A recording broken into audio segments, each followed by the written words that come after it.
Tá prvá samotná kapitola, ktorú sme nastali, sa volá digitálna transformácia. Kto z vás, že reálne robí takú, že aj že paperwork, tú prácu s papiermi, alebo robil? Robil. Tak, kto povie, že nie, tak klame, lebo každý už čas si robí. Každý jeden zamestnanec, ktokoľvek, hoci som učiteľ, hoci prenášam, hoci čokoľvek, a keď vždy je tam nejaká práca s papierovačkami, ako to voláme pekne po slovensky. Čiže vždy tam niečo takéto je a je problém. Čiže čo sa zmenilo pri nástupu nejakých digitálnych technológií je, že tá papierová práca sa nám automaticky presunula do softverov, cloudu, sa nám presunula mimo klasický papier.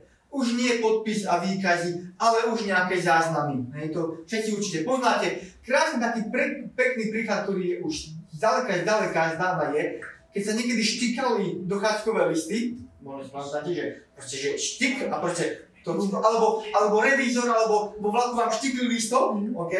No tak teraz sa načíta QR kód, hej? Alebo prídete do práce a sa tyknete, hej? Alebo poťahnete kartu, alebo čokoľvek. Už aj to je zmena. Lebo sa týka tej našej kancelárie. Okay? Čiže tá zmena je strašne veľká. A čo to potom mení aj v tej samotnej práci je, že keď to začneme tak novo, tak človek, ktorý sa adaptuje, prežije, človek, ktorý sa neadaptuje, neprežije. Bohužiaľ, to je krásna teória prežitia alebo vyvinutia, klasický Darwin. Čiže toto je taký trošku problém. Čo sa tam ale týmto aj mení, je aj typ prác, ktoré sa riešia, lebo už nepotrebujeme človeka, ktorý bude kontrolovať tie štítky, ktorý bude kontrolovať nejakú ručne dochádzku a zapisy a všetko.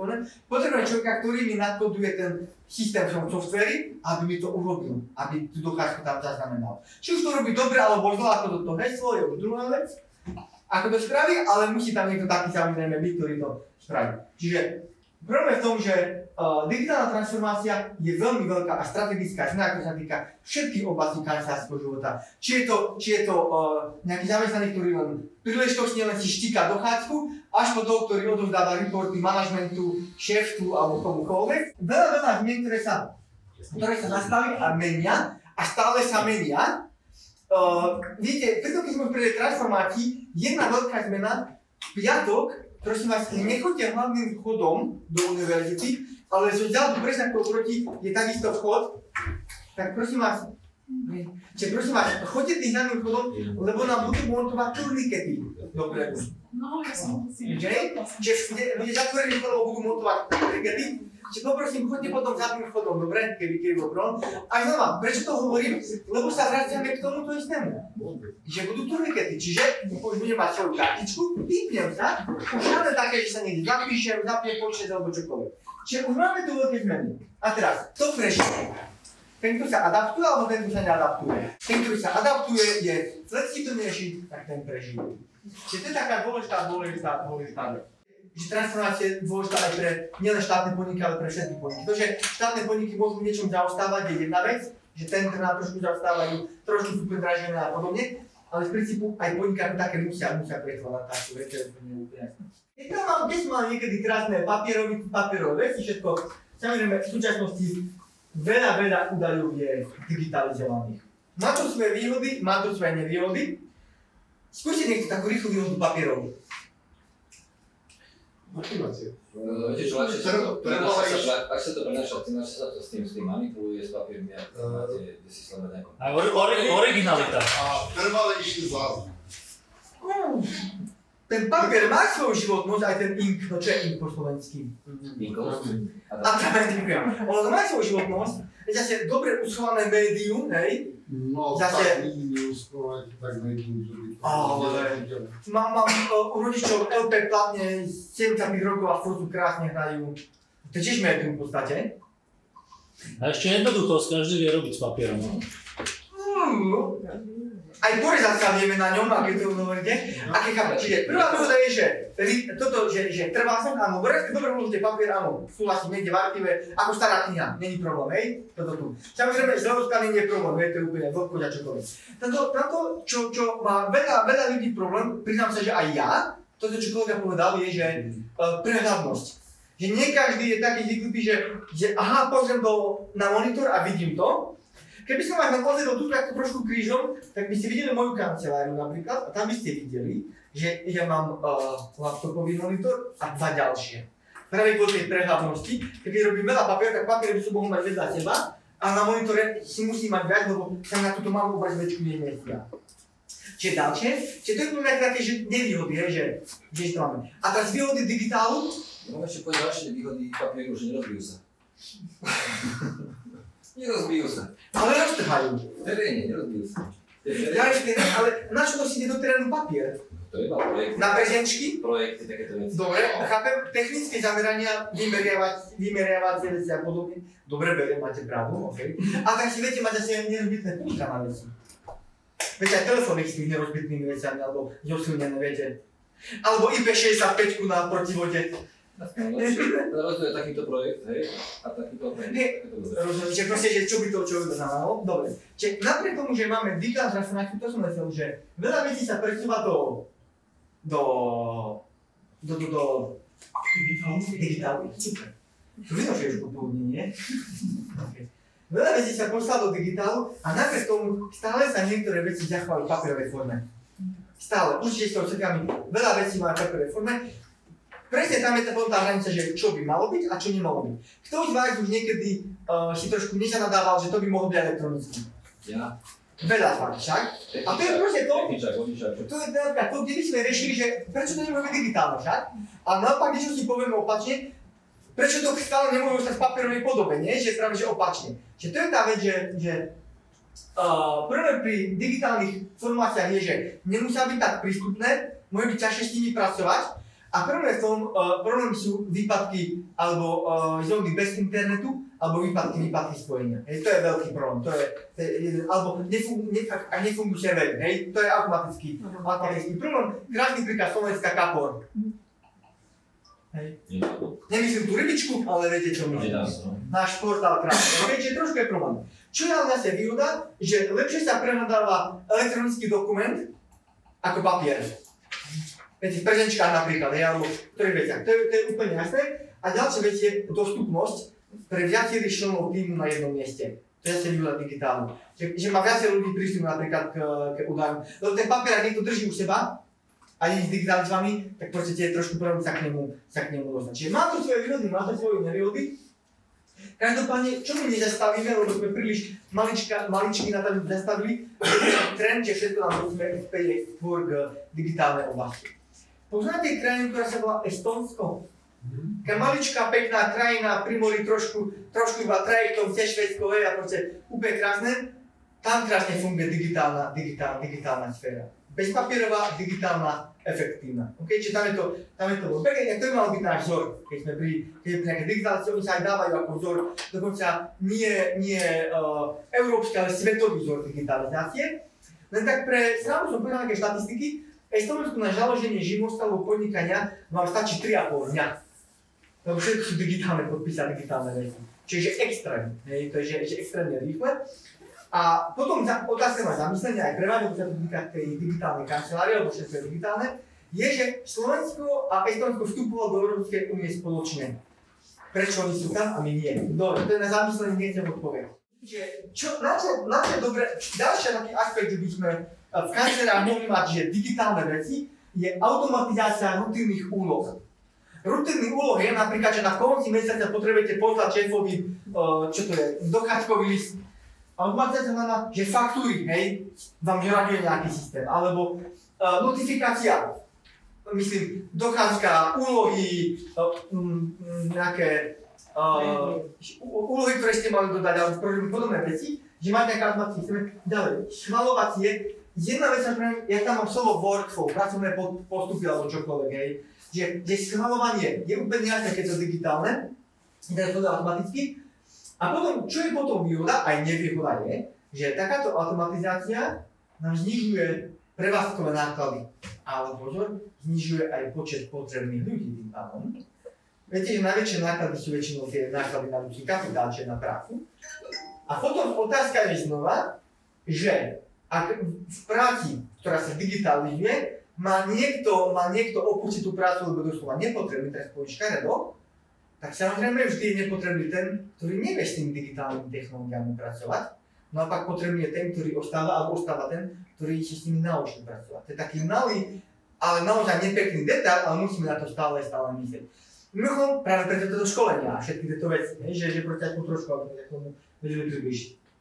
Čiže veľa vecí je pekných, ale netreba zabúdať vždy na obidve tej strany tej mince, že akože všetko má svoje za a je všetko proti. Samozrejme potom otázka, že aká ten človek adaptuje na tie procesy, ktoré prebiehajú. Typická vec, ktorú máte, neviem ako pracujete, pracovali ste, tak naozaj veľa najmä tých schvaľovacích procesov je automatizovaných, napríklad zadávanie a schvaľovanie dovolenie, kde notifikácie vedúci alebo riaditeľ ten schvaľuje, neschvaľuje a podobné veci. Krásny príklad PNK, nie?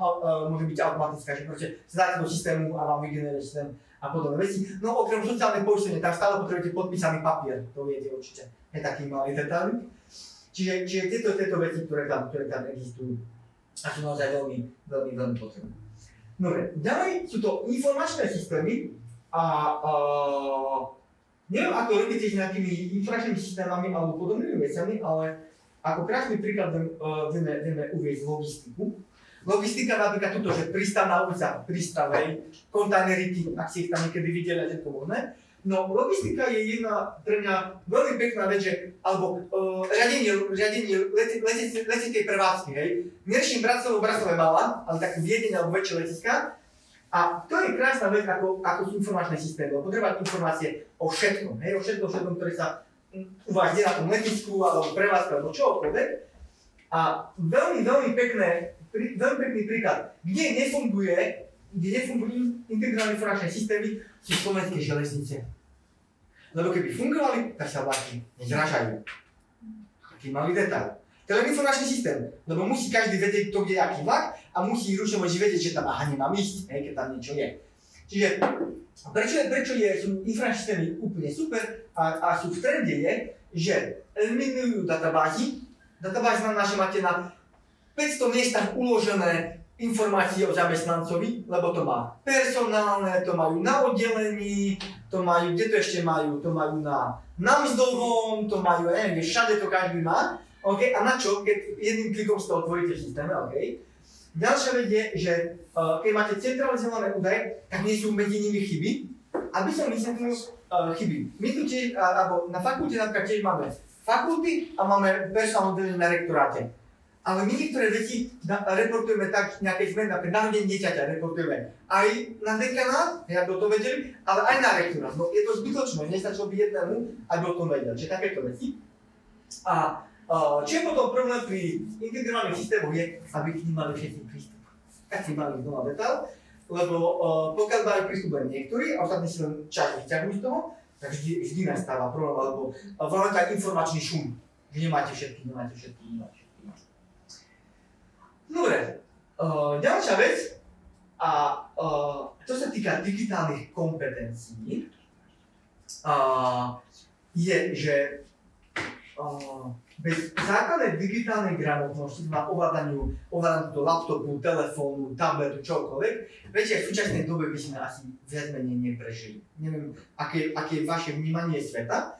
Ako to môžeme krásne vidieť, môžeme to krásne vidieť pri mojich rodičoch, ktorých sú vlastne starí rodičia, hej, lebo majú na 75 obidvaja. A ako oni sú schopní pracovať a ako sú schopní mladšia generácia pracovať a deti ako sú schopní pracovať s digitálnymi technológiami. Viete, že malé detičky, úplne že malé detičky, majú tie kompetencie už veľakrát väčšie ako dospelí ľudia, lebo oni sa už tými tabletmi, telefónmi a neviem všetkým už doslova narodili, hej? To je to krát. Zakazuje sa, nezakazuje sa to dieťa, akože už dokáže diviť veľakrát, ale tam je na základné pravidlo, to dieťa dokáže diviť, lebo má jednu super vlastnosť, ktorú už my nemáme, sa nebojí. On sa nebojí hľadať tie aplikácie, de facto experimentovať. Však čo, pokaží sa odinštaluje, hej? Pokaží vráti späť, hej? Lebo to vie urobiť, čo už dospelí ľudia tak nerobia. Krásny príklad, a vracam sa k úplne banálnemu príkladu, je ako sa učí dospelý človek lyžovať. To je to isté. To detsko sa spustí, lebo sa nebojí. Ten dospelý sa už bojí, má taký pud sebazáchovy, ale v tom telefóne už čokoľvek neklikne, lebo má pud sebazáchovy, hej? Že čo by sa mohlo stať. Alebo klikne, potom ho bude vrátovať. Počkajte, budeme brať aj bezpečnosť, nebojte sa, máme aj tému bezpečnosti, dobre, nebojte sa. Ako toto všetko zlepšiť, je jednoduchý spôsob prebežné vzdelávanie. Teraz nemyslím takéto formalizované, ale neformálne vzdelávanie. Ja strašne mám rád, keď ľudia sa vzdelávajú v tom, že si niečo zistia, pozrú sa, vzdelávajú sa, viete, že teraz sú tie možnosti neobmedzené a ľudia sa vzdelávajú o funkciách, veciach a podobne. Ďalšia vec, ktorú ste vy vlastne aj mali pri AI, je kritické myslenie. To, že mi nejaký software vypluje digitálne myslenie, informácie, reporty, všetko, no neznamená, že tomu musím veriť. Hej. Akože dáta sú jedna vec, ale treba sa nad tým zamyslieť, čo mi tie údaje hovoria. Aby som im ukázal príklad, viete, že máme strašne veľa rôznych analytických reportov o tom, ako sa vyvíjajú rôzne dáta a ako sú medzi nimi vzťahy a všetko pekné. Takže to sú stále len hrajkanie sa s tými údajmi. Vždy racionálny, klasický, zdravý sedliač rozumie najlepšia vec, ktorú budeme použiť samozrejme. Okay? Dôležitá vec. A flexibilita je jasná, ale pre mňa to posledné, a to si myslím, že tiež dôležité, je, že otvorená výmena skúseností. Mnoho ľudí sa bojí priznať, alebo bojí hovoriť o tom, že aha, viem, že tuto nie som úplne dokonalý, toto neovládam poriadne. Prečo sa to boja zamestnanci povedať? Aby ste chápali, ja som taktiež zástupca tu vedúcej. Prečo zamestnanci nepovedia všetko, napríklad vedúcej katedry alebo niekomu? Lebo ich vyhodia. Presne tak.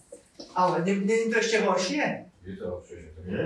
Lebo potom sa to zatavuje a potom sa to na konci nepravda sa vždy ukáže, lebo sú takú, a to, že otvorená výmena skúsenosti je podľa mňa vždy najlepšia vec, ktorá môže byť. Skúšať, robiť veci, uľahčovať si, dohodnúť sa na rôznych postupoch alebo na naučení a podobne. Čiže to je dôležitá vec, ktorú by bolo treba riešiť.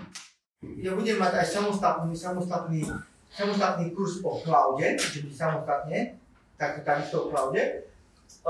Viete, že v súčasnosti veľa údajov ani nie na samotných serveroch inštitúcií, ale sú to cloudové, alebo virtuálne, alebo digitálne úložiska, akokoľvek chceme nazvať, v princípe je to úplne jedno. Ale veľa vecí tak funguje. Viete, že home office je jedna z vecí, ktorú sme si zvykli počas covidu. Ono existovalo aj predtým samozrejme. Ja som to tu vnímal napríklad na univerzite, lebo na univerzite sme nemuseli chodiť každý deň, tým, že neučíme každý deň, tak proste nemohli pracovať z domu. Ale vo veľa firmách vznikli home office až počas covidu. Zažili ste niekto, do covid ste zažili samozrejme, ale myslím, že home office, že vyslovene ste boli niekto doma. Samozrejme, nedá sa to pri výrobe nejaké, hej, to akože nie je možné, že nemôžete ísť domu robiť vo Volkswagene, hej, je to úplne jasné. Ale veľa ľudí ostalo doma a vtedy sa aj na trošku na Slovensku popularizoval home office. Lenže home office má malý linký problém a to je pripojenie sa na server alebo na pripojenie sa. Čiže jedna z možností, ako existuje, je, že aby ste si nebrali historické okienko. Moja mamina celý život v podstate robila účtovníčku a zdarku a pamistku a niečo možné a účtovala. Čiže ja si ako takýto malý pamätám, že ešte nemala software, čiže ja som krásny príklad od toho papieru k tomu digitálu, ona ešte nemala software a ja si ešte pamätám doma pečka na stole rozložené. Neviem, či si niekto učujete alebo viete aspoň, o čom hovoríme. Mada dal, hej, klasickí účtovníci, často pamätám. A vtedy, keď ma mamina to robievala a potrebovala nejaké veci uzavierky podobne urobiť, tak ona si tie papiere nosila domov, faktúry, všetky veci. To bol home office, hej, v tom momente. V súčasnosti by si nezobrala tie papiere, v súčasnosti by si zobrala laptop, hej, kód, ktorý na prihlásenie a podobne, čiže v súčasnosti cloud určite áno. Je niekto, to pracujete z domu teraz napríklad? Stále, hej, fungujete normálne. Ale myslím, že nie akože z domu, že sám pre seba, napríklad živnostník alebo podobne, ale že pre niekoho, tak myslím. Že máte napríklad nejaký korporátny laptop alebo firemný a sa prihlasujete. No áno, tak to mám, ale akože robím to pre seba, no. Tak všetci robíme pre seba, no, hej, ale... No, že nemám akože proste tú výbavu od nejakého korporátu, no. Nie, okej, čiže to robíte pre seba, dobre. Ja myslím tak opáči, že robíte v korporáte, že niekto robí v korporáte... V našom veku je to ťažko. Prečo? V korporáte je to ťažko. Iba 40-ky, ako to ma tak poviem. Chcete mi povedať, že som ťa nelitol? No, Mám 41, ja by si chápal, 40 mám už nemá. Lebo už uvažujete, v korporáte potom do ľudí to uvažujú, tam to dobia. nahrávame cez prestávku. Dobre, OK. No, čiže áno, ale či veľa ľudí pracuje naozaj z home office, znamená, že oni do práce chodia raz za týždeň, ak vôbec, a všetko je home office. Čiže cloud je dôležitá vec. Výhodou cloudu je, že naozaj paradoxne, cloud vám šetrí zdroje, hoci ho musíte platiť a platiť server všetko, vám šetrí zdroje práve kvôli tým kancelárským priestorom kvôli všetkým veciam. Lebo keď je človek na home office, tak vám nespotrebuje elektrickú energiu, teplo v kancelárii, je doma. Okay? Čiže to je taká jedna nepekná vec. Ale samozrejme, technické servery, infraštruktúru, servery a všetko samozrejme musí pochádzať z toho dodávateľa. OK, čo je výhoda cloudu je, že zdieľa dokumenty v rovnakom čase. Ten istý dva rôzni zamestnanci v tom istom čase môžu robiť. Ja vám potom dneska ukážem, lebo mám tam pripravené nejaké dokumenty, ktoré mám v Open Office, že naozaj robí sa v rovnakom čase a tým pádom není problém konfliktu verzií. Nie, či niekedy dávno pamätáte, keď ešte cloud bol taký rozšírený, ako pracovali a si poslali jeden dokument všetkým, že nech ho komentujú. Potom všetci to komentovali, vy ste museli zozbierať všetky komentáre a keď ste tie komentáre zozbierali, tak potom ste to dali dokopy, ale potom vám niekto ešte ďalší napísal a znova a mali ste minimum 200 verzií. Takéto niečo, pamätáme? Robili takéto? No, otročina, hej, doslova do písmena. Pokiaľ máte na 100 spolupracovníkov, tak to tam dá. Výhoda cloudu alebo otvorených dokumentov je, že vy vidíte, kto robil aké zmeny, kedy robil aké zmeny a viete k tomu napísať komentáre. Hej, veľmi pekná vec. Aj keď potom samozrejme je problém, že aké dostane každý prístupové práva k tomu dokumentu, lebo môžete byť iba čitateľ, môžete byť redaktor, môžete byť úplný upravovateľ a to je trošku problém, lebo napríklad vám niekto môže šikovne zmazať dokument, čo sa bežne stáva. To je taká nepekná vec. Dobre, škálovateľnosť, to je presne to, že viete škálovať, kto má aké kompetencie, no a potom posledná vec, ktorú som dal, že bezpečnosť konfigurácie. Keby ste mali povedať, že jedno miesto, kde by ste naozaj nerobili prevody pre vašu firmu, alebo aj pre vás osobne, alebo neposielali komentáre vašim kolegom, kde by to bolo? Z akého mesta by ste to nerobili?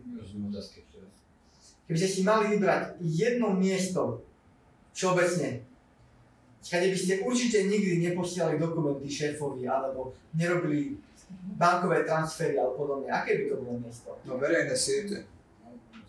Čiže ja som to povedal, že kaviareň s prístupnou Wi-Fi, hej? Nikdy.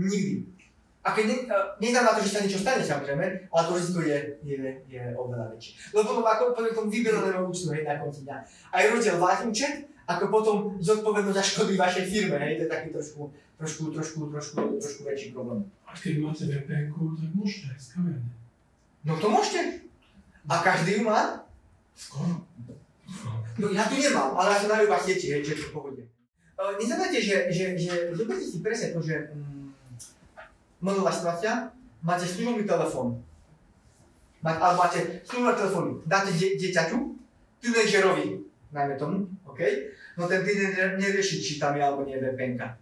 A pokiaľ telefón je napríklad, napojený, lebo ste presne niečo s ňom robili, je spojený s nejakým serverom, myslím pracovným, a on sa niekde napojí, tak ten teenager nemyslí na VPN-ku, pochybujem, že je teenager 15-17 ročný bude riešiť, že ježiš, to je táto mobil, vedte z VPN-ku, aby sa nikto nenabúral. A ešte keď si po jednom, druhom, treťom pive, už určite nie. Ale áno, cez VPN-ku je to ako bezpečné. Keď ju používate, to je druhá vec. Ja sa priznám, na VPN-ku tak nepoužívam kvôli bezpečnosti, lebo prakticky skoro vôbec nepoužívam verejné siete. Ja skôr VPN-ku používam v zahraničí, aby som sa tváril, že som Slovák, lebo potom mi funguje všetko na našich serveroch. Mimochodom, EUBA napríklad má super vec, EUBA má svoju vlastnú VPN-ku, tu. EUBA. Každá fakulta má svoju vlastnú VPN-ku, keď sa cestuje do zahraničia, človek si dá EUBA VPN-ku a tým pádom sa tvárim, že som normálne tu na webe. Hej, ale to nám robia samozrejme kolegovia z Centra informačných technológií. A to je presne kvôli tomu, že keď ideme po letiskách alebo sa niekde cestujú alebo čokoľvek, predstavne sa všelikde nepripájajú na dáta a potom nebol pomoc. Čiže VPN-ka. Čiže napríklad ja keď niekto ide z EUBY na zahraničnú cestu, tak dokonca sa nevie prihlásiť ani do svojho Teamsu a Outlooku. Vie, ale máme dvojfaktorové zabezpečenie, ale úplne dáme cez VPN-ku, potom je to oveľa lepšie. No a tuto máme, nejakom som rád, že tam bude samozrejme, že ochrana osobných údajov, ako ste krásne povedali, že tvárime sa, že podpíšeme GDPR, že všetko nás vedia, hej, ale musíme, lebo zákon nám to prikáže zákon, hej, že my musíme mať to tu. Čiže, čo sa týka GDPR, alebo spracovania osobných údajov, on aj niekedy dávnejšie, kedy nebola tá smernica alebo direktíva, nebola ktoré číslo to je, tak ono aj predtým, neviem, či si pamätáte, niekedy sa zamestnania sa podpisovali dokumenty o spracovaní údajov. Napríklad také najzákladnejšie, kde sa to podpisovalo, je mzdárky. Mzdárkam sa vždy podpisovali údaje kvôli tomu, lebo mali údaj k našim výplatným páskam. Čiže to vždy bol problém. Problém, nebol to problém, že tam to bolo vždy také, tam to bolo viditeľné, hej, v tých veciach. Potom, kde sa podpisovali veci, určite to nebolo také, že teraz zverejníte niekoho telefónne číslo, už je problém a všetko možné. Kde ešte sa ale bola ochrana údajov a museli sme ju, napríklad my osobne aj na tej univerzite podpisovať je, a keď ešte nebola smernica o GDPR, bolo informácie o výsledkoch študentov napríklad. Že my sme nemohli nikomu povedať, že kto aký dosiahol výsledok, lebo to bol akože osobný údaj, či prešiel alebo neprešiel skúšku alebo podobná vec, hej, čiže to je taká vec. Dobre, čo by malo platiť, že tá ochrana by mala mať nejaké regulačné požiadavky, to znamená, že čo sa môže zverejniť, čo sa nemôže zverejniť a podobne. A mala by mať aj porušenie pravidiel, má mať aj právne a reputačné dôsledky. Právne vieme, OK, reputačné znamená, že môže byť to reputačné riziko inštitúcia alebo človeka, že zverejnil alebo nezverejnil nejaké údaje. Paradoxne v súčasnosti tým, že smernica o GDPR platí, myslím, že každá inštitúcia musí mať zavedené vlastné požiadavky a vlastný plán regulácie údajov. Neviem, či to máte v práci, alebo ste to mali, alebo nemáte. Ale v súčasnosti to musia mať všetky inštitúcie zavedené. No, že natvrdo povinne. To, čo už na začiatku načrtol, je, že tým, že sa kancelárie trošku, alebo sa práca mení, alebo práca sa nemení, ale mení sa forma, v akej sa pracuje, tak jedna vec, ktorú každý z nás určite niekedy mal, je odpor. A akékoľvek zmene. Ale to je bežná vec, nie? Že ľudia z priority majú odpor v nejakej zmene, čo je taká bežná psychologická vlastnosť kvôli tomu, že niečo bolo zaužívané a sú zvyknutí a pri nejaká zmena, tak je tam nejaký odpor. Samozrejme, keby ste vy mali o tom rozhodnúť, že zvedete si, že vy ste šéf nejakej jednotky, unitu, čohokoľvek, ako to sme nazvať, a vy by ste mali zaviesť niečo, že nové, úplne prevratné pre ten váš tým. Ako im to predáte? Čo zavádzal som to? No, tak počúvam. A povedal som, dostal som sa pre ľudí, ako povedal som, ak si všimli, my máme na oknách mreže. Jedný bol vený. Čiže kedykoľvek môžete pustiť budovu. Čiže to znamená, že silou postavenia. A dobre, skúsme teraz aj silou nepostavenia, že motivačne, skúsme, ale áno, to je tiež riešenie. Proste, ale je to pravda, že platí to, že buď sa vám páči alebo nepáči, poďme tak troška redom, OK, rozumiem, ale skúsme tak nejako, že skúsme motivačne. Treba povedať, že to sa nehodí, ale je to somariny, ale... Tak sa nepáčime to slovo somarín na konci, OK. Nie, ale z princípu je dobré, ak sa zavádza opatrenia, o ktorých samotný nadradený nie je presvedčený, že budú vhodné. Ďakujem za odpoveď. To by nemalo byť, nie? Čiže pokiaľ si sám riaditeľ uvedomuje, že to nemá význam, tak asi by to nemal zavádzať u svojich podriadených. Okay? Samozrejme, môže to mať nadradené aj on, a potom tak tomu môže pristupovať, to je druhá vec. Čiže myslím, že treba pribať všetky výhody a nevýhody a všetky veci, rozumiem, lenže prvá vec je, že samotný človek musí byť presvedčený, že to, čo zavádza, priniesie prínos pre tú prácu. Samotný človek musí byť presvedčený. Lebo potom tí zamestnanci vždy, alebo tí ľudia vždy veria tomu viac, keď sami človek presvedčený a keď nie je presvedčený. Ale samozrejme je mi úplne jasné, že nie je to jednoduché. Okay? Tých zmien je vždy, bolo vždy a bude ich strašne veľa, lebo tým, že sa naozaj digitalizujú a menia sa tie veci, tak tie zmeny budú neustále a rýchle. To je taký veľmi pekná vec, ktorú musíme. Ďalšia vec, ktorá môže byť, je, že to nemôže byť nárazové, že to môže byť nejaká postupná implementácia, že proste nechci dať zvyknúť.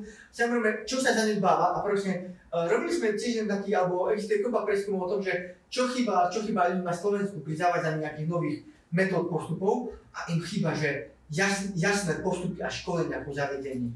Že sa niečo povie, že toto musíte používať a potom chýbajú školenia alebo nejaké tutoriály k tomu, že ako to používať. Takže dali vám nový software a povedia, že naučte sa používajte. Že chýbajú také školenia, alebo to veľa robí samozrejme. Tak tiež to voláme to trošku ako seba dôvera v používaní. Lebo prečo nechceme používať nové veci? Lebo nemáme seba dôveru, to že aha, to nezvládnem používať. Je tak? Čiže to je také, že... A keď naučíte sa časom? Pracoval som ešte nejaké administratíve, to bolo nejaké ministerstvo, zavádzal sa tedy slovensko.sk, my si ten portál sa zavádzal a robili sa školenia. Čiže to bolo niečo, čo ministerstvo, čo to bolo? Informatizácia, čo sa to volalo? Teraz sa to míli v podstate. Áno, ale takto, ja som na inom ministerstve, ale zavádzal sa do toho. Či to už bolo nejaké pripomienkové čokoľvek, Medzirezortné, čokoľvek, a teraz prišli školitelia. Budete tam mať takú nie, prezentáciu nemali. Budete tam mať takú kolónku, a tak ešte tam asi nie, ale bude tam tá kolónka, hej, asi takto v škole, hej. A potom som si to odmietol podpísať, ale prosím vás, keď príďte ma vyškoliť, keď to bude hotové. Keď to bude v poriadku, čo som stať ďalej, čo som mal v tom budúce, že zostal nešiel, hej. Dobre, nelogiálny zamestnanec, chápem, No. okej. Áno, ale to je ten problém, že postupná implementácia minimálne riziko, táto máte napísané, to je posledné. A to je presne to, že oni vás mali školiť len z toho, čo napríklad bolo hotové, z tých súčastí. Lebo Slovenská má strašne veľa podielov, hej. Ale vy ste to brali z tej stránky užívateľskej alebo z tej stránky užívateľskej. No tak to doteraz nefunguje na konci dňa, hej, keď sme pri tom, hej. Ale v princípu oni by vás mali školiť až vtedy, keď je to hotové, alebo v tých oblastiach, ktoré sú hotové. Ale eurofondy boli bolo treba vyčerpať zdroje, rozumiem tomu, jasné, okej. Toto je krásny príklad nedobrej praxe, keď sme to chceli, okej? Dobrá praxe bola, že majú to hotové, prídu a ukážu vám toto sú výsledky a toto sú, tak to máte robiť, nie? Čo ešte trošku narážame na to, že mal by to vzdelávanie do toho na to vyškolenie a že by kto vie vzdelávať tak. Mal by to robiť niekto vie vzdelávať. Myslíte, tým pánom, my to máme technický metodik. A metod, ktorý by mal vedieť, by mal mať aj časť pedagogického vzdelania. Lebo je jedna vec sa postaviť pred ľudí a postaviť sa pred ľudí. Čiže súhlasím s vami. Lenže druhá vec je, že to bolo nezvládnuté, hej, riadenie zmien tým pádom predpokladám. OK, ale zažil niekto také, že v pohode? Že vám zavádzal nejaký nový systém a nebol s tým problém? Robil som hodiny, to bolo výborné. Klasická firma, tam to bolo výborné. Čiže boli rádi školenia aj zavádzané veci. Ja ti musím pochváliť, tu napríklad na EUB sme zavádzali bibliometrik ako systém na strane dochádzky. Nie že zamestnanci EUB ako celú máš relatívne veľa napríklad, ale zamestnanci mali školenie po fakultách, kde mali človeka, ktorý kolónku po kolónke napríklad si mi preklikal šiel. Tak by to malo byť. No potom viem, že ma nič neprekvapí, viete, keď odkliknem nejakú kolónku, ma neprekvapí, že aký škriatok vybehne stále, čo má tam dať. Ale samozrejme, nie je to jednoduchá zmena, samozrejme, potom to je úplne jasné. Ale tak dobre, máme aj dobré praxe, to sa mi páči, že... Ale sme, viete, v kúse, aby sme neboli negatívni, hej? Že máme niečo dobré.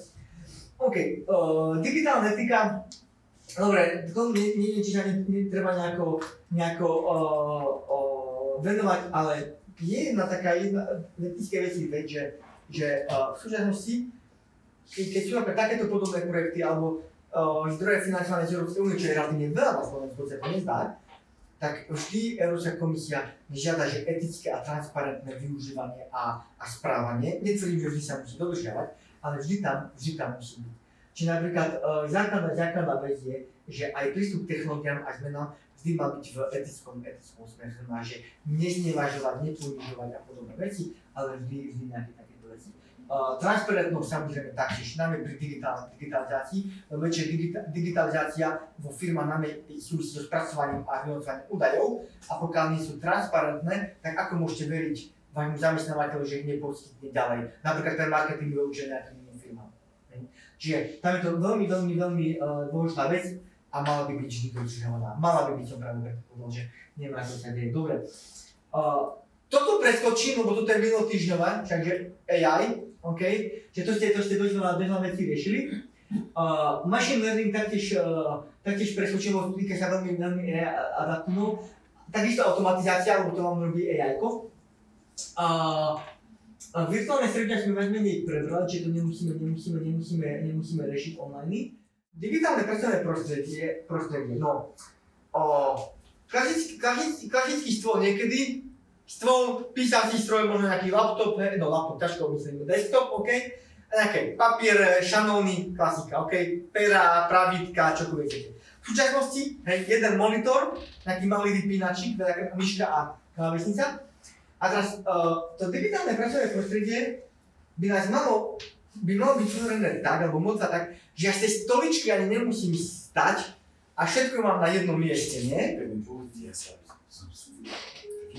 Takto by to malo fungovať.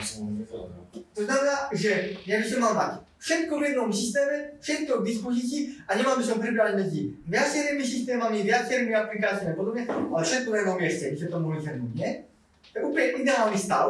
Netvrdím, že najbezpečnejší, súhlasím, lebo mám jednopádne všetko, hej? Ale to je bol ideálny stav, aby ste to mali.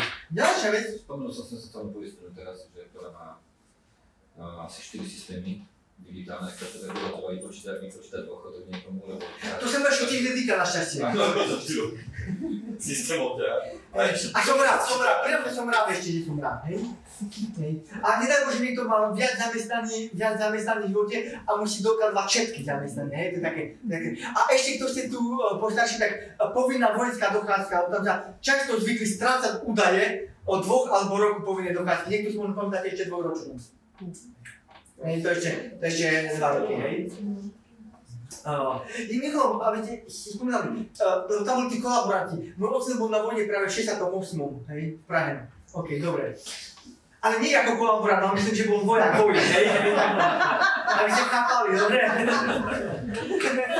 Bol vojn, tak, hej. No. Čiže on bol vojn práve v 68. hej, na vojne. No, čiže všetko na jednom mieste je fajn, ale tam určite samozrejme riziko. Ďalšia vec, ktorá je, že čo všetci máme radi, je personalizované prostredie. To znamená, že nemáte tam nejaké drápy obrazy na monitore, ale máte tam mačku, psa, deti, vnúčku, vnúčata, auto, čokoľvek, je mi to jedno. Hej, že vám to robí prostredie krajším.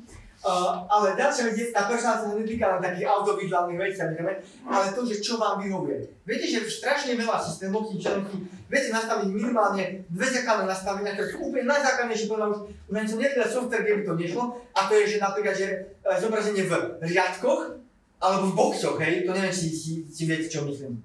Hej. Takže úplne jedno z najprimitívnejších zariadení ešte aj v tých najjednoduchších softveroch, ktoré to vyvinul, no okrem SAPu. Ak poznáte, SAP je príšera, OK? Robíte niekto SAPe? Tak gratulujem, to robíte, lebo SAP je krásny. Krásny bolo ironické, samozrejme, hej? Ale to robíte stále funkčný, viete, že stále robí to, čo má. To je zase druhá vec. Ale myslím, že to prostredie povačenské je dosť také nepekné. A čo ľudia chcú? No, oni sú to pekné prostredie, viete, že odklikám, odmačkám, hej, nie ako v SAPe kódiky napísať, hej, to je také nepekné, alebo presúvy, že to nie je jednoducho, ale 3 kliky, kým sa dostanete a potom vám to aj tak neuloží, hej, klasické veci. A nie, v tomto prípade treba zaplatiť nie metodika, ale softwarového inžiniera, ktorý to preprogramuje. A SAP je trošku problémový pri programovaní, to je dosť veľké. Dlhý peniaze, to sú na produkty. To samozrejme. A najväčšie aktualizácie sú najlepší príjem. Hej, to je pravda. Čiže to je síce pekné, ale čo týka toho personálneho prostredia, tak personalizácia znamená aj to, že si prispôsobíte všetky aplikácie tak, ako vám vyhovovali a aby ste vy mali čo najlepší spôsob a výkon práce. Na danom čase museli pracovať čo najmenej a splnili tie požiadavky vedenia, šéfa alebo aj okolia. Pekná vec je, že kto dokáže, vždy väčšinou v kancelárii administrátor, ktorý vám spravuje siete a robí tieto veci, ktoré vám dáva tieto povolenia. A peknú vec, ktorú ja som tam naslal vypichol prvý bol tomu, ktorú ja osobne mám strašne rád v presnom prostredí je, a bez toho by som bol fakt, že by som zabudol na všetko, aj to, že tu dneska mám byť, je kalendár. Či už máte kalendár v Teamse, či už máte kalendár na Google, neviem, ktorý považujete, to je úplne jedno, ale z princípu kalendár, ktorý mi povie, kde, čo, kedy, ako mám ísť a ideálne mi dá predtým, toho, ako je to náročná úloha, mi ešte dá aj pripomienku, lebo bez pripomienky neviem, že tam zajtra mám ísť a podobne. Čiže kalendár je veľmi, veľmi pekná vec. A potom existuje, a to je ten rozdiel. A moja pani manželka má rada ešte papierovú formu. Že napríklad ona je doma a ona má klasický kalendár. A ona si niektoré veci píše ešte klasicky do kalendára. Úplne, že klasicky, hej, je klasicky. No používaj toto, nebojte sa, zase až úplne taká nedigitálna, ale na niektoré veci sa má radi ešte normálne, že pohľad v kalendári. Ak si pamätáte, niekedy dávno sa dali kúpať tzv. Plánovacie kalendáre, to určite pamätáte, až ste mali dni, mali ste tam položkom, že si písať, ale ľudia využívali notesy, neviem, či si pamätáte, klasické, tie notesy, rozpísané, písané všetko. Ja sa priznám, že ja sám po sebe by som neprečítal, čo ma čaká, lebo už kárno píšem. A preto jedna z vecí, ktorú ja mám rád pri mojom digitálnom prostredí, je že kalendár. V mojom tým si, keby ste pozreli, krásne mám kalendár a vidím si, a mám ho ešte aj prepojený a mám ešte kalendár na Google. Že viem, že nič mi nemení. Keď mi to príde na Outlook, do MS Teams, keď mi to príde na Gmail, ide to do Google kalendára. Nikdy ma to nejakým spôsobom neminie. A keď ma to minie, už je to môj problém. Hej, potom, to je úplne jasné. Všetko digitálne by nám padlo za pár minút, keby sme nemali infraštruktúru. Hej, že toto všetko by nemalo úplne mysleť, že digitálna infraštruktúra, pokiaľ nemáme spoľahlivé internetové pripojenie, pokiaľ nemáme všetky služby dostupné, to je ďalšia vec, pokiaľ nemáme aj moderný hardware a výkonnosť, čiže tie aplikácie činnosti sú dosť náročné niekedy na výpočtovú techniku, že samozrejme ten výkon nám potrebuje rásť, okay? Čiže všetko by nám bránilo k tomu, aby mohla digitálna kancelária fungovať. Čo podľa mňa podceňujú firmy, alebo podceňované je, že kopa firiem nakúpi aplikácie a technológie, ale používajú aj neviem, 5-6 ročnú techniku, čo v súčasnosti 5-6 rokov je strašne veľa. Teraz nemyslím na bežné použitie človeka, smrteľníka, ale na bežné použitie v Office. No tak vám môžem narýchlo uskať. Toto je prosím pekne, skúste si typnúť vek tohto laptopu. Čo to je? Je to Dell Precision Core i7, tam je 32 GB ramka, ktorový hard disk. i7 tam je. I7 rokov. Tak 10 rokov? Dvojka, trojka, jedinka, šestka, sedmička, neviete. Nie, skúste takto podľa vizuálu, že koľko by to mohlo mať. Presvičený? Je to toho presne ako, že vyzerá, hej? Ako vyzerá? Takže tuto trošku ohmataný, tuto obitý. Aký? 6-7. 6-7 rokov? 12. 12? Tak... No, Krida pravda má 3,5 roka. 3,5 roka. A teraz viete prečo? To není preto, že sedí v kancelárii a ani sa nám nerobí, ale robí nám jeden nemenovaný človek, ktorý je workoholik, to som ja, a ten laptop niekedy není 2 týždne vypnutý, hej, a potom ho reštartujem, lebo sa si chudák pýta, hej, čo není tiež dobre, sa nerobte to, hej. Čiže toto je presne o tom. Môže mať akékoľvek software, čokoľvek možné, keď toto tu nebude fungovať. Hej. A to znamená, že ten vývoj je strašne dopredu, a keď sa fakt veci používajú a intenzívne využívajú, čo vidíte, že je áno, okay, tak problém je v tom, že je tam trošku problém s tým starnutím hardwareu. Neviem, čo nás čaká v budúcnosti. Každopádne trend smeruje k tomu, že čo menej paperworku, tým viac tých seriálov práve, čo sme spomínali, hej, či uvedení, či nebezpečný, to je jedno. OK. Ďalšia vec, ktorá nás čaká, je veľká adaptabilita zamestnancov. Ja to pocítim na vlastnej koži, že proste sa musíme na nové systémy, nové softvery, nové spôsoby práce proste meniť, že nie, že po 10 ročiach, 5 ročiach, ale že to je proste skoro ročná zmena, že vždy niečo nové nám príde, že to nás ešte čaká. Hybridné pracovné modely, hej, doma práca samozrejme.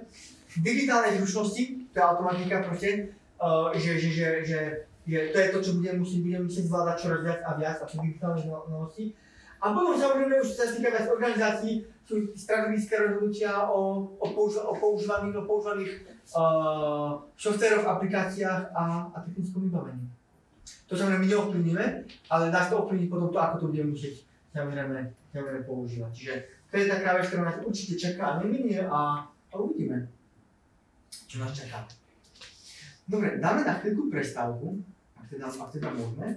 A potom by sme prešli, ja som si to pripravil pre vás rôzne typy tých kancelárskych balíkov, že produktívny software, cloudové riešenia, bezpečnosť tam je tam nejaký 7 tém. Nemusíme, ja som chcel začať tým, čo je najbežnejšie, a to je produktívny software. Viete, čo je produktívny software? To je komplikovaný názov pre Word, Excel a PowerPoint. Sa oficiálne má produktívny software, lebo reálne produkuje reálne výsledky činnosti. Hej. Takže uvidíme, čím prejdeme, môžeme prejsť potom tým, alebo prejsť nejakými cloudovými riešeniami. Word, PowerPoint, Excel, to je produktívny software, hej? No, lebo to je to AI, to je ten základ kancelárie, hej? Tak sa to skôr nazval, že tabulkový procesor nejaký. No áno, že tabulkový, textový a prezentačný, tak si to volá. Ale dokopy sa to volá produktívny software. Áno, by tam ešte mohol byť Microsoft Access, akože veľké dáta, a keď mohli tam ešte potom zahrnúť aj iné, ale že tieto tri sú také, že úplný základ. Už sa to volá po novom Office 365, aby som bol úplne tiež korektný. Ja som nepoužíval vôbec. A čo používate potom? Odebím veci, no. Keynote a takéto veci. Pages. Ale viete, že ono to je veľmi... Lebo práve, aby ste chápali, že ja napríklad práve kvôli tomu nepoužívam Apple, lebo som neadaptibilný a nech sa mi prechádza na nové veci. Ešte vlastne vôbec nepoužívam PowerPoint, aj niekomu niečo vysvetľujem, lebo sú Apple používa ďaleko lepšie nástroje ako nejaký Keynote a nejaký PowerPoint. Podľa mňa to už mali zrušiť, zlikvidovať to už. Ale viete, tým tam by to už nemá čo robiť najlepší škola. A tým tam by ste... Je kopec iných systémov krajších, rozumiteľnejších ako aj PowerPoint.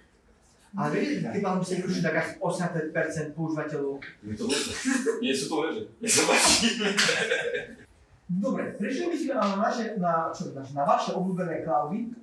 Okay. No, tak možno by som začal veľmi rýchlo otázkou. Pamätáte si, ja som pýtal, kto z vás má Gmailovú adresu? No tak, keď si nemusíte, lebo niekto má Hotmail napríklad, hej, niekto má niekedy Slovenské centrum SK, bolo spamätám na Slovensku, že môže byť rôzne, ale väčšina ľudí už ten Gmail používa úplne bežne. Viete, že Gmail patrí do skupiny Google, to je úplne jasné, čiže automaticky, ako máte vytvorený Gmail, tak vlastne vy máte cloudové úložisko, ktoré je limitované 15 MB, tam bolo 15. Aký strašne malý toto je. Hej, akože pre bežnú vec to stačí, ale už chcete nejaké fotky tam dať, nejaké správy uchovať a nedávno podstate veľa správ so fotkami, alebo neviem, ľudia si radi fotia teraz občianske a pasy, hej, aby mali maily, čo by sa nemalo samozrejme, ale fotia, tak vám to zaberá miesto a je väčšinou tým problém, že je to kapacita zaplnená. Čiže automaticky každý, kto si vytvorí Gmail, má bezplatný cloud, ani o tom veľakrát nevie, už sme tam proste, už sme v systéme, už máme nejaké cloudové úložisko. Ten cloud, samozrejme viete, že ten cloud neznamená nič iné ako nejaký obláčik, hej, lebo však to je cloud mali. A prečo ten cloud je taký, vieš, čo to bolo?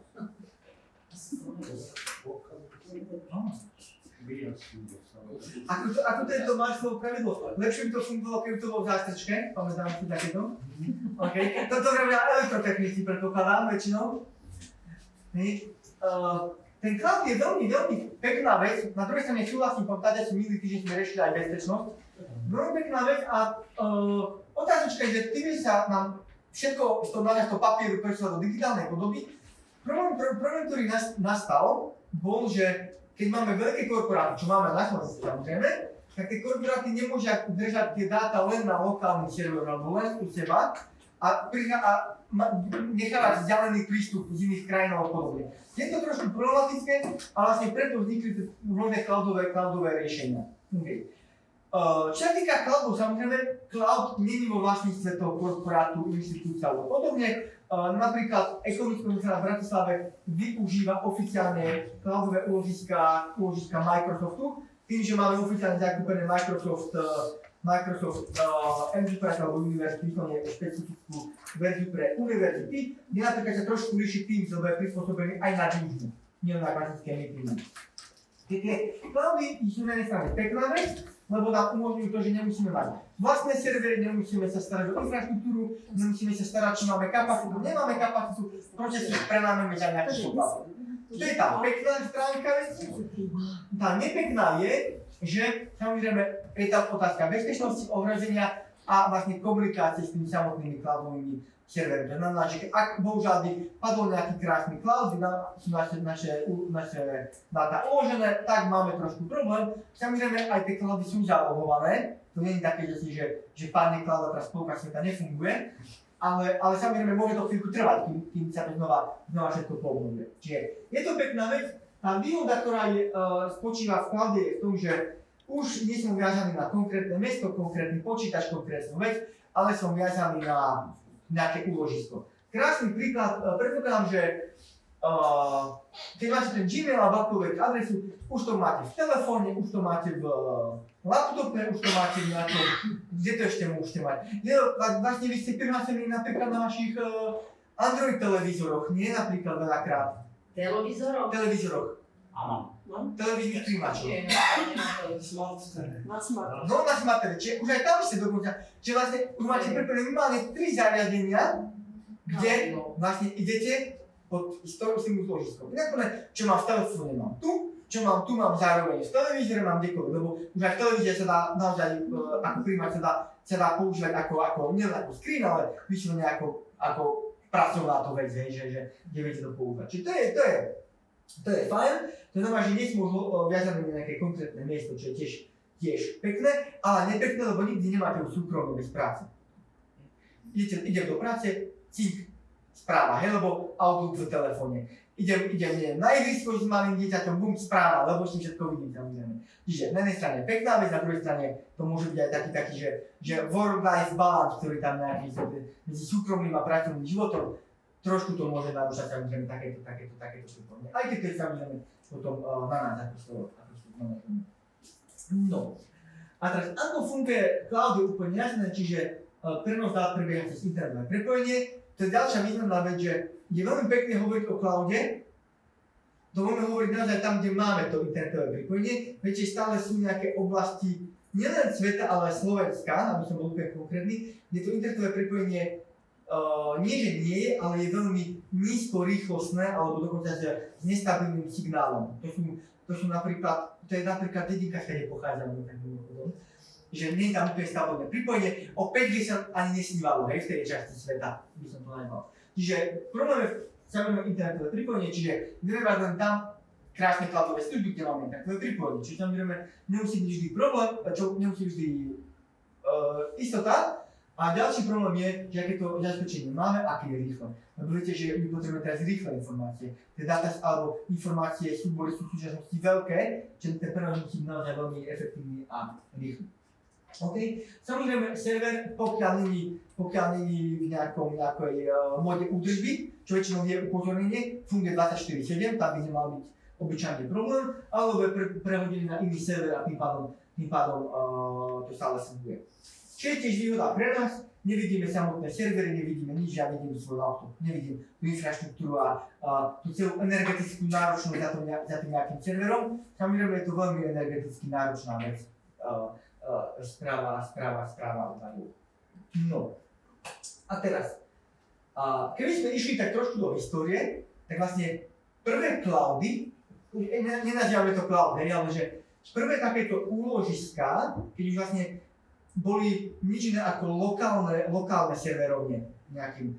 Každá inštitúcia možno mala, boli požiče, ktoré boli ešte vyslovene cez LAN káble, ešte ani nie, nedaj Bože Bluetooth alebo Wi-Fi, boli cez LAN káble naťahané, bol si káble, bol nejaký server, kde boli dáta pre tú organizáciu. To ale mal menší problém, to bol problém s tým, že každý bol závislý na tom serveri, veľakrát menšie firmičky alebo menšie firmy si nemohli dovoliť záložné serverovne, lebo to bolo taký drive, alebo problém to bolo prepojiť, čiže toto mohol byť problém. A samozrejme, problém bol napríklad práca na doma, alebo podobné veci, že niečo také ako home office nemohol existovať, lebo ste sa nemali ako pripojiť k údajom alebo podobne, iba až ste si ich vyberali alebo zobrali, už aj vtedy na nejakých miniatúrnych USB kľúčov, alebo dávno diskety, neviem, či si ešte vypamätáte floppy disky niekto. už ešte tie veľké, či už tie maličké, pekné, elegantné? Aj, ešte všetky, dobre. Disketa, viete takéto, koľko to bolo 1,44 mega, to malo, nie, to bolo také, že extrémne maličké. Treba do toho ani jeden súbor wordovský do toho nedáte, hej. To je také maličké. A možno si pamätáte, že sa vyslovene disketové mechaniky. Ako ste si zobrali prácu na doma? No v práci ste si nakopírovali, vyťahli disketu a doma ste to dali, hej, že klasická vec. Ja sa pamätám, že Windows 3 som mal 14 disketách. Ja našťastie, ja som trošku mladší, ja si pamätám, ako môj prvý počítač doma bol CRT monitor 14-palcový, 14 klasika, veľké, ťažké, oble. A bol to Pentium 2, už akože to už som bol akože povedal už, že taký, že vyšší level, Pentium 2 to bolo a mal to už diskovú mechaniku, že na CDčka vtedy, pardon, CD-ROMy vtedy, ešte ani CDčka, CD-ROMy, ako na to malo. Ale áno, ešte to ja som mal, že nejakú takú prvú hru, čo som sa hral, to bolo, že som menil 3 diskety podľa levelov, že ako to bolo, takže to dosť pamätám, ale nepamätám si už veľké diskety, ešte tie sú už nepamätám, ja, lebo môj prvý Windows bol Windows 95, čiže nie 3, už 95, čiže tá moderná éra už trošku, že už tam tie okná behali, z tej 5, ak si pamätám, také okienka tam vybehávali, také farebné, čo teda by sa smiali na pixeloch, jak to vyzeralo. Ja si pamätám, ako som na magnetofónových páskach nahrával do PMDčka. No. Tak neviem, či som o niečo prišiel, alebo som čakal, že to na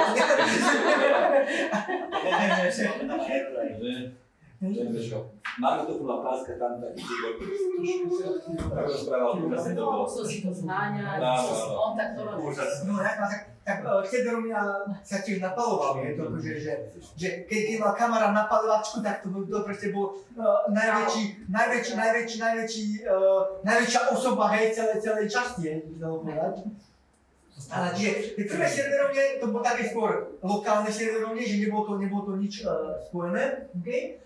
No mimochodom, keď sme hovorili o cloude, tak ešte spätne, tak prvý cloud nebol cloud, ale prvý cloud vlastne bol, keď dokázali dvaja kolegovia spojiť dva počítače. Pamäte myslím. Že už viete, že si videli navzájom. To niečo ako teraz spomínate pod tým View-From, ale trošku v archaickejšej podobe, že si už vedeli prepojiť, hej, že jeden si videl do druhých dát a podobne. S nejakým prístupom sa chcelo zarealizovať. Že to bolo ako prvé, že ste si videli. No a potom sa to vyvíjalo. A teraz sami viete, že veľakrát už je prístup taký, že fakt vám stačí tablet, telefón a dostanete sa k akýmkoľvek súborom, k akýmkoľvek dátam, k hovorom alebo čomukoľvek, ktoré máte. Dokonca už aj v súčasnosti Office 365 už de facto sa poskytuje ako aplikácia, to znamená, že vy aj nemusíte mať reálne Word, Excel nainštalovaný, ale cez webové rozhranie, keď ste na cloude, tak v podstate sa vám zobrazí Wordovský Excelovský súbor. Si sa cez OpenOffice alebo OpenExcel, čo ste tak mali. Čiže vždy je to už také, že naozaj žijeme v dobe digitálnej, kde naozaj všetko pomaličky prebieha v tej digitálnej podobe. Čo si môžete robiť sami, že je to alebo nie, všetko má svoje práve proti, samozrejme, že či niektoré veci nie sú stále dobrá, stará pekná papierová forma, hej, ako sme spomínali. Dobre, ale potom, my tu máme nejaké rôzne typy cloudov, tak tá prvá sa to volá, že to je infraštruktúra ako služba, znamená, že to je tá infraštruktúra, kde cloud je poskytovaný len ako základná služba. Typický príklad sme my, ako bežní smrteľníci, bežní používateľia firmy, že vlastne napríklad zariadenie je moje vlastné podobne a ja len využívam ten cloud, len ten samotný server. Čiže také, to je také. Potom máme PaaS, to PaaS, prosím pekne si nemýlite s bratislavským parkovacím systémom, to je trošku iné, dobre? V PaaSku je viac pokút v Bratislave. Čiže PaaSko už znamená, že už máme aj hardwareové zariadenia ako dátové ložiska, ale servery sa outsourcujú. To znamená, že vám už napríklad už vám poskytuje už si neprenajmate len akoby v úložisku, ale aj určité hardwareové veci. Hej? A úložisko uvážim lokálne, ale servery sú stále outsourcované, stále mimo vás. A potom máme už software ako servis a ten, že máte už hotové aplikácie internet a podobne. To znamená, že poskytovateľ už poskytuje absolútne celý server, prístup k všetkému možnému a nemožnému, ktoré potrebujete vrátanie operačným systémom, alebo operačným systémom, na ktorom ten hardware beží potom. Čiže to je taká vec. Samozrejme potom Cisco je najrozšírenejší model, lebo proste všetko si zaobstarám, kúpim si Office, kúpim si čo je Windows, OK, napríklad bežne, alebo po prípade Mac, hej, iOS, dobre, tam iOS, to bolo iOS. Dobre, pre mňa iOS, hej, čiže všetko vlastne funguje úplne online a vy vlastne nič neriešite. Jedna vec, kúpim si laptop, hej, alebo dostanem služobný, to je druhá vec, OK? Čiže to je taká vec. OK, čiže to je jasné. A potom, čo je vlastne rozdiel v tom, že ako máte potom kontrolu nad tým. Keď máme najrozšírenejší, čiže SaaS model, tak vlastne nemáte žiadnu kontrolu. Lebo vlastne všetky softverové a celé to softverové inžinierstvo ide úplne mimo vás. Okay? Keď máte vlastnú infraštruktúru, vlastné servery a podobne, tak potom vlastne už si za mňa zodpovedáte.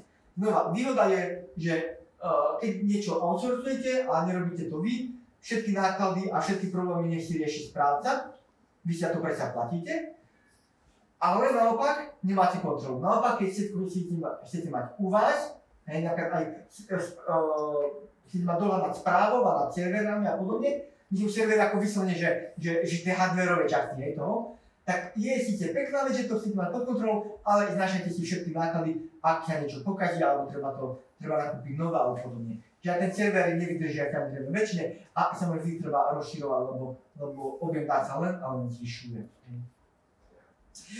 Robíte niekto, že aj archiváciu údajov? Niekto také niečo robíte? Lebo viete, že napríklad podľa slovenského zákonodárstva sme povinni niektoré údaje archivovať 5 rokov, niektoré sme potrební 10 rokov, niektoré majú ešte oveľa dlhšie doby. Sú tam aj také, že doživotné alebo 100-ročné, sú tam aj také, nejaké... Zdobné veci. Ale mnohé veci sú aké dlhé? Ako dlho? Nie, ale sú tam aj také dlhšie lehoty, však ako... Škola má 30 rokov, niečo. Ale diplomy možno napríklad, neviem, diplomy podľa tiež dlhé a podobné veci. No a napríklad toto je krásne, že pokiaľ je veľa vecí v súčasnosti elektronicky, napríklad, že zápisy študentov, hej, tak niekedy si mali miestnosti, kde boli vyslovene, že študentský hárok, hej. A teraz nemáme miestnosť, no máme miestnosť, ale tam server, kde sú všetky údaje zapísané, hej. Čiže v podstate stále máme. A tým, že čoraz viac údajov sa spracováva, čoraz viac údajov sa uchováva, tak akože tie úložiska sú väčšie nároky na úložiska, samozrejme. Čiže to je, myslím, že je úplne jasné. Dobre. Verejný súkromný hybridný cloud, no myslím, že toto neviem, či nejako treba prechádzať. No verejný cloud je taký, ktorý je verejne dostupný, musí sa Gmail napríklad je verejný cloud, bezplatná verzia, myslím. Bezplatná verzia, lebo proste máte tam login alebo sign in, čokoľvek, zapíšte sa. Dobre, automaticky máte vytvorený cloud. Súkromný cloud už je trošku iný a je spúšťaný, je daný len pre konkrétnu inštitúciu, alebo inštitúcie, aby som bol korektný, ktorá si uchováva, platí a podobne. Ale samozrejme správa znova je pod inštitúciou, ktorá vás spravuje ten cloud. Je to síce vaše, okay, ako inštitúcii. Krásny príklad súkromných cloudov sú napríklad informácie o tržbách alebo o zamestnancoch firiem. Lebo ako je to nie na nejakom úložisku, predpokladám, okay? Ale asi to nie je úplne že verejné, že ktokoľvek sa môže zapísať do toho a mať, mať prístup, ale samozrejme tam je prístup obmedzený napríklad rolou v inštitúcii. Rolou, funkciou alebo čímkoľvek. No a potom máte hybridy a hybridy napríklad je krásny vtedy, keď napríklad máte cloudové úložisko alebo máte úložisko, kde máte časť údajov, ktoré chcete, aby fungovalo len pre vašich zamestnancov napríklad, alebo v rámci vašej organizácii, ale vy chcete zároveň, aby sa vám niekto zvonka vedel do tých údajov dostať, keď to vy potrebujete. Krásny príklad je, keď napríklad firma outsourcuje alebo zakazkuje iné firmy napríklad spracovanie údajov, tak im musí dať prístup, ale pre krásny prístup sú e-shopy veľakrát. Že oni majú prístup niektorým údajom o informáciám o firme napríklad, OK, a prečo klasický e-shop, hej? Čiže klasický e-shop, vy chcete časť toho informácií poskytnúť pre kupujúcich, však musíte, ale časť si nechávate pre seba, napríklad agendu, alebo vy vidíte návštevnosti a podobné veci. Ale krásny cloud je, dobre, mám krásny nápad. Vy máte vlastné úložiska na tom Gmaili. Ale je to vaše osobné a k tomu vlastne nikto nemá prístup, pokiaľ vám sa nenabúra do systému, čiže vy ste tam. Ale vy viete dať prístup napríklad, keď chcete zdieľať fotky nejaké. A to je vlastne to, že časť je vaša a časť vlastne dáte niekomu, že môžete. Aj keď znova, môžete to, ako pamätáte sa, ako to je, že môžete dať komukoľvek, kto má odkaz, alebo vy si vyberiete, alebo podobné veci. To je takáto nejaká vec. Čiže v tomto prípade aj to vlastne by bol váš súkromný cloud v tom momente, hej, lebo vy nechcete, aby ktokoľvek na svete videl, hej, čo tam máte nastavené. Čiže to je taká dôležitá vec. Dobre, toto vlastne preskočilo, to sme sa trošku menej o tom rozprávali. Rizika. Najväčšie riziko cloudom je úplne to isté ako ku všetkým aplikáciám, čo sa my rozprávali, ku všetkým aplikáciám, ku všetkému home office a všetkému, ktoré existuje na práca na diaľku, a to sú vlastne loginy a samotné prihlásenie, že niekto zneužije buď vaše konto, alebo sa nejakým spôsobom do konta dostane. Je to taký malý detail. A preto obyčajne, viete, že prvýkrát, dobre, máte ten váš Gmail, to je krásny príklad k tomu, hej, lebo a keď viem, že Gmail nepovažujem za cloud, alebo veľa prípadov on má vlastne ten vlastné ložisko, a teraz Google Drive, alebo snažia to Google Drive sa to volá, tam. A ak vy sa niekde prvýkrát prihlasujete do vášho Google Drive alebo Gmailovského konta, alebo máte dojdete Gmailovského konta, obyčajne to od vás pýta, no tvrdenie je heslo, no máte nejaké heslo, a to pýta obyčajne od vás inú formu autentifikácie, bude to SMS-ka, neviem či viete, potom to môže to byť autentifikátor, napríklad, ktorý má napríklad Microsoft, môže to byť iný e-mail, ktorý je akoby ten záložný e-mail, ale nikdy, keď sa prvýkrát nejakého neznámeho miesta prihlásite, alebo neznámeho pre ich adresu, tak vždy vám to urobí, že vždy vás to dá, že sa máte autorizovať a vždy vám príde taká správa, ak to nie ste vy, okamžite kontaktujte. A to je nič ako ochrana voči tomu, aby sa vám tam niekto nabúral, lebo čo je ale kruté je, že aj tak to nič nezabráni samozrejme, lebo zoberte si, že mi vykradnú celé auto. A mám tam aj laptop, aj telefón. Ešte je záleslova. Čo, laptop môj? Ja som taký bezpečný, ja verím každému, na to mám otvorené. Toto je open cloud. Nie, samozrejme, akože prvá bezpečnostnú vec, ktorú ja nesplňam, že toto tu, ale dúfam, ja s týmto ešte aj spinkom máme, takže to je v pohode. Toto keby ukradnú, tak to iba keď by mŕtvi, viete, že takto to budem však. Hej. A musia prísť časom, keď už je tuhý, tak aj tak. Dobre? Okay? Čiže áno, nemám jasné, ale viete kvôli čomu, keď ja fakt používam. Druhý počítač, ktorý tam mám v kancelárii, koľko niektorí videli, ten mám zahajslovaný, ale tento používam, že bežnodenne, takže preto. Ale mne by sa to mohlo řeknúť, tam nič také nemám. Všetky veci, ktoré sú že, chrániteľné, alebo ktoré by ste vedeli niečo zistiť, tak tam som tie mám zaheslované. Vy ste sa mi nabúrali do Facebooku napríklad, a to nech sa páči, píšte za mňa statusy, koľko chcete, to ma netrápi. Čo by si mi? Do Gmailu, lebo ten mám stále otvorené, tak píšte si e-maile, koľko chcete, hej, to akože nemám tam také kontakty. Banky mám pozatvárané, to je v pohode. Čo ešte? Študentov tam mám, vieme s tým môžete tiež písať, to je v poriadku. Čiže nič také tam nemám asi nebezpečné. Ale áno, to znamená, že aj keby ste mali zaheslený počítač, alebo čokoľvek, tak veľmi heslo v súčasnosti pre niekoho nie je taký problém na druhej strane, že skúšate a pokiaľ nemáte limity. Čo je skôr nebezpečné je, že zanechávať zariadenie a verifikačné zariadenie spolu.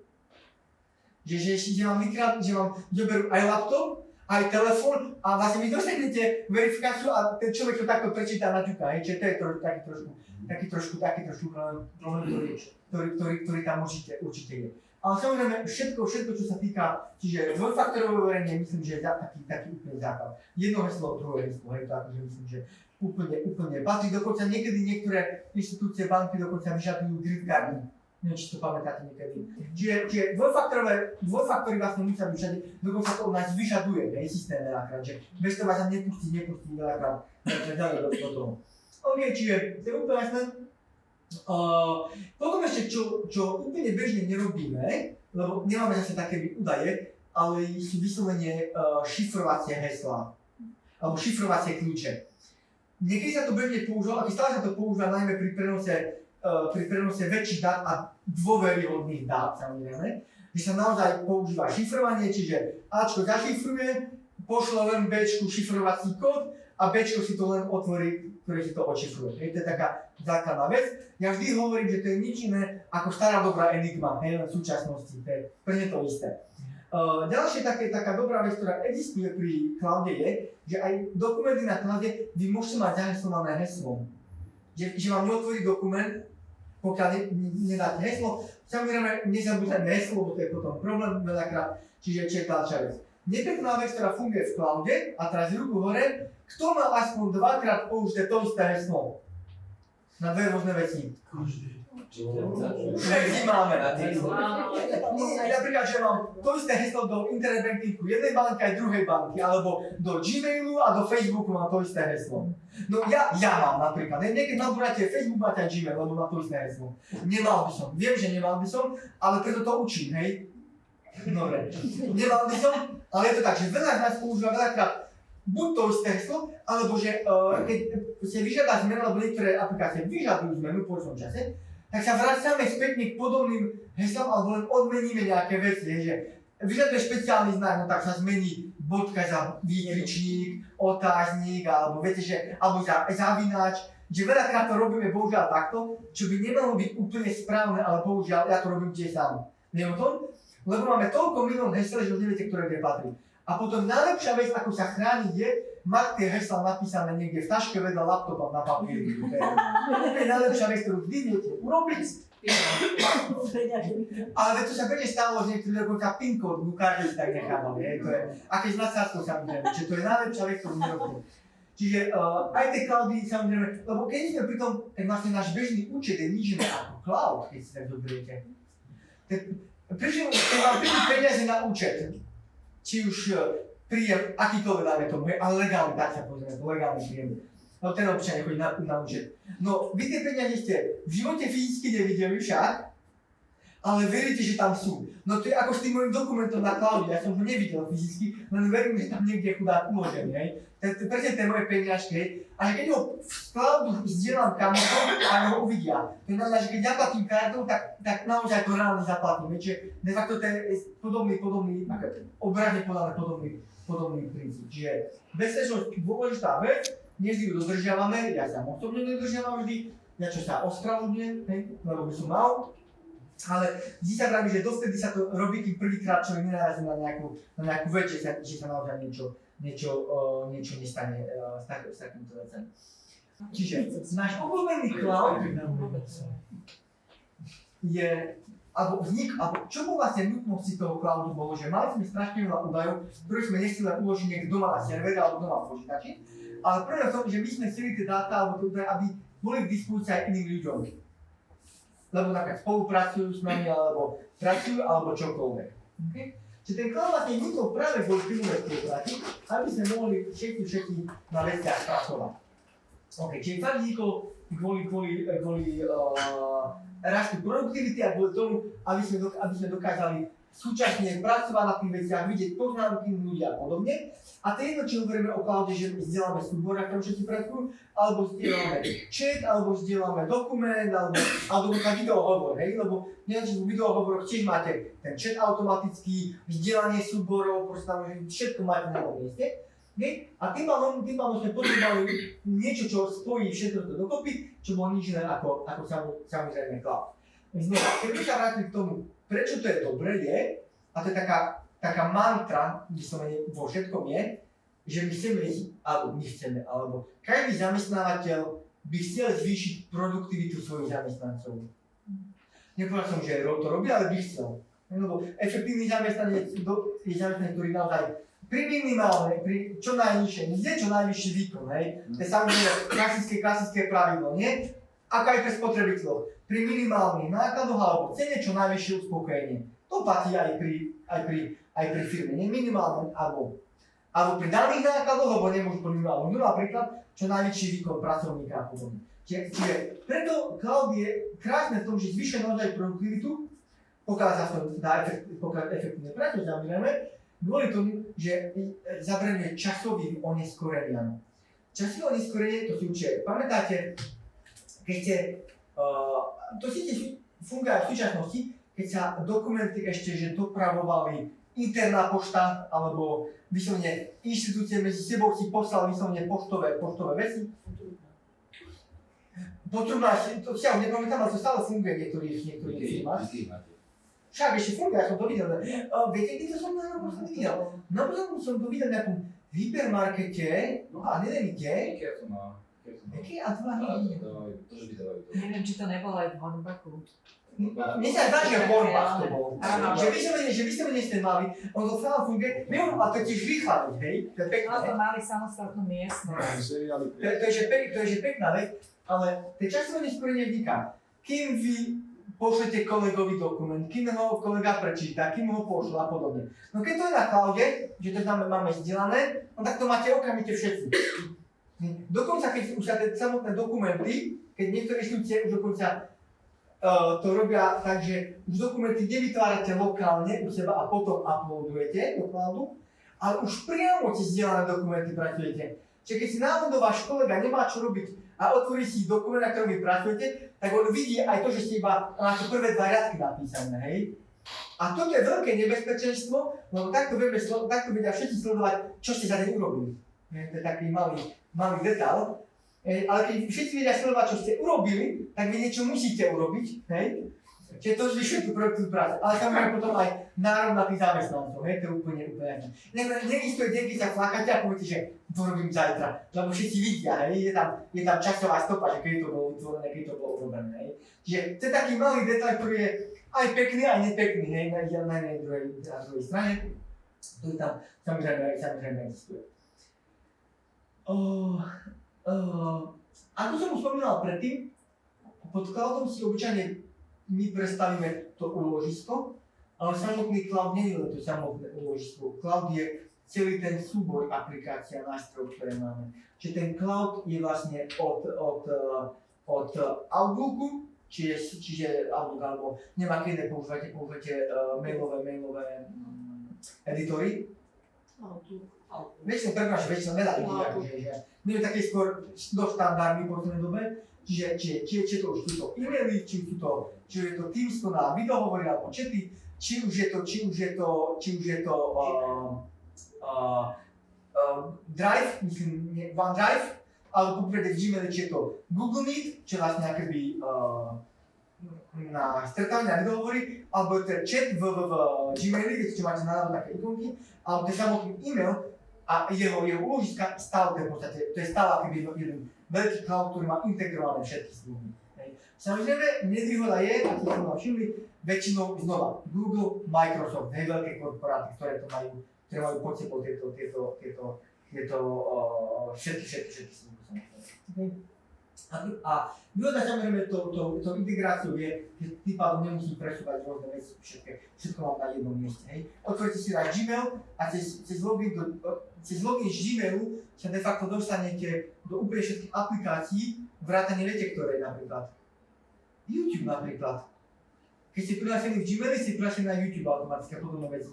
Čiže to od práce až po zábavu na konci dňa, stále to tam nejakým spôsobom je. Na jednej strane áno, znova je to pekné, potrebujete jedno heslo, jeden prístup, na druhej strane nebezpečné, lebo vy zase raz ste prihlásení a ste úplne všade. Neviem, či ste si ešte všimli jednu vec, a to sa týka tiež cloudov, lebo to je všetko prepojené. Keď sa niekde prihlasujete napríklad do Gmailu alebo do nejakých aplikácií, tak väčšinou tam máte také, že prihlásiť sa cez Gmail, prihlásiť sa cez Google, prihlásiť sa cez Facebook, prihlásiť sa cez Microsoft a všetko možné. No a to je nič iné ako toto tu. Je proste všetko zintegrované v jednom, že vy sa prihlásite do všetkého v podstate, že vy nemusíte vedieť heslo. Viete, čo je výhoda napríklad, že ja som z tohto počítať, chcem sa prihlásiť na môj druhý laptop, lebo v tom som nebol prihlásený na Gmaili. Viete, čo je problém? Že ja som si Gmail zakladal ešte možno pred 15 rokmi, myslím koľko. A ja si nepamätám heslo vlastné. A a ja som sa nevedel prihlásiť do toho počítača na môj vlastný Gmail.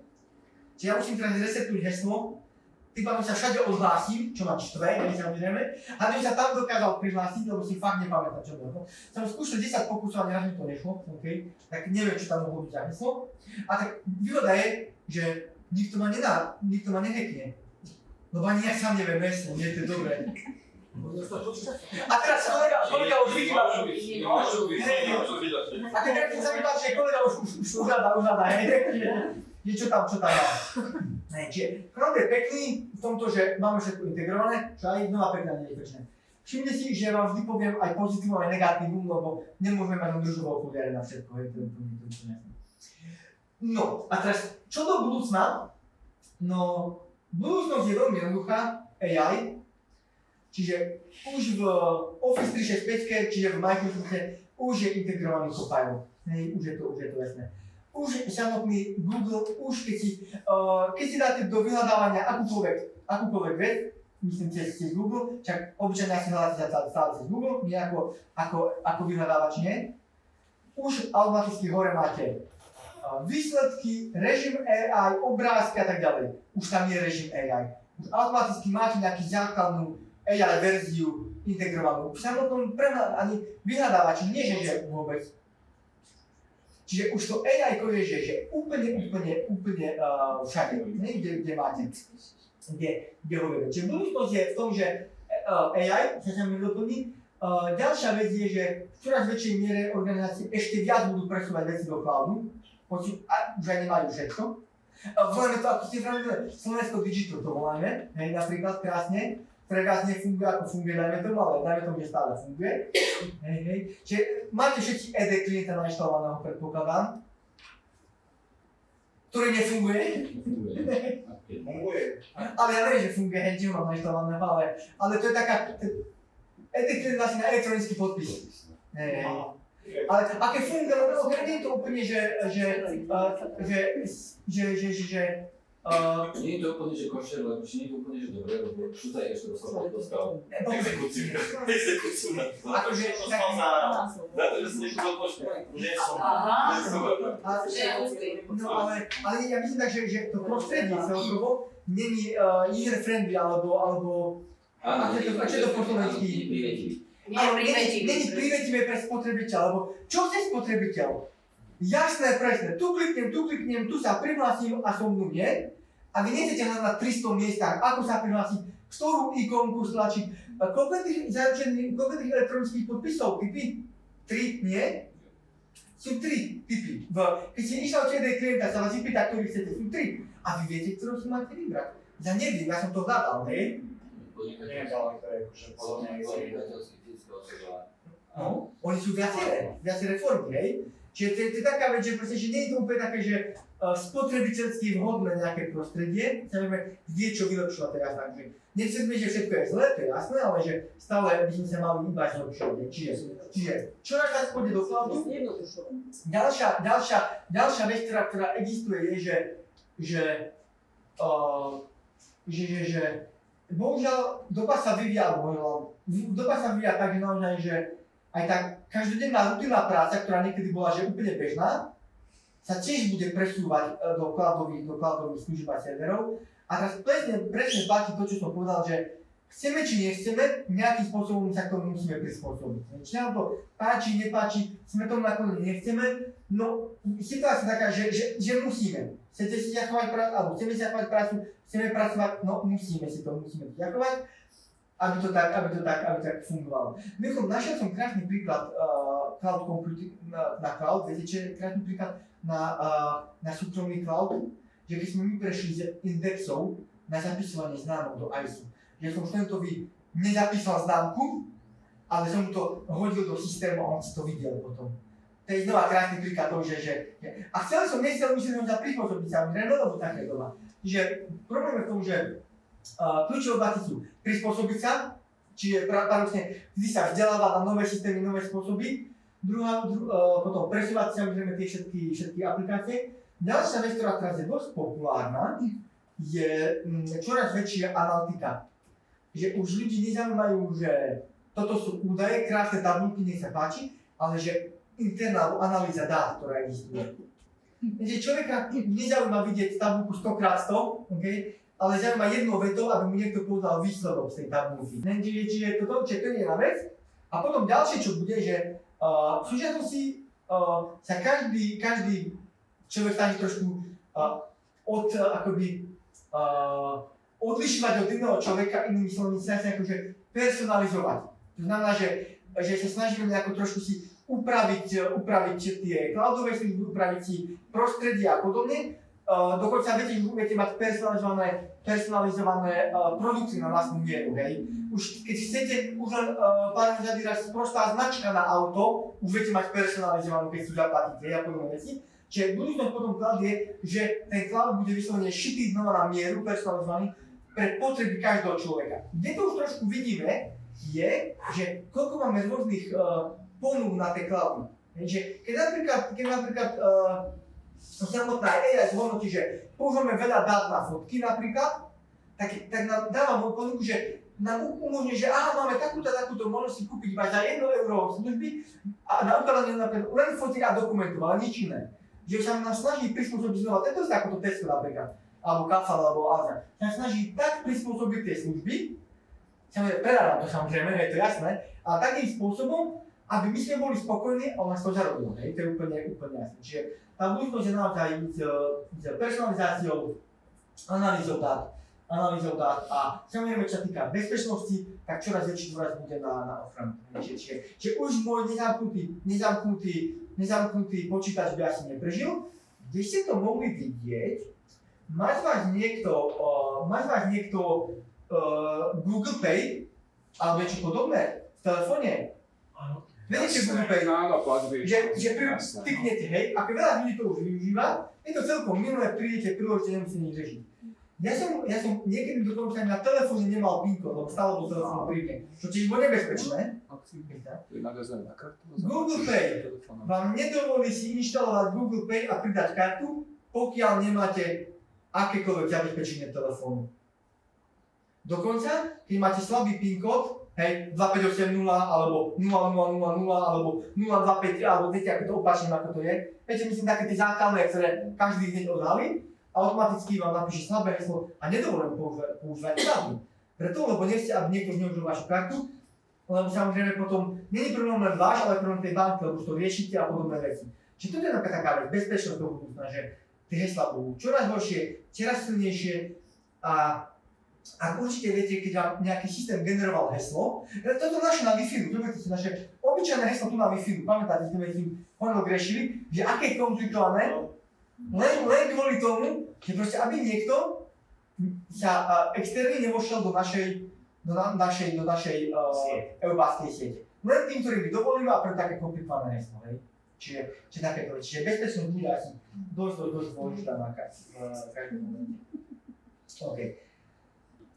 Toto prejdem, ale možno by som... Pán rektora, ak sa môžem spýtať, nie je to asi o tom, že všetci sme tu proste inteligentní ľudia a keď si proste niečo nahráme do telefónu, tak je to s prepáčením naša sprostosť, keď sa to zneužije?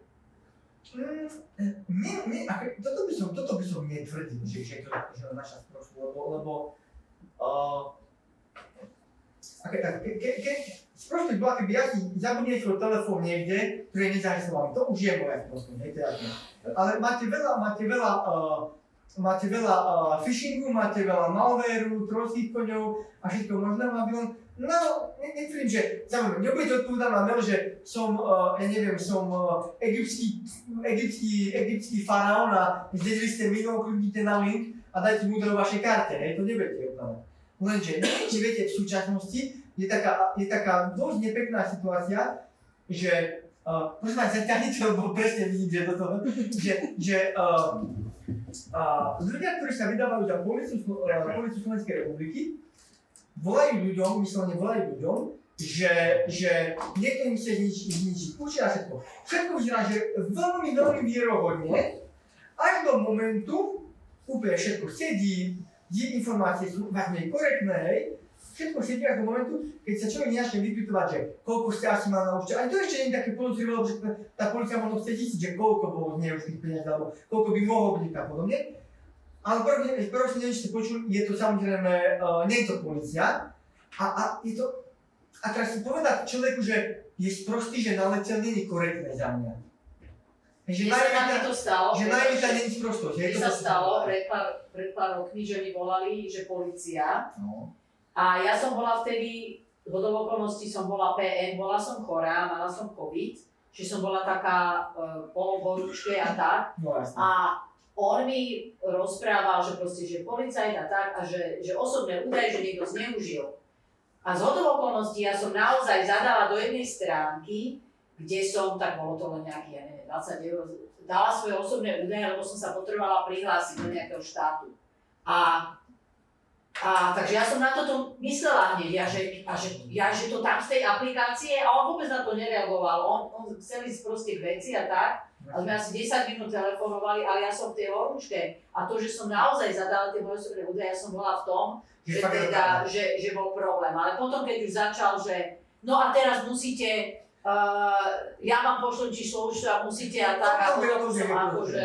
Že to napríklad sa niekto zachová správne, že proste, aha, podozrivé, lenže zoberte si takú peškárku, že dôchodcovia, hej, ktorí možno už to vnímanie sveta možno nie je úplne nekritické, presne, že taká dobrota, taká ľudská dobrota vyslovene. A ja teraz nebudem povedať, že človek, ktorý neviem, má 4 vysoké školy a on fakt je vzdelaný, ale má 80 rokov a už je naivný k tomuto, ja neviem napríklad, že je to jeho sprostosť, že sa nechal nachytať. Viete, že to slovo by som až tak nepoužil.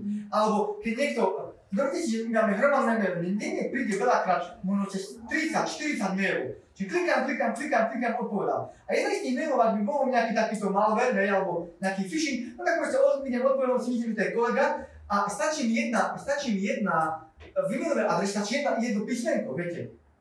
Nepozornosť.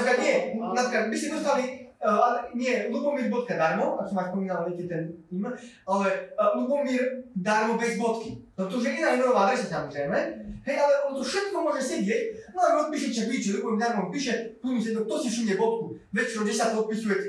Vy odpíšete, že niečo, a to môže byť nejaká prosta nachytávka, pardon za výraz. Čiže áno, v niektorých prípadoch je to naša hlúposť, pardon za výraz, že nemám PIN kód, nemám nejaké zabezpečenie, alebo neviem, sa mi povoluje karta po kancelárii, hej, platovná, alebo čokoľvek. Ale vo veľa prípadoch ľudia proste z doborty sa veľakrát nechajú nachytať, alebo veľakrát sú nejakože dotlačení v nejakej stresovej situácii.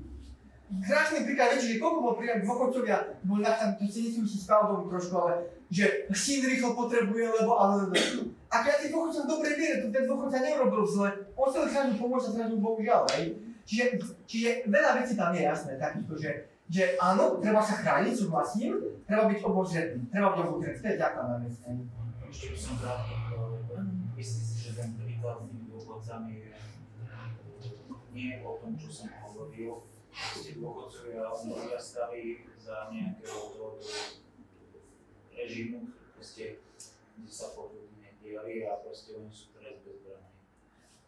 Áno, ale veľa aj ľudí, ktorí nie sú v dôchodkovom veku, sa nechali nachytať. Alebo mali takéto, že phishingové maily a naleteli na to bohužiaľ. A samozrejme, veľa z nich potom to možno uvedomilo a dalo mu, že zablokovať kartu a podobné veci. Priznám sa, ja sám osobne... Ja môžem povedať jeden príklad, že proste oni sú čím ďalej tí hackeri ako sofistikovanejší. Takže mne dokonca volali na môj telefón s tým, že nemám aktuálny ten bezpečnostný antivírus na počítači, čo bola tiež pravda. Vážne. A chceli, aby som zadala heslo, čo proste prístup vzdialený na počítač. Tak ja som povedala, že proste, že v tom prípade už neviem proste, čo ten kódik ako robí, takže nebudem s nimi ako spolupracovať. A potom som volala ešte do českého Microsoftu, a oni normálne majú napríklad niekde v Indii, lebo ja som sa ešte čudovala, pretože som počula za tým hackerom, že on je niekde a je tam ručno ako v práci. Že oni majú celé, potom mi nabehlo aj video, normálne na počítači, že oni majú celé hackerské call centra normálne. Že celé, oni tam pracujú ako v práci, aj bol rozhovor s jednou hackerkou ako takou skrytou, ktorá si ani niekde proste z tej Ázie, ktorá ani nevie, aké veľké čiastky oni zoberú, ako z tých účtov si ani neuvedomujú, aké čiastky a čo vlastne ako robia. Hej, toto vyzerá, že starší ľudia sú najnižšie, to je chyba, lebo je taký, že z dobroty, hej, lenže aj veľa mladých ľudí sa nechalo. Ja len chcem Ono to povedať, bolo ani že jasné, že zahraža to už tak ďaleko, že v podstate áno, aktívne, oni aktívne nevolajú. Volajú zo zahraničia mne a idú tam všetky tie omačky, hej, o ktorých sa to bavíme. Ale potom mi volajú ľudia, dajme tomu, volajú mi z Rakúska, alebo z Polska, alebo odniekiaľ. A o týždeň mi volajú ľudia z Čiech, že ja som im volal zo svojho čísla. A ja som do Čiech nikdy nie, že nikdy, ale som minulý týždeň vôbec nevolal. A to je taká trošku ministra identity, že to číslo sa tvári ako vaše číslo, a potom vy s tým máte problém. Ďalší príklad, netýka sa cloudov, týka sa sieti ako takých, Bažoš poznáte všetci. Taká platforma, kde sa predáva kúpe čokoľvek. No, už teraz majú, že musela som 0,01. 0,01. Ale viete, mňa by to neodradilo, keby som chcel. Ja som, no. Že fakt tam bol, dáte si teraz presne bolo asi 2 mesiace dozadu, Teraz že niekto predával záhradné traktory a stroje a všetko možné, vyslovene na, že normálne poslal aj faktúry alebo predfaktúry, ktoré na reálne existujúce firmy a podobné veci, že sedela faktúra, sedelo číslo, sedelo telefónne číslo, všetko sedelo. A zrazu volali majiteľovi firmy, že prečo im nedodal ten traktor, ktorý už 2 týždne mal byť u nich doma, a že aký traktor, hej, a to popri tom, táto reportáž, ak si pamätám, bola s takým chalanom, ktorý mal do 25 rokov. Čiže sú aj mladí samozrejme, ale súhlasím tým, že ja mám starší trošku náchylnejší, to úplne jasné.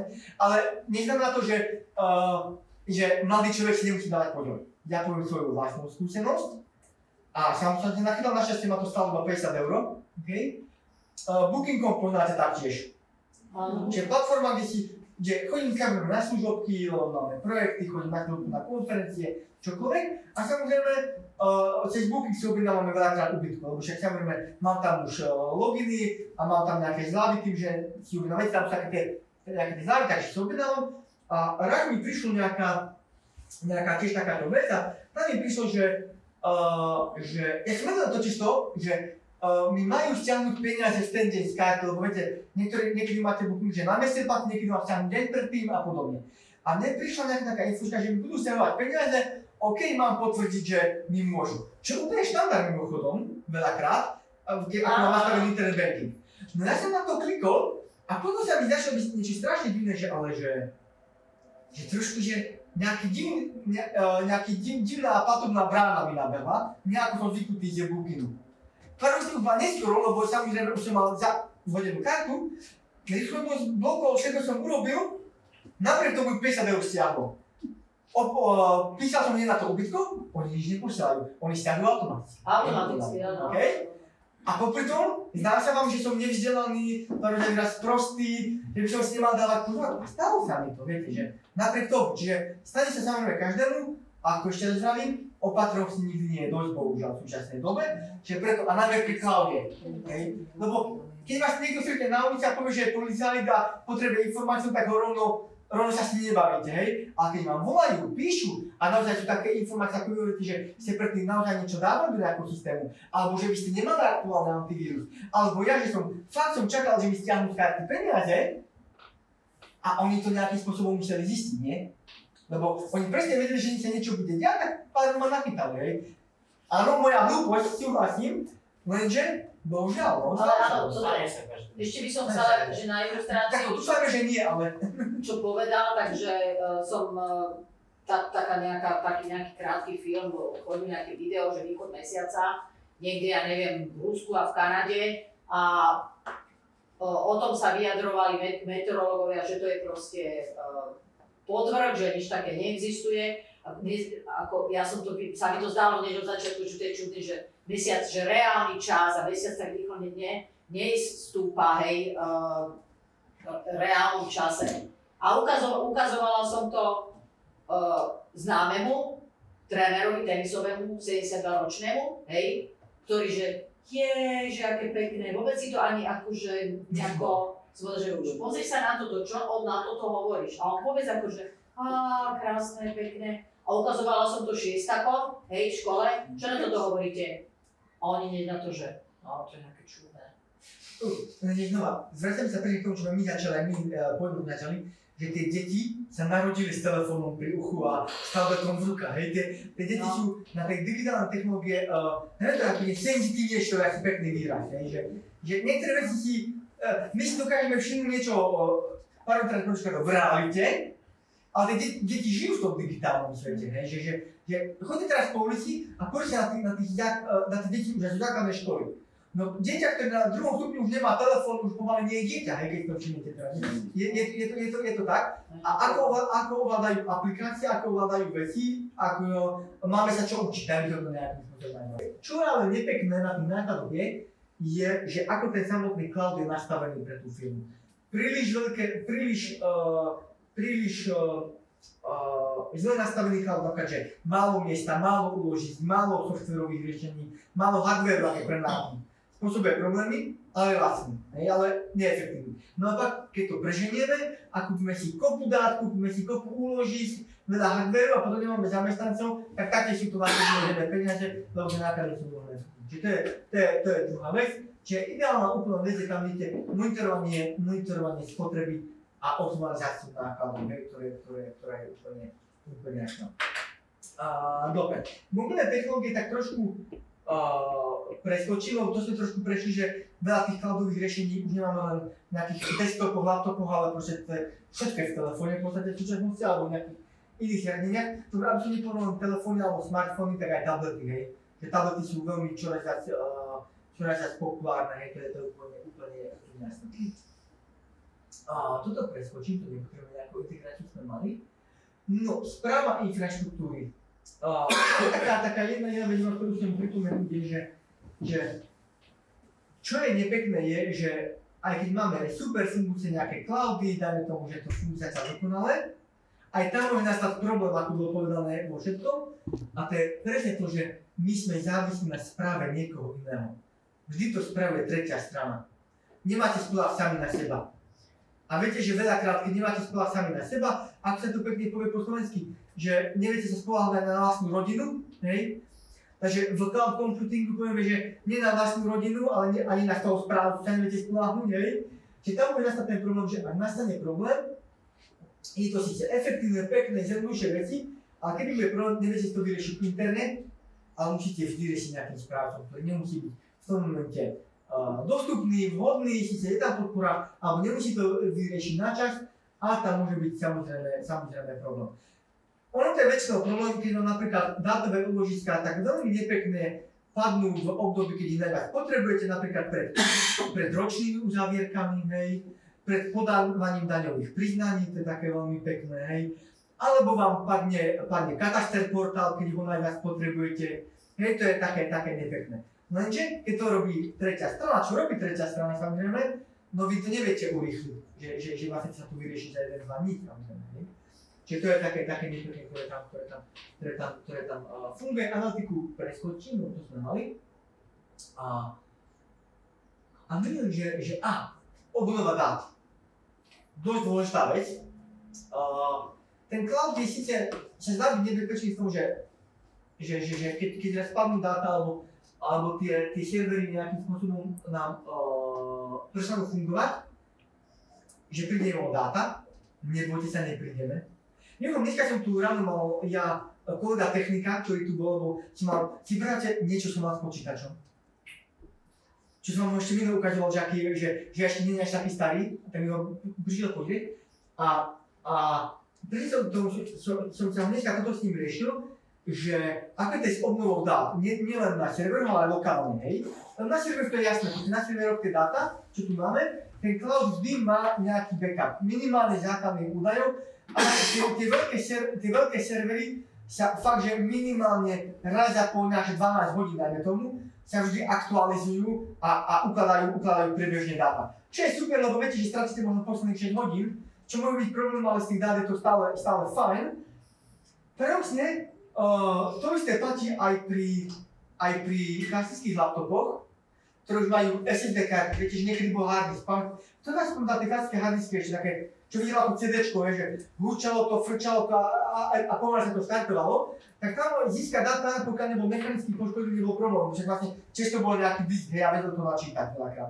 No pokiaľ ste ho neutopili a nepoškriabali na čokoľvek iné, hej. A až sa pýtam dneska práve kolegu, že z informatikov, že ako tie SSD diskami, vlastne sú SSD disky, a ubezpečím vás, že sa nemá vôbec ničoho bať, že keby by úplne, že vypnú počítač, že sú schopní mi všetky dáta vyťahnuť s ním, tak či tak. Tak ma trošku pokojil, neviem aká je krutá pravda, ale dúfam, že sa nemýlim, hej. Ja sa to zdá, no. Záleží. Hej, Ako sa pokazí ten disk. ako samozrejme, keď si potom prejdem autom, hej, alebo nejakým 10-tonovým bagrikom maličkým, hej, Vrtačkou. tak áno, ale že princíp také tie bežné nejaké veci, že viac menej to vedia, vyťahnuť mi stále tie dáta. Že je to drahé, trvá to, ale vedia to. Počúvam. Nemáte tu v škole nejaké cloudové, že si vy môžete ukladať veci tam svoje? A to my máme všetko Microsoft. Všetko, čiže je pravda, že ja veľa vecí šerujem, že tým, že máme vlastne Office 365 online, čiže ja veľa vecí, ktoré mám v laptope v lokálne uložených a ak sa hodím do OneDrive, tak ich tam nájdem. Že bez toho, ja som o tom aj vedel, tak mi ukladá systém, hej, čiže máme. A keď preto ja sa nebojím, lenže môže sa stať, že niektoré veci, nebudú sa presne úplne všetko tam mám, lebo je to možné, že tam mám len tie veci, ktoré mám na jednom disku, ja mám ten disk rozdelený, takže preto. Čiže je to stále možné, ale nechcem to riešiť, hej, to je taký mám pravda, čiže čo sa týka bezpečnosti alebo zálohovania, hlavy sa zálohujú úplne v pohodičke, ale tiež by som to nerád riešil, hej, takže ja si neviem predstaviť, keby vypadol len taká inštitúcia ako EUBA, hej, keby vypadol nám systém, že koľko dát tam je všetko poutované, hej, čiže to je trošku Že ja mám vlastný server, ale čo mám Vy musíte mať doma riadne nebezpečné dáta, že si nepúšťate mimo. Viete, že nie, to mám zálohy dostať počítačové, ešte tam ako test fotiek a takýchto somarín. Tie fotky sú asi najdôležitejšie, lebo ešte máte ľudí, ktorí už aj nie sú medzi nami a tak aj takým. Nie, ešte nezakon, že tam máte nejaké tajné viete informácie, že pretože... To by už zobrali, to už. Nie, základné právo cloudu, to, čo môžu vidieť všetci, mám na domácom, to, čo nemôžu, mám na verejnom, hej? Ale sa mi páči, to by už zobrali, hej. Ale je pravda, že akože čo nám zober, ako nám ako fyzickým osobám, pokiaľ nemám nejaké takéto informácie.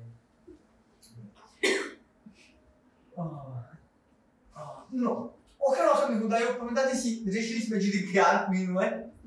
No aj ten cloud by mal spĺňať ochranu osobných údajov, mal by spĺňať ochranu osobných údajov. To znamená, že všetky informácie zverené na cloude, ktoré tam paradoxne aj vydávate, by mali spĺňať to, že do cloudov, ktoré sú, nedaj Bože, náhraditeľné, alebo by sa k nim niekto iný dostať, vy by ste nemali zverejňovať údaje o tretích osobách, tak nehovorím o sebe, o tretích osobách, hej? Že tie by tam akože automaticky nemali byť, aby tým nikto nemal prístup, to není oprávnený tým dostať prístup. To je taká malá vec. Cloudy z princípu by mali byť bezpečné, pokiaľ máme znova dobré a silné hesla a dobrú autentifikáciu na heslo. Súhlasím ale, že keby veľmi niekto chcel, tak predpokladám, že sa k tomu vie dostať, napríklad tým, že na prvom hesla hackne nám to tam alebo čokoľvek, hej? Čiže tam myslím, že to je jasné. Čo sa týka cloudových riešení pre malé a stredné podniky, viete, že už samotný Microsoft a Google ponúkajú naozaj, že riešenia, ktoré nemusia byť pre veľké korporácie, napríklad existuje Microsoft Enterprise, ktoré je pre veľké korporácie, ale existujú menšie balíky, ktoré sú optimalizované naopak pre malé a stredné firmy, práve kvôli tomu, že malé a stredné firmy nepotrebujú mať servery za milióny alebo veci na veľa ukladaných dát, potrebujú bezpečné úložisko na niekoľko terabajtov, nie to nejaké že ohromné dáta, hej. Keď budete si nejaký malý podnik, ktorý má 10 zamestnancov, asi de facto mu stačí základný skoro gmailovský server, hej, ktorý cloud myslím, ktorý má nejakú väčšiu kúpenú kapacitu na niekoľko gigabajtov a nepotrebuje nejaké extrémne veci. Čiže toto všetko existuje, ale samozrejme vždy je to na tom potom dohovore. Viete, že Google má vyslovene, alebo aj Microsoft má vždy podporu konkrétnej krajine a vždy potom vie konkrétne podporiť alebo ušiť na mieru samotný produkt. Globálna dostupnosť služieb, veľmi pekná vec, či som na služobke v Česku, či som tu v Bratislave, či som na služobke v juhovýchodnej Ázii, kdekoľvek, vždy sa dostanem do svojho cloudu, vždy sa dostanem napríklad do serverov EUBI a vždy sa viem prihlásiť a napríklad komunikovať už tam cez moju vlastné konto. Jediná nevýhoda je, že veľakrát cloudy zistujú, kde sme, práve kvôli tomu riziku prihlásenia sa, a preto, ako sme sa minule rozprávali, toto bolo VPN-ka, hej? Klasická vec, ktorá sa cez našu VPN-ku, to je úplne jasné. Toto sa mi páči, toto som tam musel dať, lebo viete, že teraz súčasný svet je brutálne environmentálny, čiže cloudy, no nie tak. No ešte len Však už nám začne platiť Euro 7 a už si o pár rokov nekúpite benzínové alebo naftové auto, hej? Už budete tankovať elektrínu. Tak vidíte, čo sa dneska vo svete deje. Môže? Čo všetko je. Čo to všetko? všetko a Ale zároveň- že dneska neviem, lebo 7:30 robím. Ale ako myslíte, globálne tieto, my tak áno viem. OK, čiže nakoniec sa aj tak vrátime k dlhobežkám bicyklom, hej, to je jasné, hej, to sme pri tom. Lebo to žerie ľudskú energiu, hej. najmä AI, však to o tom sa nehovorí, ale O čom? o umelej inteligencii, koľko žere. Myslíte energie? No. Tak maličko. To by stačilo pre jedno väčšie mesto. Nie, áno, áno, AI je strašne energie náročná. No, a plus ešte voda, alebo to ešte Ale ochladzujú ešte nie sa tie AI, ale nebude tie zariadenia. aj ťažba digitálnych mien. A myslím bitcoiny, hej. Výpočtová technika, na takomto počítači ani nespustíte pomaly, hej.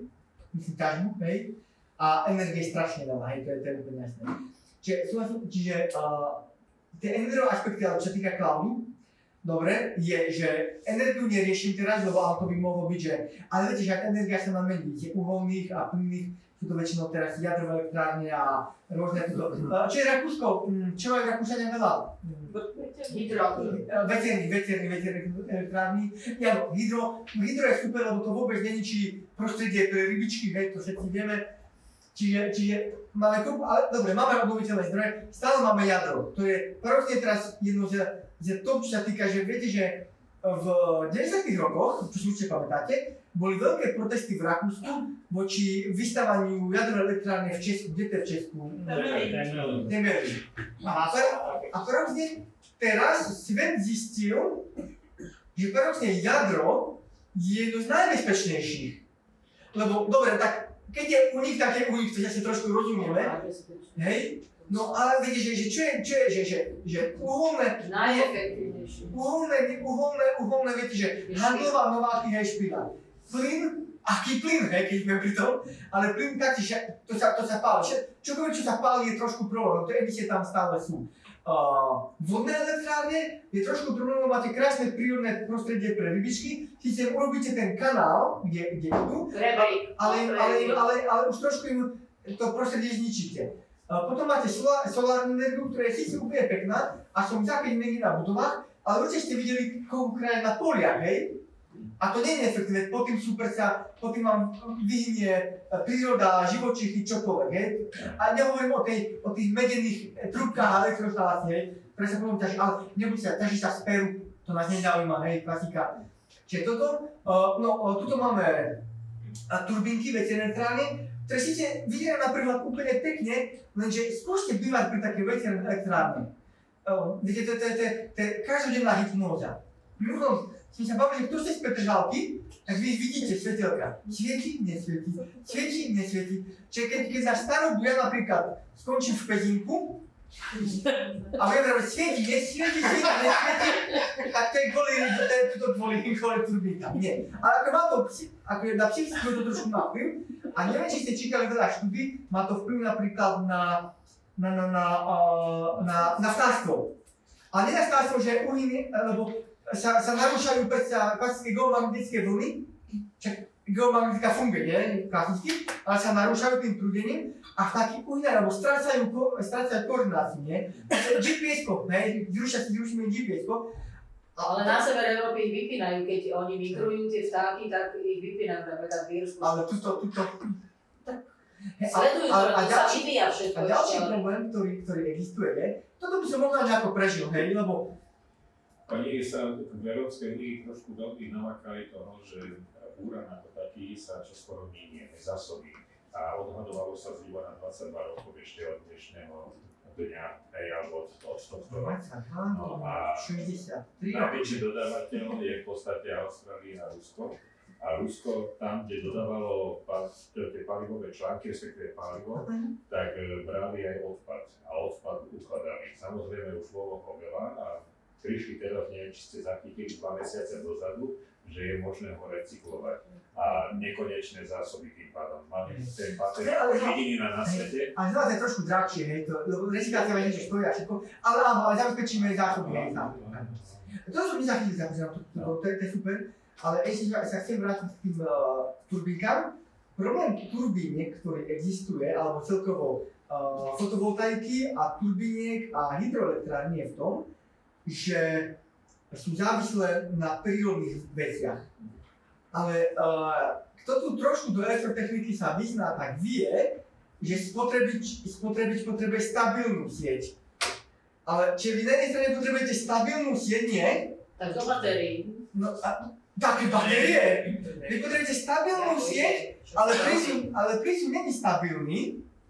A napríklad, to viem od brata, ktorý sa v tejto prvnosti trošku pohyboval, že samotní Rakúšania, hoci tam majú turbínky, vodné a čokoľvek, majú stále niekde zapnuté plyn, hej, klasika, na turbínky, no myslím vodopána, okej. A keď potrebujú, tak rýchlo dodotujú do siete, okej. A naopak, keď je prebytok, tak to buď predávajú do okolitých krajín, ak sú schopní aktivovať, alebo proste to vyrába na zmar, nie? Lebo zatiaľ to, no vieme to ukázať, ale to sú extrémne veci, neviem, či ste videli niekedy zábery z USA, kde sú také, že vyzerá tak kolovné kontajnery, videl niekto? Sú batérie veľké, no. To sú také obrovské batérie, ale proste to sa, pri fotovoltaike to oni majú. Ale to proste dobre, tým, že oni s tým Japania púšťajú, je ich problém. Ale to je environmentálna, akože extrémna záťaž, hej, to sú batérie v podstate, že to sú kontajnerové batérie, to sú extrémne. Čiže problém toho, dobre, vtáky pomrú, čo má potom, keby som chcel povedať, nie? Ale že sa zblázním, zaučia. Hej, že sa zblázním, môj problém. Ale to, že nemám stabilnú sieť, je problém, hej.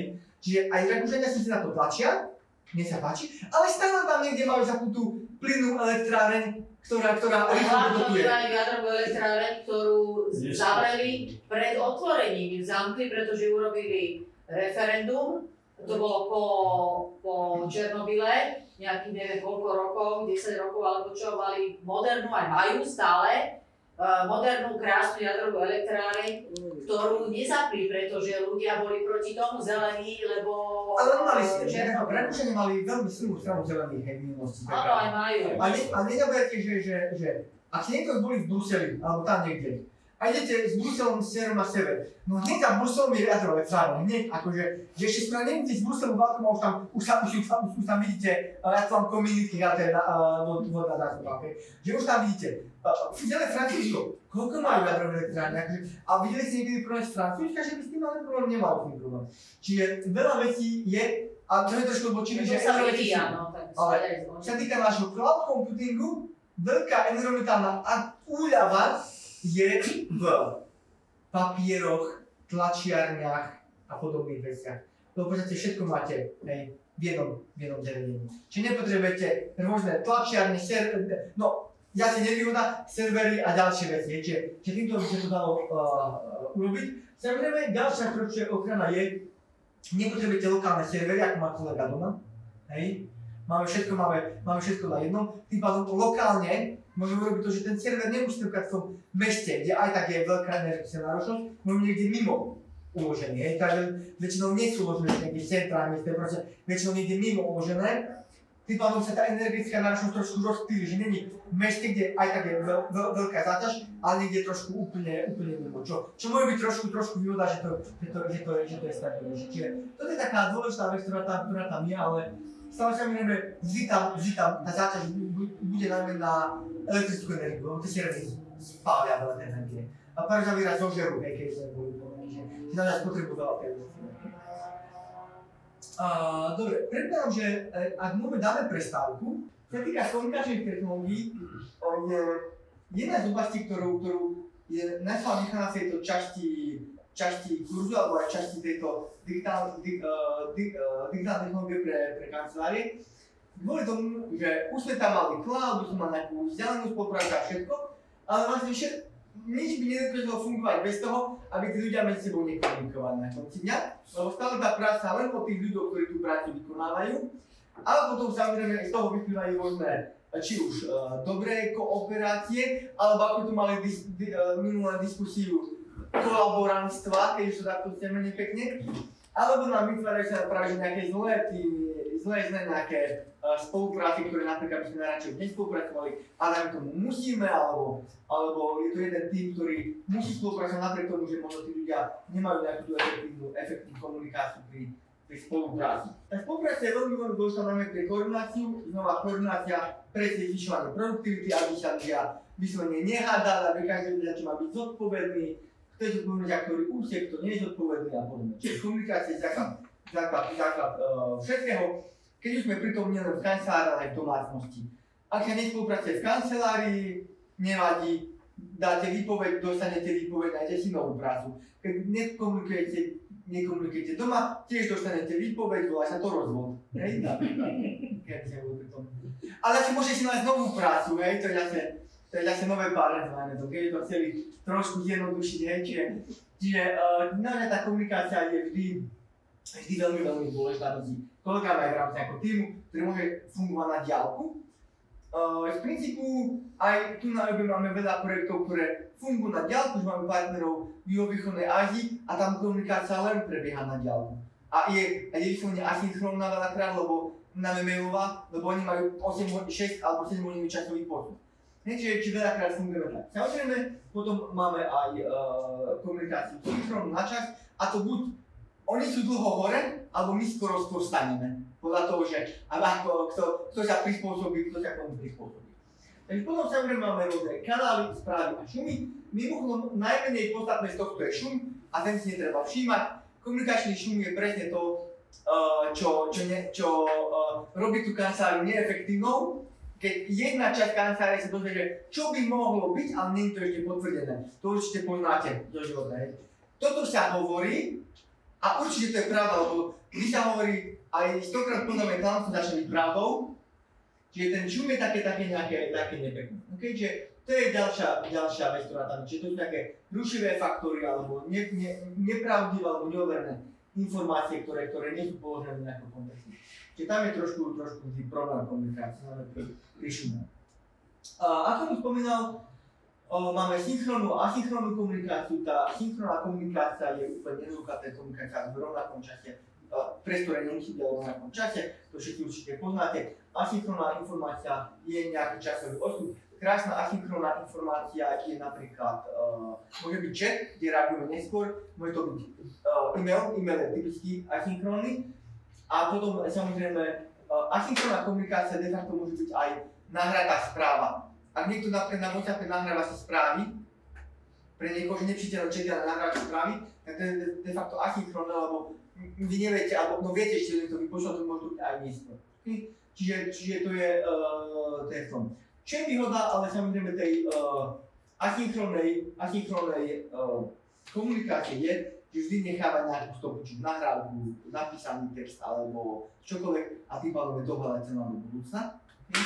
Čo sa týka synchronnej komunikácie, najmä čo sa týka videočetov alebo videohovorov alebo klasických telefonátov na konci dňa, tá pokiaľ si vám niekto nenahráva, čo je teda moderné, tak v tom momente vlastne nie je dostupovateľné, lebo neviete povedať, že niekto to v tom momente povedal, pokiaľ to naozaj nie je nejakým spôsobom nahrávané. Čiže tam je takáto úloha. Samozrejme, každá komunikácia má svoju výhodu a má svoju nevýhodu a potom sú tým pádom rôzne typy komunikačných kanálov. E-mail, chat, videohovor. Všetko vyplýva z toho, či je to asynchronné alebo synchronné. Samozrejme, e-mail je vhodný na formálne otázky, formálne odpovede, formálnu komunikáciu. My to už načrtli, že veľakrát ľudia nedodržujú základné princípy e-mailovej komunikácie, ktorá by mala mať tie isté princípy, ako mala niekedy klasická listová korespondenčná komunikácia. Čiže vždy by tam mali byť určité pravidlá, ktoré nám fungujú. Nevýhoda e-mailov je, že sú zdĺhavé, pracné a keď sa píše veľa úloh alebo veľa v jednom vlákne veľa e-mailov, tak sú extrémne neprehľadné, lebo už neviete, čo bolo na začiatku. Čiže e-mail je pekný na oficiálne veci, nepekný na takú rýchlu odozvu a podobné veci. Na to naopak vhodnejší chat, ktorý samozrejme niekedy pred pár rokmi nebolo možné, aby sa ešte používal chat, neviem, či si pamätáte. Že študenti niekedy nemohli s nami komunikovať, že chatom, to mohlo byť oficiálny mail, alebo mysleli, že prišli za nami alebo podobne. V súčasnosti chat v MS Teamse napríklad úplne bez problémov odpovedáme, sme dokonca povinni odpovedať, lebo sa to berie za oficiálnu komunikáciu. Čiže my keď študentovi neodpovedáme napríklad aj v chate, tak sa to berie, že nás oslovil a my sme povinní mu v adekvátnom čase odpovedať, samozrejme. Čiže chat je vhodný na rýchlu komunikáciu, rýchle potvrdenia, a rýchle oznámenia nejaké bleskové správy. Ja sa priznám, že ja mám rád také chatové správy. Ja si nie som taký, že chatujem teraz s každým a o všetkom, ale naozaj napríklad sa to strašne dobre pracuje tým pádom so študentami, že proste to mám veľmi rýchle. A ešte popri tom, ak v chate máme, keď chatujeme so skupinou, že máme vytvorené skupiny, že nemusíme písať každému jednému, ale napíšem všetkým naraz, vedia odpovedať mi individuálne alebo skupinovo, naozaj veľmi rýchla, mám naozaj rád takú komunikáciu, ktorá takto funguje. A potom máme samozrejme videohovor, ktoré už vhodný máme na komplexné a zložitejšie témy, vysvetľovania, riešenie problémov a rýchle odozvy, ktoré by maili alebo v čete bolo ťažko napísať, alebo je to rýchlejšie vysvetliť, ako by ste to mali napísať, a napríklad môžu byť nejaké otázky k tomu. Čiže tam je to fajn. Nevýhoda videohovoru ale je, že pokiaľ není zaznamenávaný, tak znova tam není žiadna stopa. Vieme, že bol videohovor, ale nevieme, čo sa na ňom riešilo. Čiže ideálne potom je nahrávanie videohovorov, viete, že všetky aplikácie nám to umožňujú nahrávanie, nie je možné, alebo potom samozrejme robenie poznámok videohovoru, ktoré vám dokáže v súčasnosti robiť umelá inteligencia v samotnom Teamse. Dokonca v samotnom Teamse, neviem, či ste niekto skúšali. Samotný Teams napríklad už dokáže urobiť z nahrávky alebo z prepisu, dokáže urobiť zápisnicu. Čiže veľmi pekná vlastnosť. Má to potom veľmi dobre skúšať, že to funguje. Veľmi pekná vlastnosť. Samozrejme, kontrolovať po ňom, lebo niektoré veci nemusí zažívať presne.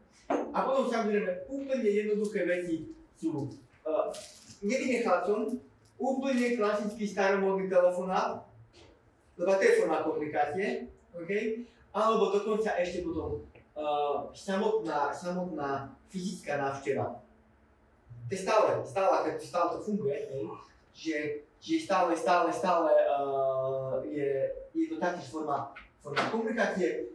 Tá osobná návšteva je vhodná najmä pri riešení tiež takých najkomplikovanejších asi veci, ktoré sa musia v kancelárii riešiť. Nech toto k tomuto. Dobre, ďalšia vec, ktorú potrebujeme v tomto prejsť, že tie nástroje, ktoré nejakým spôsobom máme, či začneme obyčajnými nejakým hardwareom na písanie správ, až po niečo také, čo vidíte práve pred sebou, lebo úplne tento celý stojan, ako takto vidíte, bol kúpený ako videokonferenčná technika, že stojan, nejaký screen a samozrejme nejaká videotechnika. Najdrahšie, aby ste si vedeli, najdrahšie na celom tomto, čo tu vidíte, screen je relatívne lacný v súčasnosti. To fakt viete kúpiť do 1000 eur v takýchto veľkých celkom. To myslíte veľkú? Prosím? Myslíte veľkú? Ale keď voláme to obrazovku. Obrazovka po Slovensku. Áno, dobre, pardon, tak obrazovku. Lebo toto je každý, aj čiže ako televízia. Že máte niektorí na tie väčšie obrazovky, máte len ako obrazovku, čiže nedá sa to používať ako príjimač televízny. to sa dá samozrejme. No a najdrahšie na tomto celom tu je tá videokamerka s reproduktorom, tam, a plus tuto je, ktoré nemáme vonka, tam je taká gulička, neviem čo je, taký kruh tam je. A to je vlastne externý mikrofón. Na túto miestnosť nám stačí jeden, lebo on má dosah okruh 20 metrov dokáže zachytiť, čiže to nám úplne stačí. Ale v tých vyšších sálach niekedy, keď vidíte, tak hore sú takto nainštalované väčšinou a sú to vlastne, aby zvukov to zaznamenali. Čiže toto je relatívne drahé. A potom, čo vy síce nevidíte, ale je za tým, že vzadu za tým televízorom alebo obrazovkou,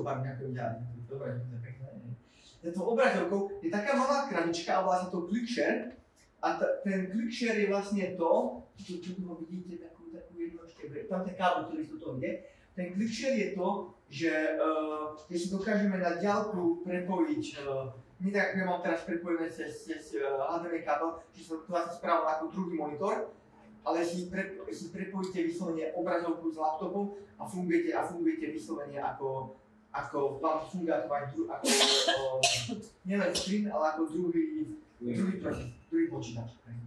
Čiže už si nás nahrávate? Kde? Tu, jasne. Tam, len tam tej pohode. Nie, teraz to je vypnuté, clickshare momentálne vypnutý, tam by ste videli svetielko zelené na kamere. Tu na kamere by ste videli svietiť svetielko, tuto by bolo zelené svetielko, nie nachávam samozrejme.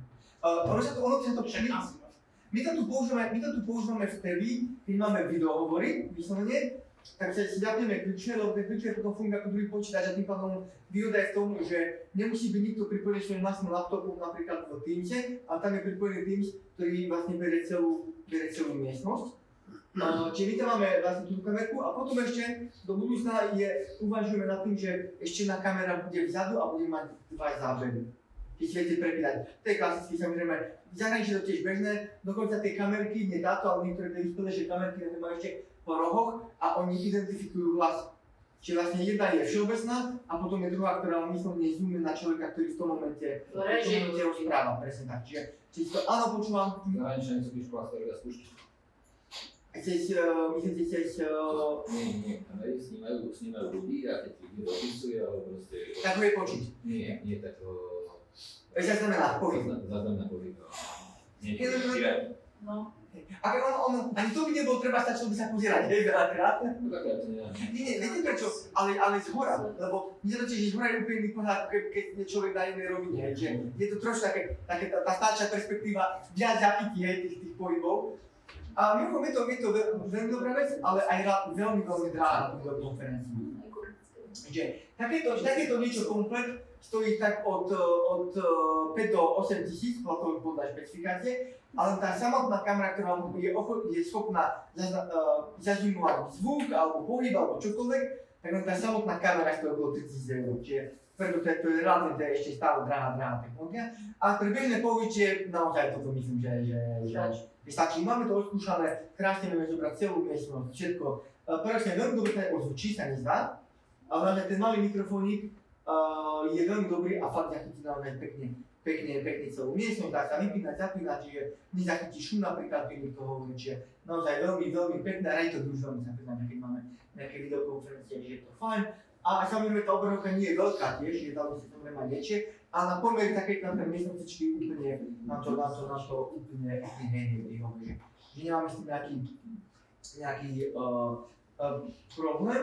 Výhoda v tom je, že prečo my sme tiež zavedli niečo takéto je, že my sme to dlho nemali tiež, lebo pred covidom ani nebola nejaká tá spolupráca, nebola tá komunikácia v rámci tímov, nebola možno. Keď týmy chceli, tak si zavolali, napísali, alebo sa stretli naozaj dvakrát aj online, ale nemuseli sme mať konferenčnú miestnosť. V súčasnosti celý ten trend digitálnej komunikácii aj pre Office, aj pre všetko podobné je, že sa tí naozaj stretávajú takto online. Jeden tým je na jednom mieste, druhý na druhom mieste a aby sa nemuseli všetci pripájať vlastné zariadenie, tak tu je 10 ľudí, tam doma je 10 ľudí a krásne komunikujú. Čiže krásne tie týmy takto medzi sebou krásne vedia spolupracovať. Čiže to je veľmi dobrá vec, ktorú fungujeme. Čiže tie naše platformy, ktoré máme, čiže nie je to len o samotnom hardveri, ktorý máme, a potom samozrejme aj o softveri, ktorý potrebujeme používať. A napríklad ten clickshare, hej, je typická vec, ktorá je niečo navyše, ktorú napríklad, že musíme mať, aby sme dokázali takto pekne prepojiť. Celé obrazovkami. E-mail, ako sme vravili, nie je vhodný na okamžité riešenie, ale na formálne veci, keď do toho musím najmenej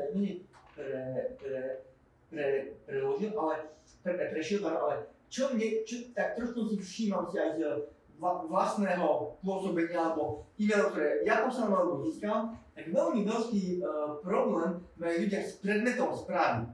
To je hore to, čo máte v hlavičke. Že veľakrát, ako je to, neviem, či sa neviem naučiť niekoľko 10 ročí, kto z vás už dostal taký e-mail, že dosť podstatný e-mail, ale podľa názvu by ste nikdy ho neotvorili pomaly. Najlepšie také, kde máte forwardnuté, tie podstatné maily máte FV, že forwardnutý mail. No tak ja a priori skôr neotváram, lebo sa bojím, že k tomu, čo ste preposiela. A veľakrát to je tak, že veľakrát je v maili dlhý názov, alebo veľkým výkričníkom, že dôležité a neviem všetko možné, potom stačí dať dôležitosť správy nastaviť, že urgentná správa, tam máte také, to poznáte, tam máte také tie vlajočky napríklad, alebo čokoľvek, že veľmi jednoducho sa dá, alebo pri poslaní sa dá vybrať, že to urgentný e-mail a týmto musíte rýchlo urobiť, že áno, máte urgentný e-mail. A vo veľa predmetov správy stále evidujem, že nevieme napísať poriadne ten predmet správy, že akoby napíšeme toho tak veľmi rýchlo a ten predmet správy nie je korektný, že sa to netýka. Čo je výhoda, čo sa trošku sme sa naučili, je, že keď máme akúkoľvek projekt alebo tímovú debatu, tak my na to zvykneme hneď ako prvé dať názov projektu, oblasť, ktorej sa týka a potom až samotnú, čo sa to týka, že projekt ECAU, Work Package 2, ja neviem, tréningy, podobne, alebo účasť na tréningu, alebo čokoľvek. Veľakrát je dobré to mať spôsob, ale veľakrát naozaj vidíte, že naozaj toto aj ja poviem veľakrát, že ten mail je taký, že predmet a neviem o čom ja v tom správe extrémne dôležitá pre mňa, čo potrebujem vedieť. A keby som si prešiel len predmet, tak ho vyzorujem vyslovene. Aha, niekto mi niečo píše, dobre, poviem sa na to zajtra a potom to môže byť veľmi dôležitá správa. Čiže to je dôležitá vec a to som spomínal, keď je veľa tých správ, tak veľakrát sa tá konverzácia e-mailov tých opakovaných a preposlaných a odpovedacích sa veľakrát zmení, ale sa zmení. Začnete toto, že účasť na tréningov a skončíte v obsahu tréningov, čo sú dve rozdielne veci, ale ten predmet správy, ktorý sa to stále preposiela, je stále účasť na tréningoch. Problém to, že potom neviete ani dohľadať podľa predmetu konkrétnu vec. To je úplne bežná vec, ktorá sa stáva. Čo chcem poukázať na jednu vec, keď tu poznáte Outlook, tak Outlook je veľmi nepraktický vo vyhľadávaní správ. Neviem, či máte takú skúsenosť, že Outlooku, keď chcete nájsť správu nejakú staršiu, tak to je, že takmer neuskočiteľná úloha, dokonca ani podľa kľúčového slova, lebo vám vyžadá všetky menej tie niektorí potrebujete alebo ktorý hľadáte. Toto je oveľa lepšie napríklad spracované v klasickom komerčnom Gmaili, sa musím priznať, to spracovanie. A ja sa tak vnímam, že to hľadanie správy príde oveľa intuitívnejšie a lepšie, že Outlook som to trošku mám pocit, že zlyháva. A keď samozrejme môže to byť aj nastavenie na rôznym inakým. Štruktúra správy je úplne jasná, to nemusíme nejakým spôsobom riešiť. Čo ale tiež si všímam je, že veľmi dlhý a rozsiahly mail bez jasných pokynov tiež nemá dávať zmysel. Viete, že rozpíšeme celý e-mail a na konci mailu sa spíšete, že dobre, a tak akože, čo mám robiť? To je presne tiež zle koncipovaný e-mail v rámci nejakého týmu, ktorý spolupracuje v rámci kancelárie, to je jedno, či to je od nadradeného, podradeného alebo opačne. Dlhý rozsiahly mail, kde nie je jasne povedané, kto, čo, dokedy a ako má urobiť po prípade, nie je vhodný e-mail. Čiže veľakrát sa zabúda na také tie termíny, dokedy, ako, a proste sa to stráti v tom celom texte, to je, myslím, že celkom pekné. Ak už e-mail má byť dlhý, tak radšej urobiť videohovor. To je asi také, že proste, že aby ste nepísali trojstranové litánie, nejaké nejakého textu a na konci tak nikto nevie, čo vlastne má robiť. Hej. A dostanete spätný e-mail, že pekné, čo mám robiť vlastne, hej, z toho, čo pre aká oblasť toho pre mňa vyplýva. To je úplne bežné. Čiže každý e-mail by mal byť, najmä ten, ktorý sa týka spolupráce, by mal byť napísaný tak, aby čo najmenej, aby eliminoval dodatočnú otázky. To je rozumné. No, toto je tiež zaujímavá vec. Keď pošlete e-maily, tak máte prijímateľa na kópiu, na skrytú kópiu. Využívate túto funkcie niekedy? No, na kópiu áno, a skrytú kópiu, to je také pekné. To je pekné. A viete, čo najhoršie? Keď ten, komu píšte na skrytú kópiu, potom odpíše všetkým. Lebo to sa môže stať, lebo keď dá odpovedať všetkým, viete, tam mať takú možnosť, tak sa to môže stať, hej? Čiže, samozrejme, komu sa to týka? Kópia, aby niekto bol informovaný, nežiadate od neho žiadnu reakciu, alebo proste len pre, aby bol informovaný. A skrytá kópia je taká veľakrát triky, myslím, lebo otázka je, že prečo to chceme urobiť niekomu, hej? Skrytá kópia sa používa vtedy, keď ste poslali maily veľa ľuďom a nechcem, aby každý iný videl, že kto komu to ten mail poslal. Vtedy rozumiem. Alebo keď podriadený bonzuje na kolegu a poslal šéfovi, hej, tak môže sa do skrytej kópy, hej, to je úplne jasné, ale to nie je asi úplne korektné, si myslím, takéto správanie sa. Čiže tá skrytá kópia veľakrát mala byť na chránenie súkromia, nie kvôli tomu, že aha, si niekoho bonzovať, čo urobil, hej, toto nie je úplne pekné si snahy.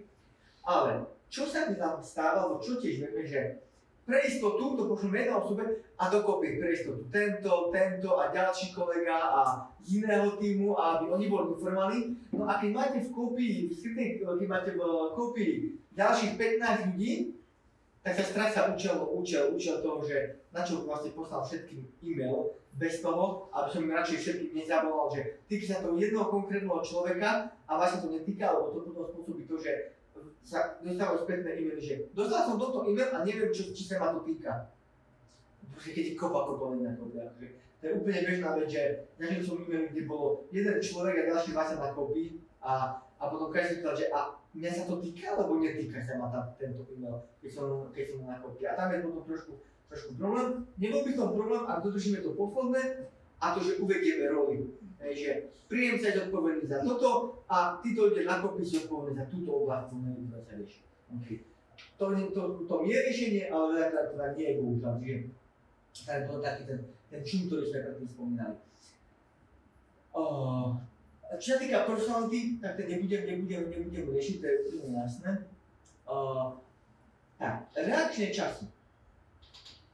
Ako často ste zvyknutí odpisovať na maily, alebo čo je povedzme taká primeraný čas na odpísanie mailu? Máme, či keď niekto o 1 v noci napíše e-mail, dobre, ale to je tak teraz pre všetkých smrteľníkov, nie my dvaja, lebo ja odpísujem od 1 mail, to je pravda.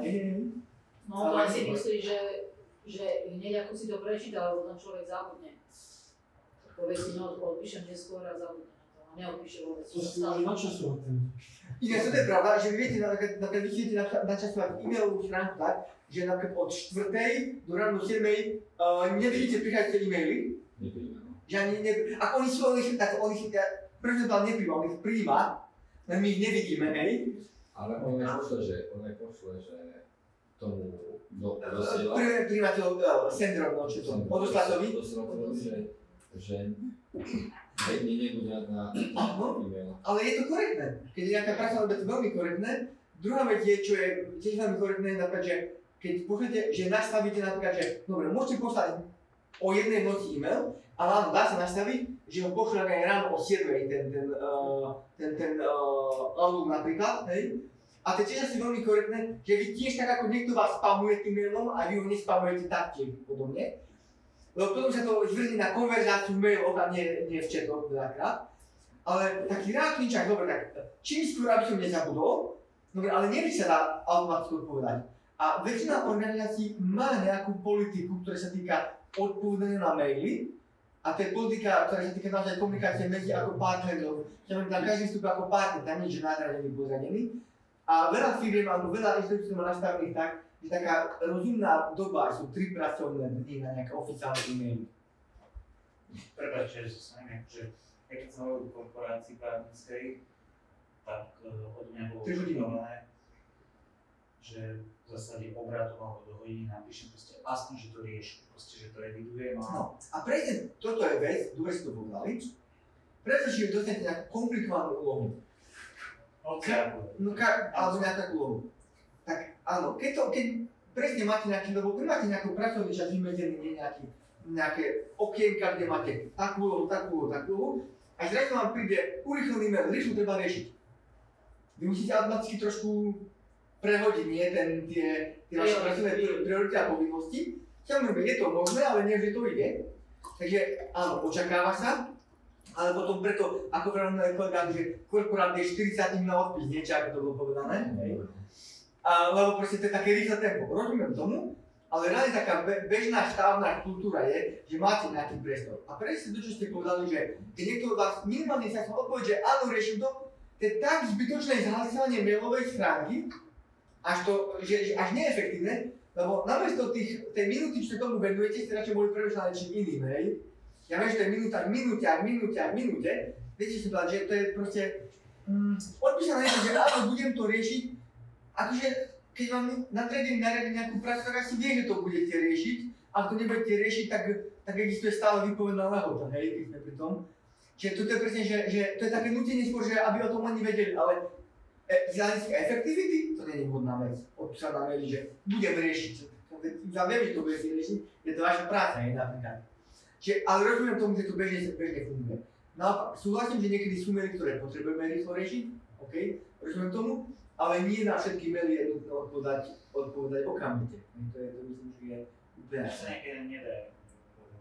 Áno, tak keď to vyžaduje nejakú prácu, na vytvoriť nejaký report, ale sa vytvorila nejaká správa, alebo tabuľky, alebo čokoľvek, tak nemôžete to vytvoriť za 5 minút a poslať, že jasné, to som to vyriešil, poslať do 5 minút e-maily, hej. No môžete, ale možno nie je správne, lebo keď sa nájdete a podobne, máte minútu, takže. No môžem ma toľko minút zavolať, aby som to vyriešil.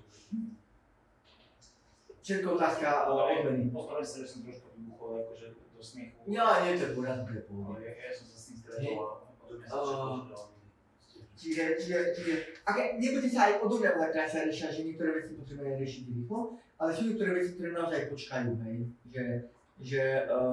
Ktoré naozaj, keď máte niečo máte termín, ja neviem, najbližších 5 dní, tak vy to nemusíte robiť do 3 dní a ešte musíte tým písať pravidelne, že áno, na tom pracujem, proste tam je nejaká vec. A väčšinou v tých e-mailoch by mal byť určený termín, keď to potrebujete. To znamená, že čo by malo ten tým zaujímať je, či to dostane stihne alebo nestihne a riešiť to tým e-mailom alebo komunikáciou inými kanálmi, že aha, je nejaký problém, napríklad z tej správe, potrebujeme toho a nestihneme do práce. Vtedy to treba riešiť. Ale súhlasím tým áno, že niektoré maily sú urgentné, ale to vyslovene by si mali byť povedané, že áno, toto musíme riešiť teraz. Ale ono to je myslené ako, že aj taká zdvorilosť, že odpoviem na to, že zadučím, že áno. Dostal som mail alebo bude sa tým zaoberať. Stále beriem, ale stále mi to príde, že neefektívny e-mail, ktorý iba zahlcuje to vlákno. Ale áno, bežne sa to používa. Alebo keď ja neformálne komunikáciu, jasné urobím, hej, veľakrát sa odpíše, hej, takto. Ale ono to de facto neskôr zahlcuje tú konverzáciu veľakrát. Pre mňa. A ešte, keď proste hovoríte to, že odpoveď. A nie, ja hovorím, že vždy odpoveď na tom čase. No okrem phishingu, hej, to je jasné. Ja som sa naučil byť proste alergický na e-maily, ktoré sa motoricky komunikovali s tým, že unfortunately material is very urgent. To už, keď vám to ide 50 krát, tak už... To je problém systému riadenia. Keď sa všetko nechá na poslednú chvíľu. Že áno, rozumiem, každá kancelária, každý office, každé pracovisko funguje možno pod iným nejakým časovým stresom, časovým nátlakom, hej. A áno, a keď niečo je, keď funguje kancelária, že všetko robí na poslednú chvíľu, tak to je už otázka potom nielen samotného týmu, ale managementu, ktorý vedie ten tým. Či to už priamo nadriadený, alebo samotní kolegovia v týme, že to nestíhajú robiť, ale podobne. A to sú už také skôr komplikovanejšie personálne otázky ako len toto. Ale rozumiem tomu, že áno, keď vám príde normálna komunikácia a keď máte 3-krát za deň urgentný e-mail, tak u mne je všetko v poriadku, že ako niektoré veci fungujú. Áno, sú obdobia, ak robíte niekto v kanceláriách napríklad, alebo v práci, kde sa robili účtovné závierky, daňové priznania, práve tam chápem, že tam práve k tým blížiacim sa termínom, tam chodí veľa termínov, že urgentné, tam je to úplne jasné, ale znova, to je len trošku na manažmente toho, ako to funguje, lebo keď napríklad viete, potrebujete mať účtovnú závierku, no nikto vám nezakazuje už od februára alebo od polky januára, keď máte všetko zúčtované za minulý rok, sa na to pripraviť, že keď sa dáme do podania priznania alebo do všetkých vecí. Takže rozumiem, ale znova to len otázka manažmentu potom. No je samozrejme, každý si veľa vecí necháva na poslednú chvíľu, to určite vieme, že napríklad ja ľutujem všetky poradensko-daňové firmy, ktoré robia daňové priznania 3 dní predtým, lebo každý si to nechal na poslednú chvíľu a oni potom naozaj riešia všetko urgentne, hej, to je pravda. To on dá proste sa to preložiť do 36. Áno. Lenže nemôžete si každý rok a vždy prekladať, nie? Môžete. Ale viete, že potom daňový úrad nie bude šťastný. Prečo? Ja som si... Zas to nemajú všetko naraz. Oni si to tiež nejako kontrolujú a nejako proste nie sú nešťastní, že keď napíšete to je na formulári. Predĺžujem si lehotu o 3 mesiace. Nemajú toho naraz toľko. To je dobré názor. Protizákonné. Ale až nie to, že to protizákonné. Ja sa povedal, že keď niekto veľakrát po sebe si odkladá, tak tam môže prísť presne tá otázka, že prečo to robí. Však to tam zdôvodí. No áno, ale Nemusíte ani nejako zdôvodniť, že som... oficiálne tam nie je nikoho, že Akože asi ja som si to odkladal posledných 5 rokov a doteraz mám daňovú úrad, že proste hodnotím, že som vynikajúci daňový subjekt. No, rýchlo ideme na Finsta, dobre. Nie, ale viete, oni daňový úrad povedal každému, že je dobrý daňový subjekt, lebo chcú daň, hej, to ja si dúfam. Nie? Či? Nechcú? Keď nerobíte cirkus a posielate nám za všetky proste hlasy. Ale hej, ja si toto súhlasím, že keď niekto si načas splní všetky veci, tak robí. No. Ja mám ešte jeden príklad o mailoch. Ja som robil v korporáte, kde bolo 10 000, možno 100 000 zamestnancov. A čas od času sa zdalo, že... Ale nie len na Slovensku 100 000, svetovo, hej? Svetovo, dobre. Lebo ja robíš tam presne, že aký korporát na Slovensku má 100 000, je svetovo, dobre. Svetovo, áno. Ktoré čas od času sa stalo, že niekto napísal nejaký mail a omylom to napísal na všetkých. A niektorí tí, čo nechápali, že to je omyl, tak na to odpovedali. A v tom 100 000 dave sa našlo možno 1000 takých. Áno, to je taká zrazu sa zjavili, proste ste prišli a dostával to každý, ešte to bolo taký tupý, nevšímavý. Možno, že sa to už teraz dá nejako vyfiltrovať, že to už majú tie korporáty a už tam teda robí. Ale vtedy to tak bolo, že Ježišmaria, zase tu niekto píše a všetci odpovedajú, tí menej všímajú, ako si povedajú. Tak možno sa len báli, že keď mi odpovedia, bude mi nejaký problém. No to nebolo ani im určené, oni len napísali, toto sa ma netýka, na čo mi to píšete? No, to je presne, treba si dať sa správa, ako robím na tom. No ale keď to napísalo 1000 ľudí, tak to bolo... Ja viem, že záhub. No a čo ešte ďalší problém v tomto je, že zahlasujú to nielen vašu schránku, ale aj tie servery samotné, lebo to je jeden e-mail, lenže keď taký je niekoľkokrát za deň, za mesiac, za rok. Všetkých tých 10 000 ľudí to mali na správu, pokiaľ to niekto tak povedal, že vyplajtulo, že to ma nezaujíma, nepíšte to tu. Priznám, že až taký veľký počet som nikdy nemal e-mailov. Tak som ešte šťastný, predpokladám. No však tak ako to sa dá vymazať. Nie, to by ma nedávalo, že ja si už teraz predstavujem, že keď to odosielam a chcem si vyfiltrovať človeka, ktorému to poslám, a si použijem ten mailing list, ktorý tam je, že ako to vyzerá pre toľkých zamestnancov.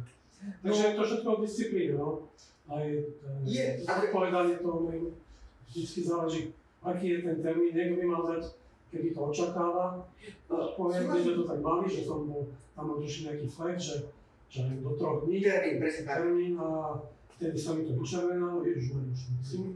Je pravda, že aj Outlook sa dá prepojiť vlastne s kalendárom a dá sa prepojiť v súčasnosti, myslím, na ďalšej vede, že a on keď akoby prečíta termín, tak vám rovno dá do kalendára, čiže to je tak. Ale áno, a potom vy máte tie, ešte stále funguje klasicky na Outlooku, hore sú také úlohy sa to volá, alebo tasky, neviem ako to presne. A tam je keď úloha, a keď niekto to dá pošľať e-mail a zároveň to zadá ako úlohu, to sa dá pri poslaní mailu urobiť, tak to každému presne takto vybehne, že vám je taká červená vajočka sa vám objaví, podľa toho, ako je nastavené, toto myslíte, predpokladám. Termín môžeme na dobré vlastnosti, lebo nech sa nezbú na termíny. Jediný problém, keď to niekto nastaví, že hodinu predtým to treba odovzdať, a je taká dlhšia práca, hej.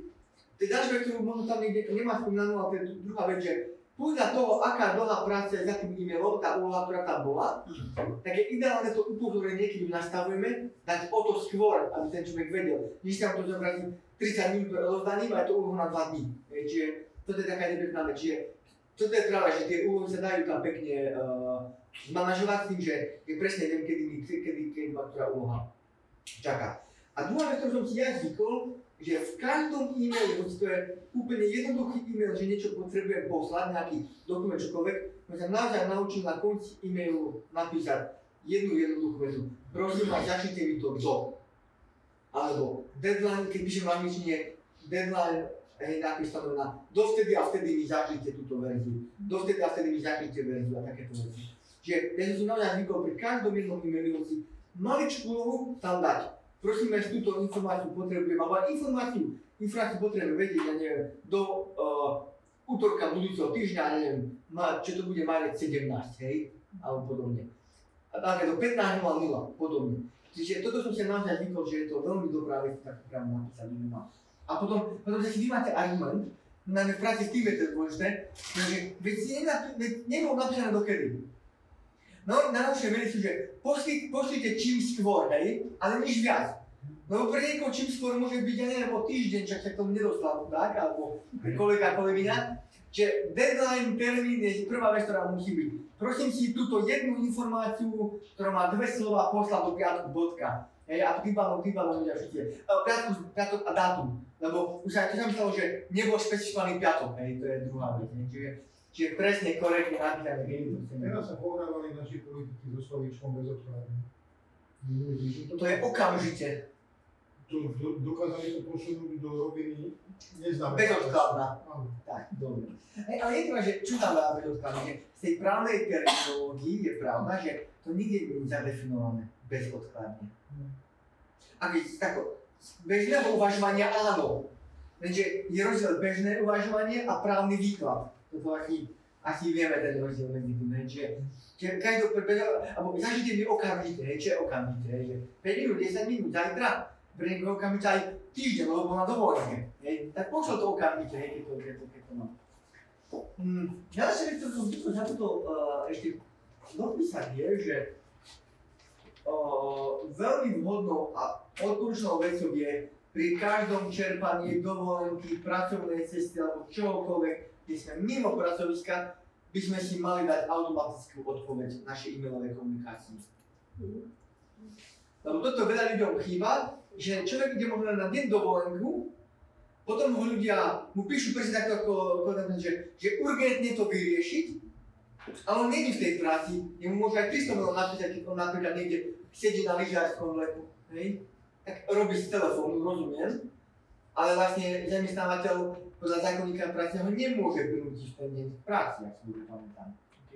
Čiže taká čiže dávať si vyslovene notifikácie, že proste nie sú práci. Ale vy si vyšli vlastný text. My sme ešte museli písať, že kto ma zastupí. Áno, to je to, 2 týždne a niekto potrebuje. Keď my tu máme tak nastavený systém, že keď idete na niečo, keď ideme na nejaké krátke voľno, jeden deň, tak nemáme povinnosť to robiť, lebo väčšinou nič je také urgentné, že nevzíš do druhého dňa ráno, keď človek príde po jednom dni dovolenky.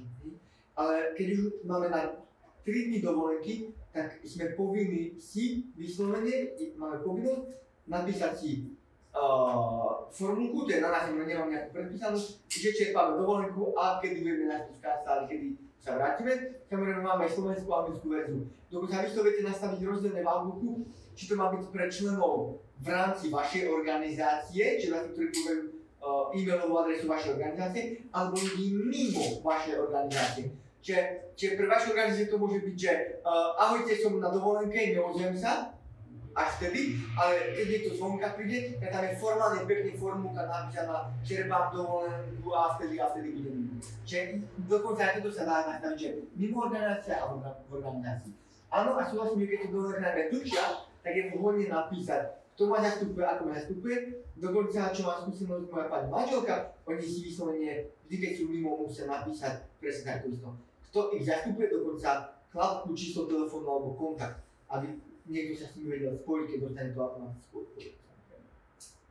Ešte potom mám teda krátku poznámku, ja mám s týmto takú skúsenosť, že vy si môžete si to nastaviť, že ste mimo, ešte aj štátny sviatok a kto vás zastupí, ale vy, aby ste proste odovzdali všetky veci, ktoré robíte, o ktorých viete, neviete, môže sa niekto ozvať, je prakticky nemožné. Čiže potom sa vám ozve niekto s niečím, čo, ja neviem, 3-4 mesiace spalo.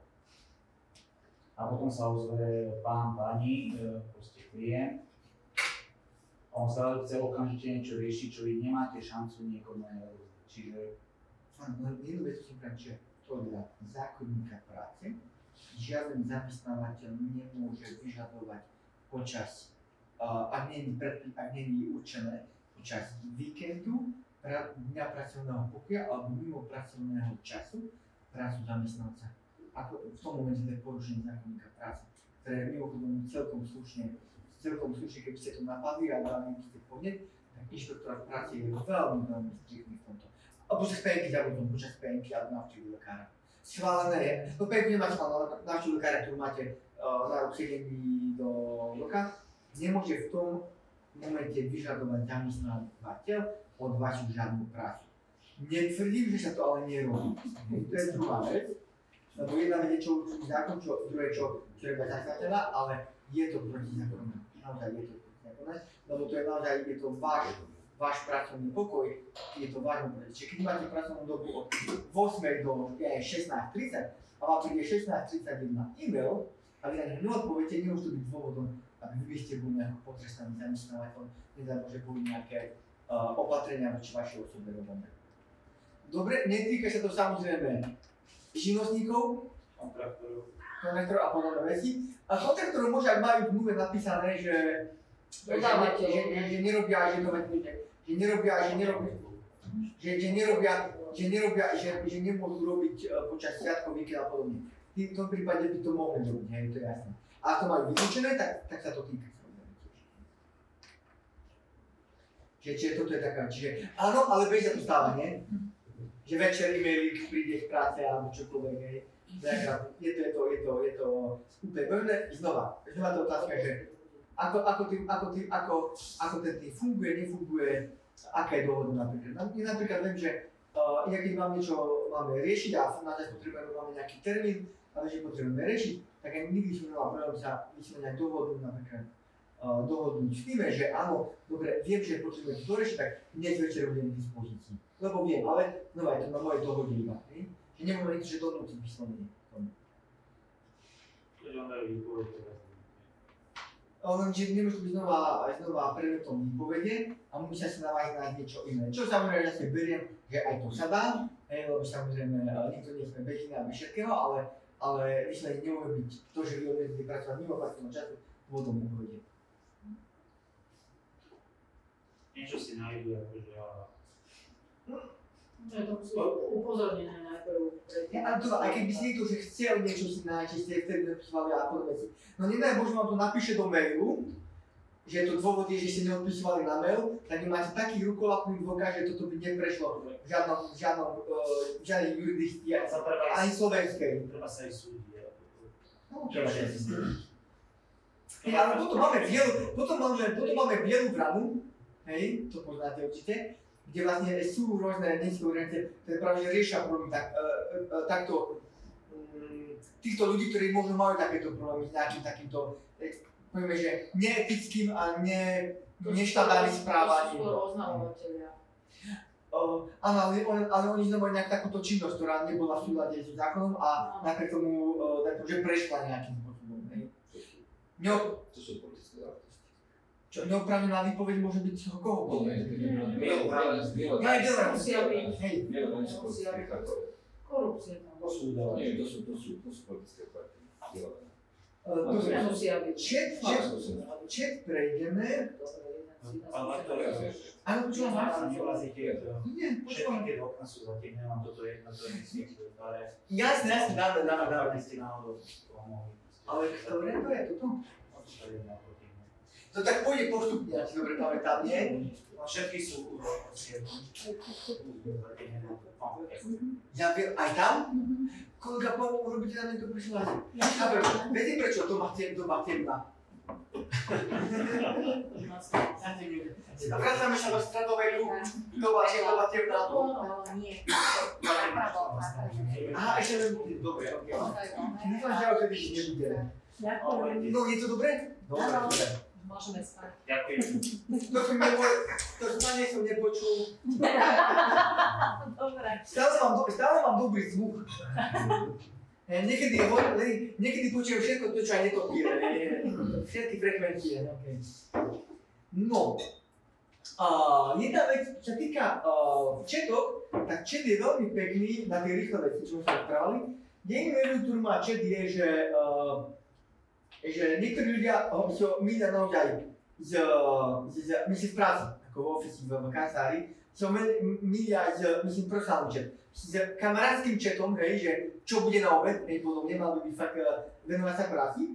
Druhá vec, ktorá je problematická, je, že keď je chat veľmi dlhý a rozsiahly a nemá jednotlivé kanály alebo oblasti, o ktorých sa rozprávame s tou protistranou, tak potom vlastne sa začne od toho, čo bude na obed, najmä tomu, až po riešenie niečoho, čo treba naozaj v praxi riešiť, čo nikdy nie je ideálne, no potom sa hľadá dlhé chatové vlákno a nikdy si nepamätáme, čo mu bolo, hej. Viete, že spätne sa, keď sa vracem, neviem, do hľadací, to je fajn, ale že je to, že veľakrát tie chatové aplikácie sú fajn, ale aj na nich nezabúdajte si robiť chlieviky, ako to mám okienka, pekne, aby sme vedeli, čo sa ten chat týkal s konkrétnym človekom, aby sme to presne vedeli, potom sa v tom všetkom strácame. Tak ako aj pri e-maili, aj v chate sa veľakrát dá nastaviť dostupnosť, čiže tam si nastaviť dostupnosť, že nie sme. Vy to najčastejšie poznáte podľa takých tých farieb, viete, že zelená farba, oranžová je som neaktívna, taká kasná, a potom červená je som na nejakom inom stretnutí napríklad podobne. Ale tieto statusy si viete aj sami veľakrát zadefinovať, a viete sa aj napísať k ním komentár, že niekto keď vidí, tak rovno vidí, že neviem, najbližšie 2 dní budem nedostupný, hej, napríklad na čítať podobne. Čiže tu sa to dá nastaviť a čo je to veľmi praktické, aby niekto nepísal, vám tinkali správy a vy nemáte možnosť buď prečítať, alebo vôbec na ne reagovať. A keď už aj prečítate. Čiže takáto vec, že to je. A toto mám presne, vidíte, presne ako, že urgentné správy má dohodnuté označenie, aby sa nezneužívalo slovo urgent na všetko, hej. To je podobný prípad, že všetko je, že unfortunately, hej. Že aby to takto nebolo. OK. Videohovory sú jasné, super na porady a všetky veci, lenže ak som povedal, je potrebné zaznamenávať ich obsah, lebo ten je zaznamenaný, pokiaľ ho nenahrávame reálne v Teamse. Dá sa nahrávať síce v Teamse, čo je mimochodom už štandard veľakrát. Neviem, či ste ju nahrávali, samozrejme na začiatku pri nahrávaní je potrebné získať súhlas od všetkých, že súhlasia s tým nahrávaním. Pri nás sa ešte nikdy nestalo, že by niekto nesúhlasil, že to bolo také, že súhlasili ľudia, lebo samozrejme nerieši tam nič personálne, tam sa riešia naozaj pracovné veci. Ale ak sa nenahráva, tak naozaj treba robiť dôsledné poznámky a zapisnice, to je najväčší šans. pri videohovorách, keď začínal napríklad sa do popredia pri výučbe, alebo pri videohovoroch, alebo pri akýkoľvek komunikácii Teams, alebo Zoom, alebo Google Meet, tak veľa ľudí má strašný problém voláme to technostres. My si už ten pojem počuli. Technostres je stres z toho, ako zvládnete ovládať všetky novodobé digitálne technológie. A veľa ľudí, a teraz sa to netýka ako len tej starnúcej pracovnej sily, ale celková mladých ľudí, má práve problém s tým, že ako zvládnuť ten stres, že čo keď sa niečo pokazí. Ale to nie je stres toho, že keď to funguje. Keď niečo funguje, tak nie sme v strese. Čo sa stane, keď to nefunguje?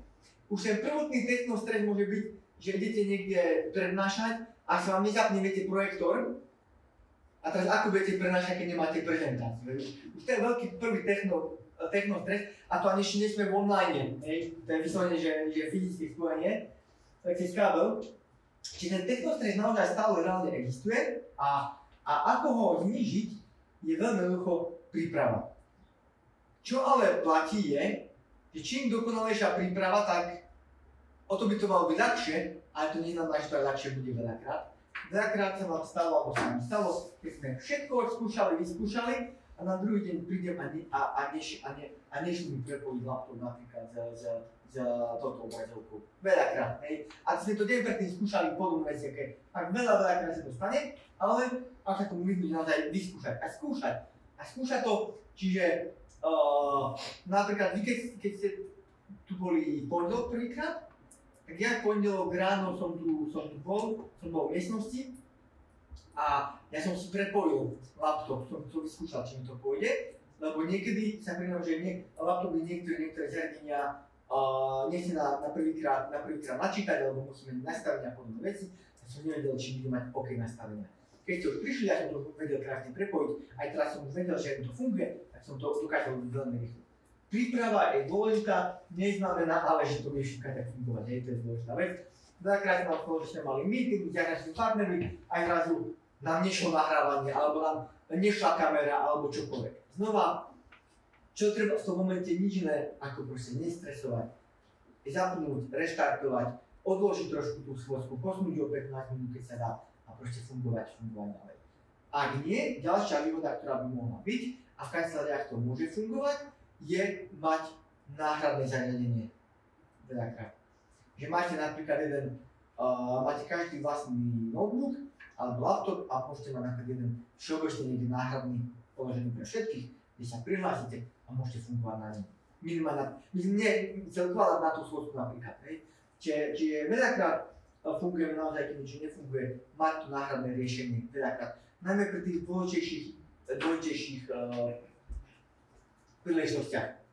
Keď četujete s kamarátom a vypadne vám videohovor na WhatsAppe, tak to nie je strašidelné. Keď vám vypadne schôdzka s manažérom, kde predstavujete, ako vaša kancelária, výsledok polročnej práce, tak to je trošku problém. Čiže vždy mať možno nejaké náhradné riešenie. Takisto vidíte, že pripravte si podklady na vzdelanie, prezentácia dokumenty mali pripravené vopred.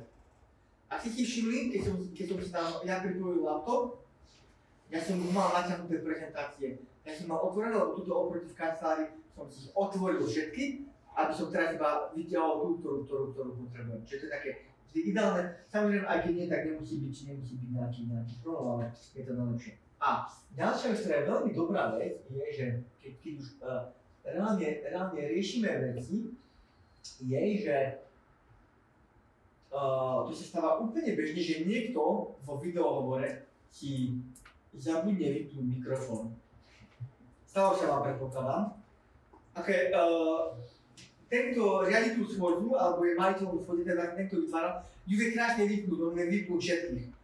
Ale nie je nič lepšie, ako keď počujete, keď sa v pozadí na schôdze rozprávajú o pracovných veciach, dokonca o osobných veciach, aké všetko alebo máte napríklad ruch z okolia, hej. Je tuto zbíjačka, hej, a vy zapnutý mikrofón, že všetci počujú, že v tej miestnosti, kde vedľa vás zvučí zbíjačka, čiže veľakrát také fajn.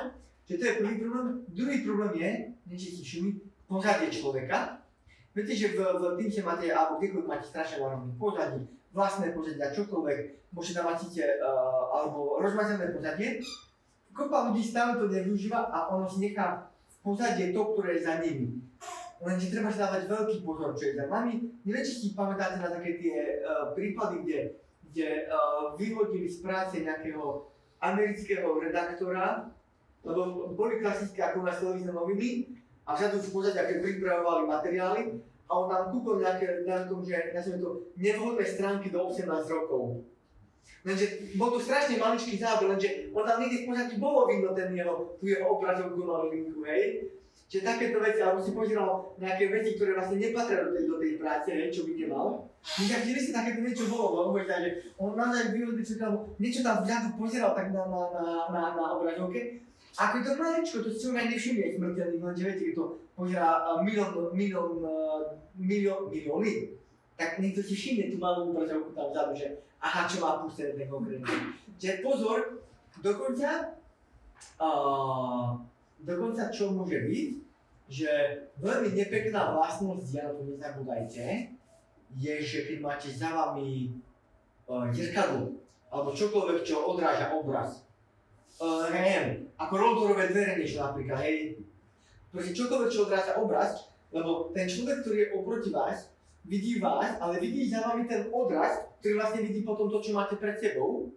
Napríklad vidí, čo máte na druhom monitore, vidí, čo máte na stole položené, hej. Čiže vidí opačne, hej. Čo vy to takto schováte, ako ja mám teraz schované toto tu, hej. Ale on by videl všetko toto tu, čo mám, lebo by som sa to krásne odrážalo, tak pozor na takéto drobnosti. Je to detail, ale ľudia na to zabúdajú. Že za nami také niečo môže nastať. Čiže taká srandovná vec, ale proste pre toho človeka to asi vtedy nie je veľmi srandovné. Ja toto prereším. Vzdelanie obrazovky. Neviem, či ste niekedy vzdelali obrazovku a to si ukážeme ešte. Keď vzdeláme obrazovku, dôležitá vec pri vzdelaní je vždy zdieľať naozaj iba to, čo chcete zdieľať. Čiže odporúčam nikdy nezdieľať, že keď máte tam vzdelanie obrazovky, ale vždy odporúčam iba zdieľanie konkrétneho okna, súboru alebo dokumentu. Lebo v tom momente, keď dáte celú obrazovku a prepínate sa medzi oknami, tak všetci vidia všetko. Vy už to môžete vidieť, lebo vás vám stredu ukážoval moju celú obrazovku, čiže vy už ste naučení. A keď ste s niekým úplne cudzím a vy zrazu, chcete si z jedného PowerPointu alebo Wordu prekliknúť na Excel, kde niečo ukazujete ľuďom a preklikávate medzi oknami, tak vidia všetky okná, ktoré preklikávate. A napríklad vidia vaše e-mailové konto, hej, keď si ho prekliknete, môžete vlastne čokoľvek v tom momente, hej, ktoré je. A ešte, ak sa tá schôdza popri tom nahráva, tak sa k tomu vedia spätne vrátiť, stopnúť si a vidia presne napríklad všetky tie, pamätáte si moje karty, hej, na lište. Všetky by ste si vedeli pozrieť, keď to nahrávalo, všetky to vedeli, hej. A keď si môžete, lebo tam nemám nič také nevhodné, ale čo ak tam mám nejaké nevhodné veci napríklad, aby ste si to vedeli by ste si všetko pozrieť, hej. Čiže to je také, čo mám potvárené. Čiže to je taká veľmi nepekná vec. Čo sa týka nahrávania, som povedal, tam súhlas, bez súhlasu, bohužiaľ v súčasnosti nejde. Akože stále sa tlačím do toho GDPR, veď GDPR v podstate sa ani nepohneme a vždy musíme pýtať povolenie. Dokonca úplne ideálne je, keď to povolenie, že nahrávanie začneme tým, že sa spýtame, že chceme povolenie, lebo máme nahraté, že nám to povolili ľudia. Hej. Čiže také veľmi svojské, ale je to až takto to musí vlastne, by to malo fungovať, aby naozaj bolo dokázateľné. Že sme nahrávali a samozrejme osobné údaje a nejaké osobné dáta ľudí by nikdy nemohli byť ako reálne na tom videu. Čiže keď máme stretnutia o tom, ako projekt funguje, alebo kancelária, rozdelenie práce na budúci mesiac, to je OK. Lenže nikdy tam nemôžeme mať, nahraté nejaké telefónne čísla, nedá že výplatné pásky, alebo rôzne dokumenty, ktoré by mohli identifikovať človeka. To je také trošku, je to transparentné na jednej strane, ale na druhej strane musíme si dať veľký pozor, že čo sa riešia, čo sa môže nahrávať. Toto asi pre debatu sa vlastne bavil, že zadanie termínov, chýbajú nejaký taký základný obsah správy, že to je taká vec, ktorá nám trošku chýba. ktorá by mala byť, alebo nejaké zlé pochopenie úloh, čiže to je taká vec, ktorá môže byť problém. Ako nám komunikácia digitálna ovplyvňuje tú produktivitu, z hľadiska tej spolupráce, komunikácie, čiže dobrý videohovor, dobrý chat by mal znižiť počet otázok, tak sa dobrý e-mail.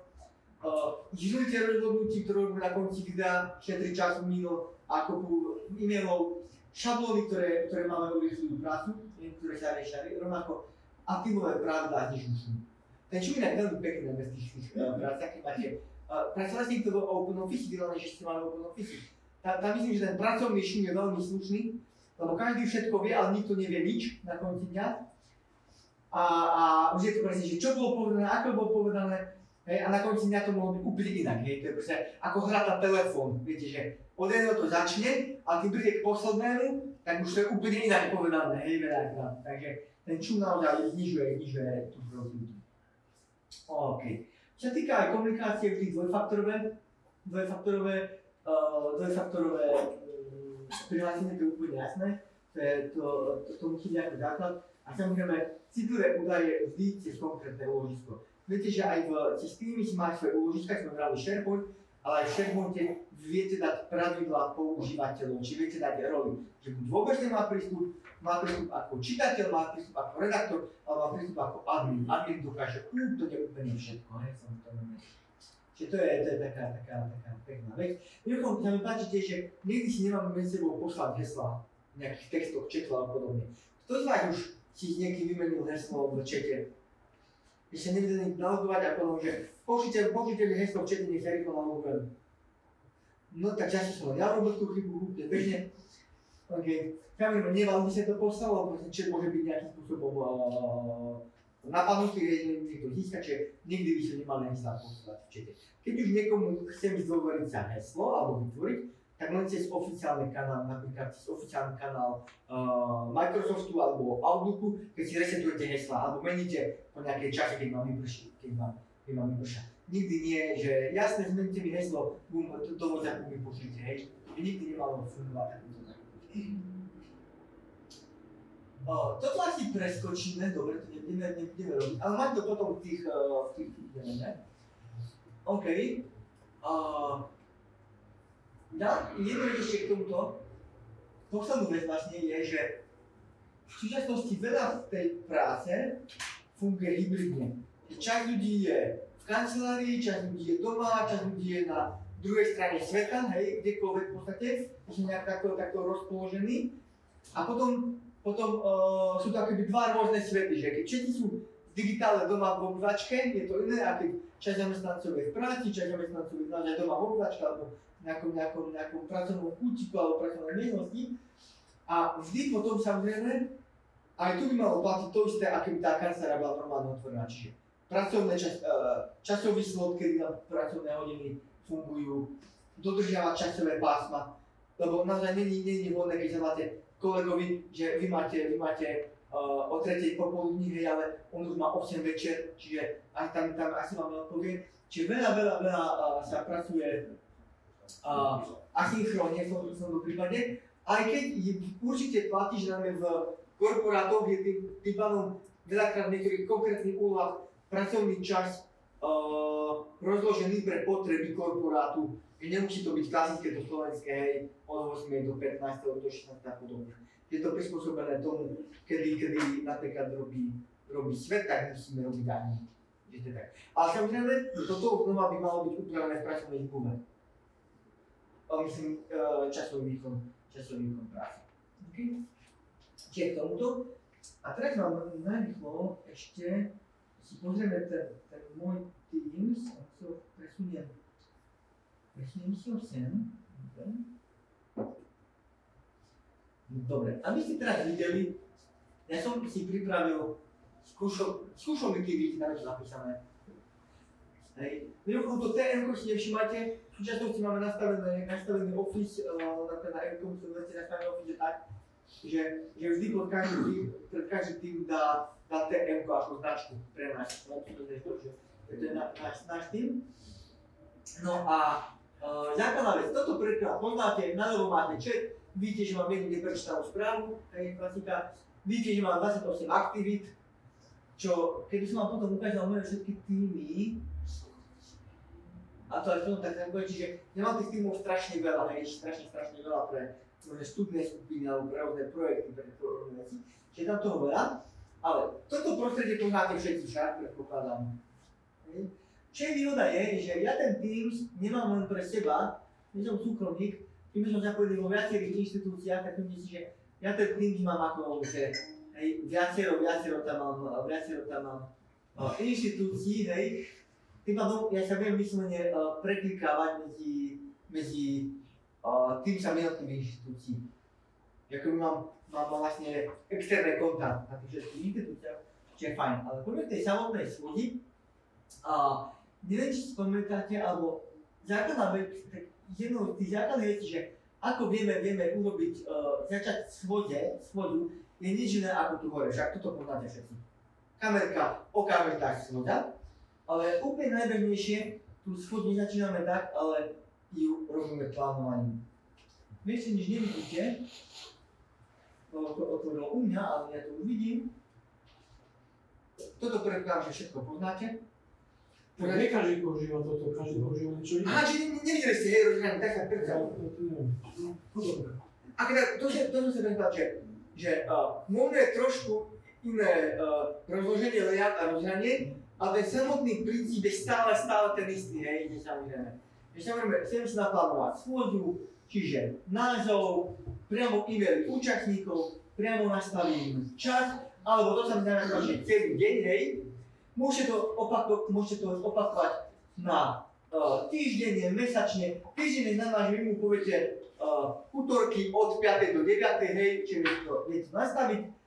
Potom samozrejme tuto nižšie, momenteček bude nižšie, tuto dole viete, tuto nižšie viete pridať miesto, pridať podrobnosti, pridať agendu, čiže viete urobiť všetky veci. Dokonca viete určiť, keď máte kolegov zahraničia, viete určiť, že v ktorom časovom pásme to je nastavené. Takže aby kolegovci neboli zmetení, že to je zimný stredoeurópsky čas, tak aby vedeli. A potom samozrejme si vybrať, že kto môže byť na tej schôdzi, čiže keď ich vyberete, čiže všetci, alebo len moje organizácii, alebo len pozvaní ľudia a podobne. Veľakrát totiž je to urobené tak, že ja dám teraz všetci, že vy keď nechcete urobiť nejaké stretnutie, nechcete do tej schôdze pustiť ľudí skôr, tak vy tam dáte, že kto môže obísť čakaren, dáte, že nikto. To znamená, že vy keď začnete schôdzu, meeting, stretnutie, tak vy manuálne musíte všetkých popúšťať vnúka. Že oni nevedia automaticky sa pripojiť do tej schôdze. To je ochrana pred tým, keď vy napríklad poviete, máte nejaké veľký workshop pre ľudí a vy nechcete, aby sa vám oni už tam predtým začínali nejakú schôdzu alebo sa vám tam nalogovali a nanominovali, tak vy tie schôdzu spustíte, až potom ich pekne púšťate do toho meetingu. Taká trošku ochrana do toho, aby vám tam ľudia nechodili. Napríklad chcete nechať pripravené nejakú prvú stránku alebo čo budete. Čiže toto je taká vec, ktorá tu je. Potom samozrejme, keď ja tu dám nejaký názov schôdzi na workshop, ľudí sa nemusím dať, aby som nikoho nevolal. Čiže ja keď tam túto schôdzu napríklad dám a mám to dneska na kedy. Mám to dneska na...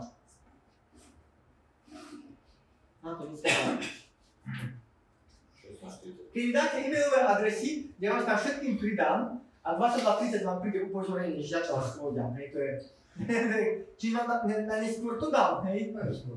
Opodruje, hej, dobre. A takže opodruje, spíte vám cinkne niečo a ja to zabudete, hej, to je taká vec. No a samozrejme, ja to teraz môžem odoslať, dobre, to nám ste videli, že takéto funguje, ak nevieš to všetko. A čo je toto všetci? To sú čo všetci? Že kto môže obísť tú čakareň? Všetci, čo sú pozvaní. Áno, čiže teraz sú dve spôsoby, že keď sa niekoho vyslovene tam do tej schôdze, tak tam sú hostia, tak zoberiem e-mailové adresy a copy-paste, skopírovať, zložiť, tam dám adres. Keď som 10 ľudí, 10 e-mailových adres a teraz keď som tam odoslať, im by automaticky teraz prišla taká adresa, že Ľubomír darmo vytvoril svoj, na ktorú ste pozvaní a sa zobrazí presne tie podrobnosti. Pre koho je, by sa zobrazilo tá popis, agenda, pretože všetko by videli, že napríklad tam viem dať popis, že sa to bude týkať toho a toho, aby vopred vedeli. Dokonca tam je aj súbor, že napríklad prílohu, že podkladové materiály, už priamo sem, nemusím im poslať e-mailom. Že ja vytvorím jednu vec a dostanú všetky materiály naraz, hej? A všetci je to, že áno, že sa pripoja a nemusím ich ja manuálne púšťať. Čiže všetci z tých pozvaných.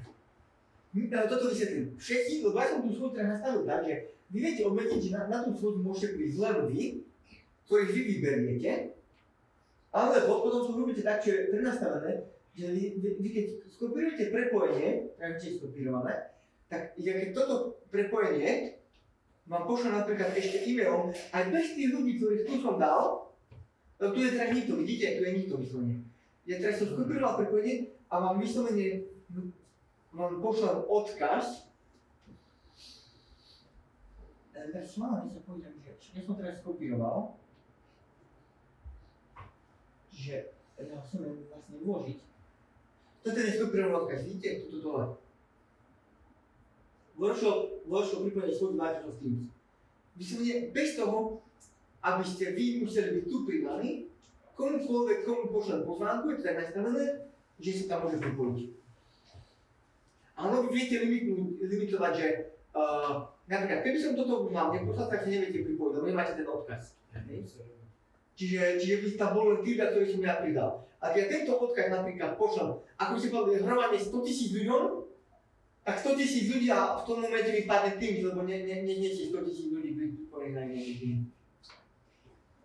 Čiže odkaz. Alebo potom, tí, ktorí sú na schôdzi, tak oni sa vedia pripojiť aj cez tento odkaz.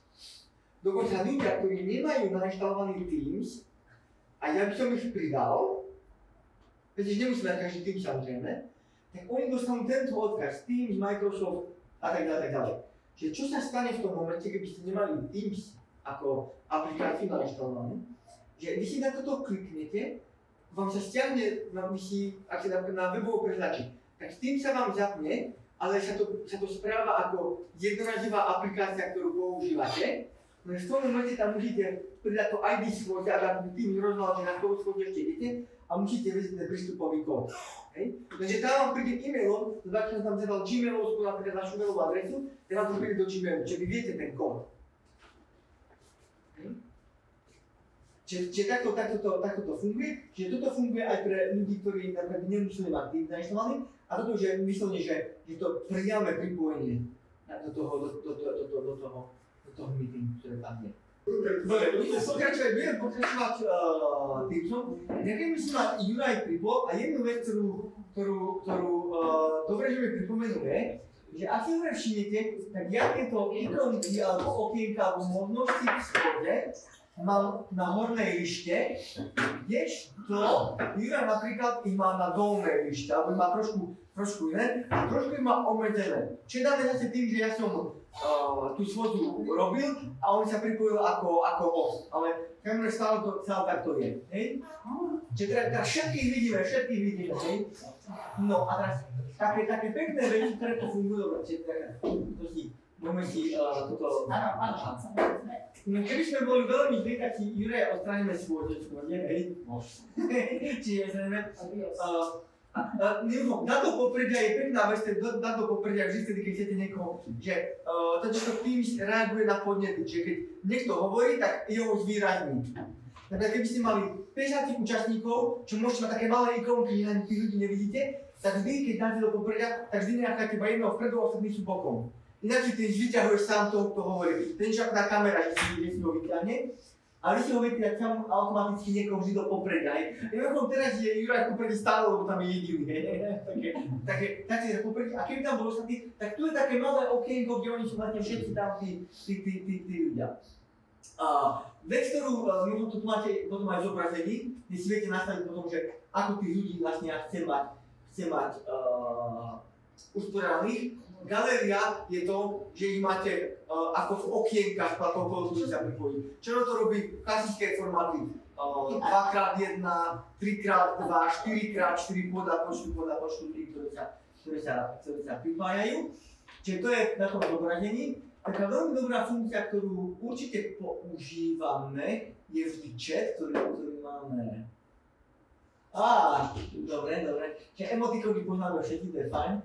Ale chat, tu chat nie je nič lepšie ako na rýchlu komunikáciu. Obyčajne chat sa používa vtedy, že keď je meeting chodia, jasné. Toto je tak, že ako môžeš do súkromia cudzích ľudí, že som nás chodí a ukážem všetkých kolegov, hej? Že chat je veľmi dobrý v tom, sa musím priznať, že používam ho vtedy, keď je nejaká schôdza a sa hovorí o nejakom dokumente, o nejakých veciach, a všetci ľudia nemajú prístup k dokumentom, tak sa dá krásne sem dať link, skopírovať a pokladať odkaz na to, aby sme tam vlastne aby sme sa k tomu dokumentu dostali priamo cez chat, čo je veľmi dobré, veľmi sa pozerať. Áno, inak takto to vyzerá obyčajne, keď ste na stretnutí. Že ten, ktorý hovorí, má zapnutú kameru a tí, ktorí sú tam, sa tvária, že sú tam a majú tu tie kamery. Mimochodom, viete, ako zistíte v Teamse, že ľudia tam boli prítomní iba fyzicky, že zapnutým, ale boli duchom neprítomní? Že keď skončíte schôdzu, že poviete, že schôdza končila a všetci sa odpájajú, taká marotská púšť, chápem, a všetci sa odpájajú a vy poviete, že skončila schôdza, to sú tí, ktorí stále ešte ostanú tam napravo, ktorí sa neodpojili od schôdze, lebo ste skončili, hej?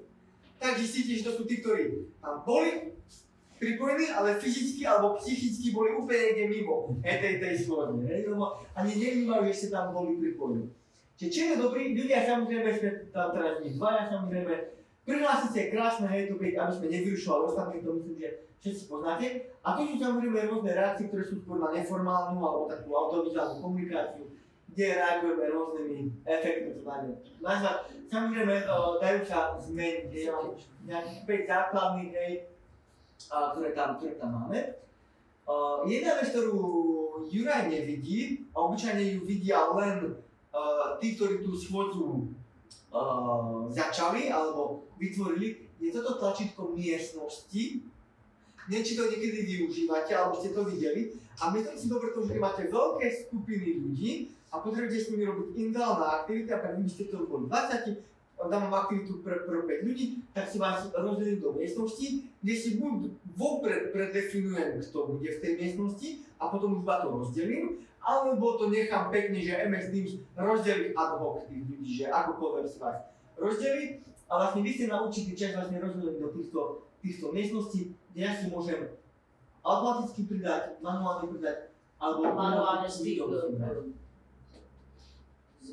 adres, či ako? Áno, keby ste boli 20 na schôdzi teraz, tak ja manuálne priradím každú e-mailovú adresu do konkrétnej miestnosti. Ja sa pridám, že keď to chcem robiť, ja väčšinou to robím automaticky. Keď chcem napríklad práce pre študentov, tak automaticky, že aby systém zamiešal, to je také. Ale napríklad keď máte stretnutia, máte rôznych v kanceláriách, alebo sa venujete, nech sa venuje jednej oblasti, niekto ďalšej, a viete, kto sa ktorej oblasti venuje, tak vy si ich manuálne popridávate. Môžete to ukázať? No, sme tam ale len jedni.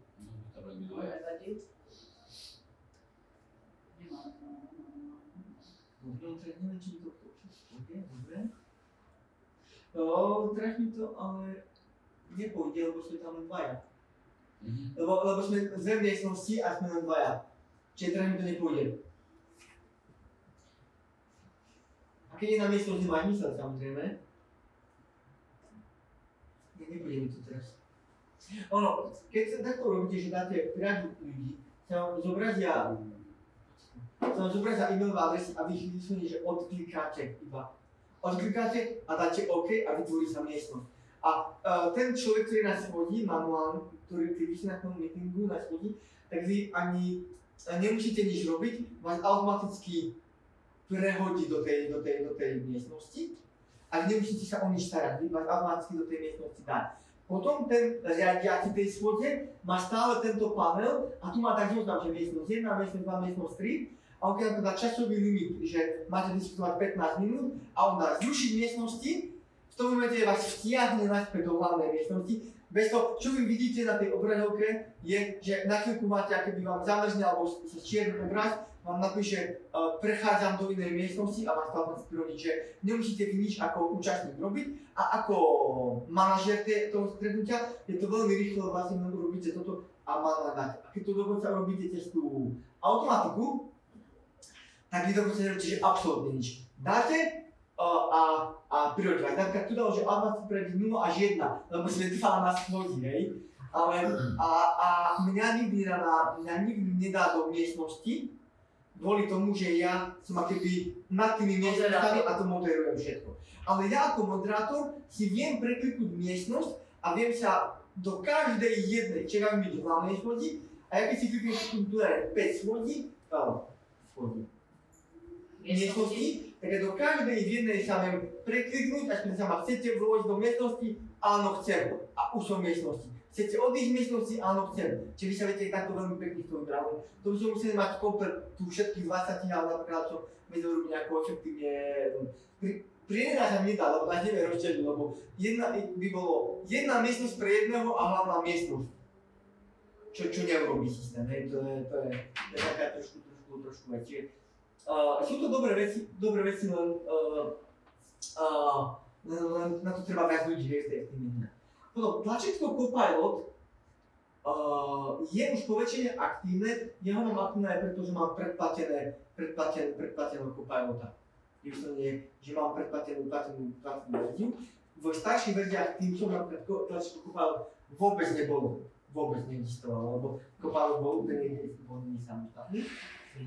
A potom samozrejme tam máte všetky aplikácie, ktoré si viete pridať do tým sú napríklad ten podobný, pamätáte si, som vám vravil napríklad ten insight, že vieš sledovať ako dlho som v týmce, ale viete automaticky čo mi urobí, čo mi navrhne tým samotný je Poly na hlasovanie.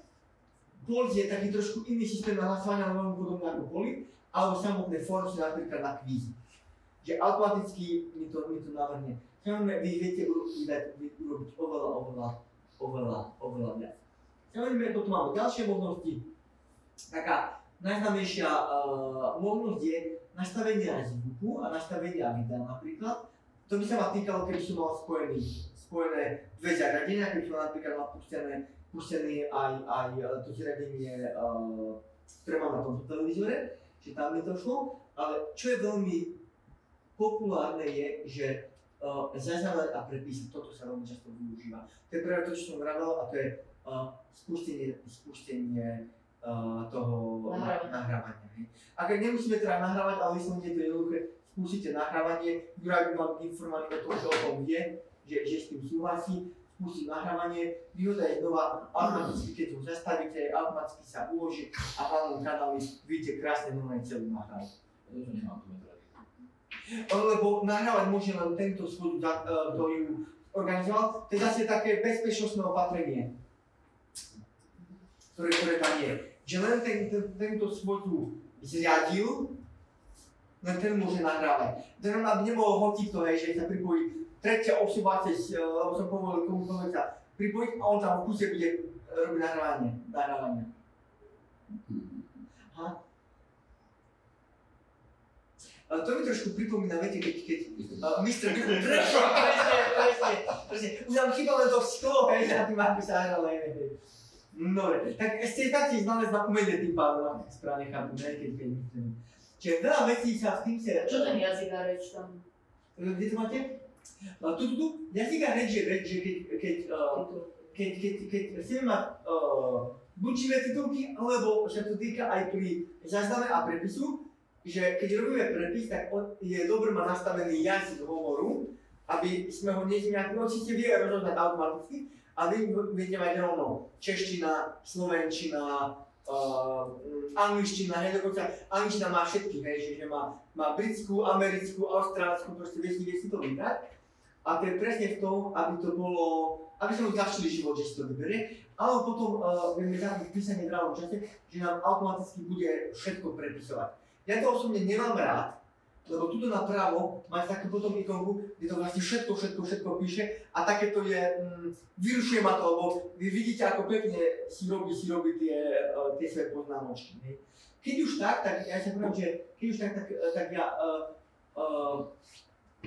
robím toto tu, keď prišlo to tlačítko Copilot, tak ten Copilot, najväčšia jeho dobrá funkcia je, že na získanie pomoci ste prepis, a vy teraz keď začnete prepis, tak samotný Copilot si to všetko číta, alebo nahráva súbory, ktoré sa tam uploadnú, a vy potom budete dať jednoduchým príkazom, prosím, urobí poznámky zo stretnutia a za 20 sekúnd máte poznámky zo stretnutia.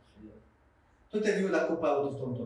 A skúšal som sám, lebo som bol veľmi lenivý robiť sám poznámky zo stretnutia, skúšal som, veľmi dobre funguje. Veľmi dobre funguje, ale iba v tom momente, keď napríklad nie sú rušivé zvuky, lebo vlastne on robí prepis. Prepis robí len tak dokonale, ako my dokonale hovoríme, fungujeme, keď sa tam traja ľudia by začali preklikovať, tak by vám bol zmetený. Takže áno, že on veľmi dobre funguje, pokiaľ je nejaká štandardná schôdza stretnutie, čiže je to super. Čiže ja by som musel začať robiť poznámky a potom jednoducho príkaz urobím poznámky, fakt dobré. Lenže ďalšia vec je, že namiesto tohto existuje niečo trošku iné, existuje trošku, že vy si viete ako jednu z aplikácií, kde mám vidí, neviem, či to pôjde. Nemá to tu. Existuje aplikácia, ktorá sa volá Firefly. Bohužiaľ ona je tá základná verzia zadarmo, potom je platená, preto ani ja ju teraz nemám. A Firefly aplikácia je de facto to, čo sme predtým používali namiesto Copilota, že vám urobil prepis a urobil poznámky. A ono sa ten Firefly sa tváril ako ďalšia osoba na stretnutí, že keby sa tu má naštované, tak tu mám už dve osoby, že na meetingu je Juraj a na meetingu je Firefly. Sa tvária ako osoba, ktorá berie tie poznámky, ale princíp Copilota a Firefly je ten istý. Ale Copilot si myslím, že bude ešte trošku lepšie robiť tie poznámky ako Firefly. Je to máš také, že zapnúť RTT na túto schôdzu. RTT. Priam sa nepoznám. Skúsme to. Skúste, jasné. Text v reálnom čase, aha. Viete čo to bude? Ja vám ukážem presne. RTT typa To je text. To je text, hej. Ale RTT, výhoda toho prepisovania je, keď napríklad by ste mali ľudí s handicapom. Áno. Lebo oni krásne si chodia. Presne, to je ako ešte stále nie sme v tom, že by to dokázal robiť posunky automaticky, ale minimálne text, ktorý si dokáže taký človek prečítať. Ale znova, nie je úplne dokonalý, veľmi záleží, ale dokážeme veci. Potom sa môžu nastavenia kamier mikrofónov, ale posledná vec, a je úplne napravo, je zdieľanie, a to vlastne presne ukážať, že tu má dve možnosti. Že ja viem zdieľať obrazovku, to znamená, viem zdieľať samotné stretnutie a viem zdieľať okná. Najnebezpečnejšia vec je zdieľať obrazovku, lebo vlastne zdieľate všetko to, čo ja tu vidím. Prečo mi dalo na výber dve obrazovky, lebo ja mám obrazovku 1, obrazovku 2. Zdieľanie obrazovky je veľmi nepekné. Ošemetné. To je pekné slovo, ošemetné, lebo ako som spomínal, všetci vidia všetko. Čiže vy keď máte obrazovku, asi preklikávate okná, súbory, sťahovania, čety, otvárate súbor, netvárate súbor, všetci všetko vidia a preto ja vám odporúčam robiť okno a tu vidíte, že tu mi dá na výber potom všetky okná, ktoré mám otvorené a tým pádom napríklad ja vidím, ja si viem vybrať, či mám takú workshop, či doručenú poštu, tým kanály a tak ďalej. Čiže naozaj, keď budete to v tom robiť, takto. Mimochodom, toto isté ponúka aj Zoom. Že zdieľate len čas, nezdieľate všetko. Znova vám to svieti do očí však. Áno. Zatvorím som sa poprosiť, keby ste toto A to zaujalo. myslíte, že to je? Áno. Dobre, tak Môžete kľudne otvoriť, asi si myslím tie ďalšie, ale proste to mi strašne tým. myslím, že ostatné ďalšie vám nebudú svietiť. Tak ale máme radi tmu, ako sme si zvykli povedať do roku. Mám rada svetlo, len Hej, nie, ale však stále ešte celkom pekne vidno. Čiže toto sú také základné veci pri Teamse.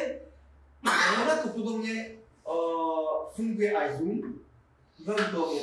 Tie ikonky sú dokonca veľmi podobné na vzdelanie, prihlásenie sú trošku iné prostredie, neviem či máme doplniť Zoom.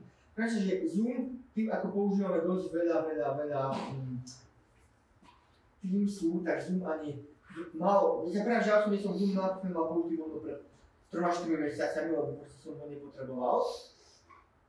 A tak vám niečo ukážem, že ako môžete vidieť, že som dávno nemal otvorený Zoom, mi totiž to išlo, že mi robilo aktualizáciu, hej, teraz. Ale rýchlo natáhnem. Dobre, tu mám na rýchlo Zoom. Vidíte, že ja ani samotný Zoom ani nie som nainštalovaný, keď si všimnete. Ja ho nemám, lebo ja ho používam v neplatenej verzii. Čiže ja Zoom používam väčšinou tak, že keď niekto urobí v Zoome schôdzu, ja väčšinou robím v Teamse, stretnutie, čiže ja vyslovene sem dám spojenie stretnutia, kde vlastne všetci tu iná.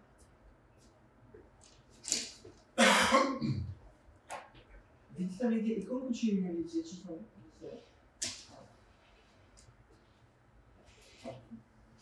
že ja ten Zoom, ak vidíte, že ja väčšinou používam tak, že dostanem pohádku na Zoom, idem na Zoom, tam napíšem číslo v schode, viete, že ho prenastavené ako ľubo na schôďach, kliknem, že chcem, aby som sa pripojil. Čiže ja sám mám neplatenú verziu Zoomu, lebo nepotrebujem nejakú platenú verziu na nejaké pokročilejšie funkcie a napriek tomu sa krásne viem vždy pripojiť, že není s tým problém. Samozrejme, aj tá bezplatná verzia nemá problém sa urobiť to sign-in, čiže zaregistrovať sa a tá bezplatná verzia ponúka nejaké základné veci. Čo som vám chcel ukázať je, že keď sa pozrieme na ten samotný Zoom, tak všimnite si, že tie ponuky sú približne rovnaké. Máme tam chat, máme tam samotnú schôdzu, máme tam zdieľanie dokumentov, máme tam čo to je, whiteboard? Tabuľu, ďakujem pekne. Máme tam tabuľu, že vlastne je to skoro úplne rovnaké. Tu máme ďalšie mailové, kalendárové veci, ktoré vlastne plánovače, ktoré vlastne nám to urobí. Čiže vlastne veľmi podobná vec. Skôr si myslím, že, a to je jasné, myslím si, že skôr je to otázka skôr zvyku veľakrát, že čo kto používa. Napríklad máme aj partnerov, ktorí vyslovene používajú že Zoom aj na výučbu, aj na stretnutia používajú Zoom, lebo boli zvyknutí na Zoom oveľa neskôr, tak proste ho používajú. Ale pre mňa hľadiska napríklad toho konečného používateľa sa priznám, že je mi jedno, ktorú aplikáciu používam. Hľadiska toho, že mám predplatený Teams, lebo mám Office 365 predplatený, tak skôr vždy prikladám, keď ja niečo nájdem, na tebe všetko také. Dobre. Tam ešte treba zvuk zapnúť. Áno, ale to mám naslal mikrofón vypnutý. Nie, pri tom zdieľaní, že zahrnúť zvuk. Myslíte pri nahrávaní, či? Nie. Keď ste dali tam tie aplikácie, Vidíte tu pri zdieľať, zahrnúť zvuk, zdieľať obsah. Áno, a to je vlastne, to je napríklad vtedy, nejaké video. Áno, keď video. Keď napríklad zdieľate dokumenty, tak ale keď video, tak áno, lebo potom, to je potom problém ten systémový, že, a to je skôr systémový problém toho počítača, že ktoré audio bude brať do úvahy. A ono keby sa to nezahrnuje a vy nazváte pekne video, tak to video je vlastne hluché, lebo vám nezahrnie ten zvuk. Ale ja sa pýtam, že ja som toto možno využil dvakrát v živote, tým, že my sme dokumenty zdieľam a takéto veci, ale áno, napríklad pri výučbe, alebo keď máte online výučbu, alebo online aký nemusím povedať, že ste tým, ktorý pripravil nové video pre svojich manažerov, ktorí sú na druhej strane sveta, tak áno, nedáte to, takže nie je krásne video, ale nevieme, čo tam bolo, hej, čo môže byť problém, hej, toto som ťa bolo povedať, čiže veľakrát je tam.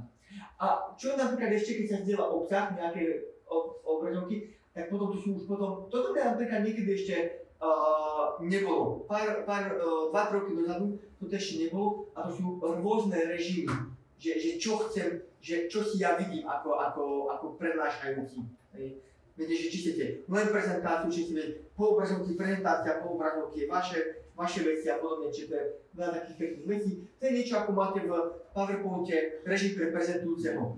To je podobné podstate nastavenie. To je veľmi podobné tým, že je to isté. A tu ešte, až si obrazovky a tu je tiež whiteboard automaticky. To je zase dané trošku tým, že ja mám konto nastavené skôr pre pedagogickú činnosť, tak mne automaticky ponúka whiteboard tabuľu, lebo vie, že to nástroj, ktorý sa často používa. Pri bežných Teamsoch, paradoxne to tam skoro vôbec nikdy nie je, lebo bežne sa to nepoužíva, ale tým, že máme aj učiteľské verzie, tak je to tam veľakrát.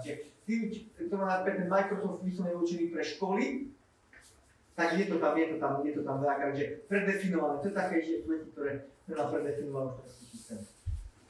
OK. Chcem páči, že v tej zrelom čase to boli pre všetkých účastníkov, to je pre nás dvoch. Až dvoch. Dobre, myslím, že týmto by som skončil.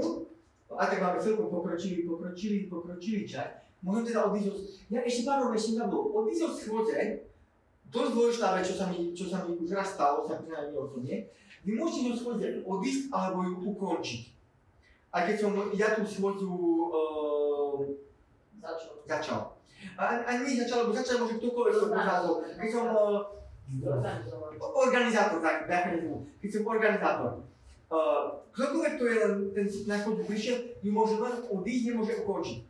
A čo sa mne vlastne stalo, že my sme nahrávali schôdzu, sme potrebovali prepis.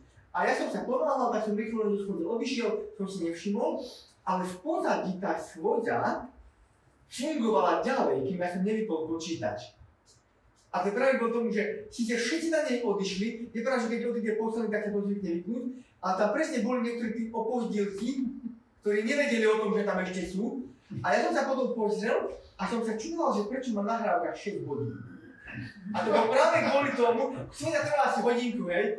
Ja som odišiel, ale niektorí tí opozdilci, ktorí duchom neprítomní tam stále boli, tak on to nahrával, nahrávka, že to bolo nič, hej, ale to nahrávalo. Čiže taká drobnosť, že keď vy ste organizátor, tak prosím aj skryte a dajte ukončiť schôdzu nielen odísť, lebo keď Juraj sa neodhlási a neodíde, tak vlastne tá schôdza by trvala, kým posledný človek neodíde.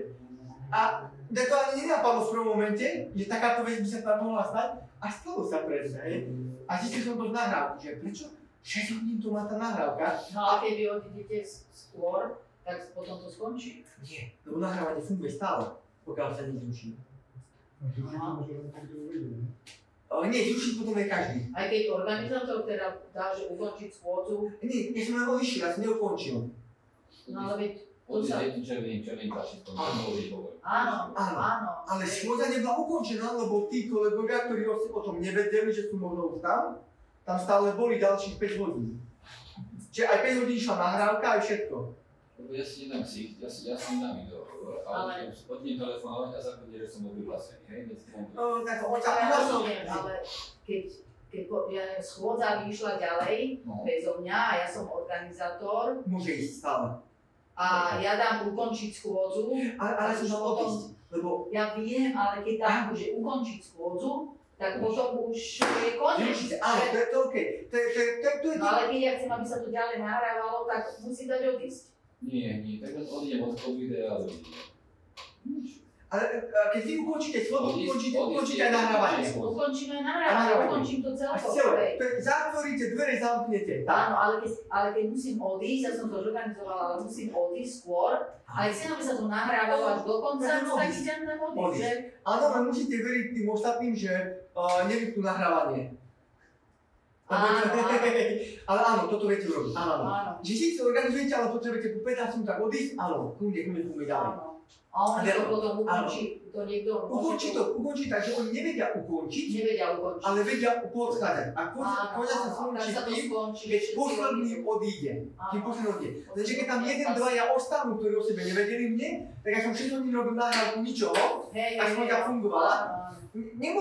Malo to jediný problém, že trošku som vzal disk, hej, tá minulá nahrávka išla, ale možno to som vyriešiť, že preto som na to upozornil, že sú to dve rôzne funkcie a tlačiť a samotné, keď to nechal len takto, tak samotné jedné tlačítko je len odísť, nie ukončiť. Tak je to prenastavené, to práve bolo tomu, že áno, že keby niekto sa ponáhľal a vypne to, aby nevypol všetky, hej, aj ten organizátor. Čiže preto, že potom stávate pozor, keby ste to organizovali, vždy takto ukončiť schôdzu a teraz som zrušil, vidíte, pre všetkých, to je na také, čiže teraz som zrušil som aj Juraja, hej, tak pekne, ako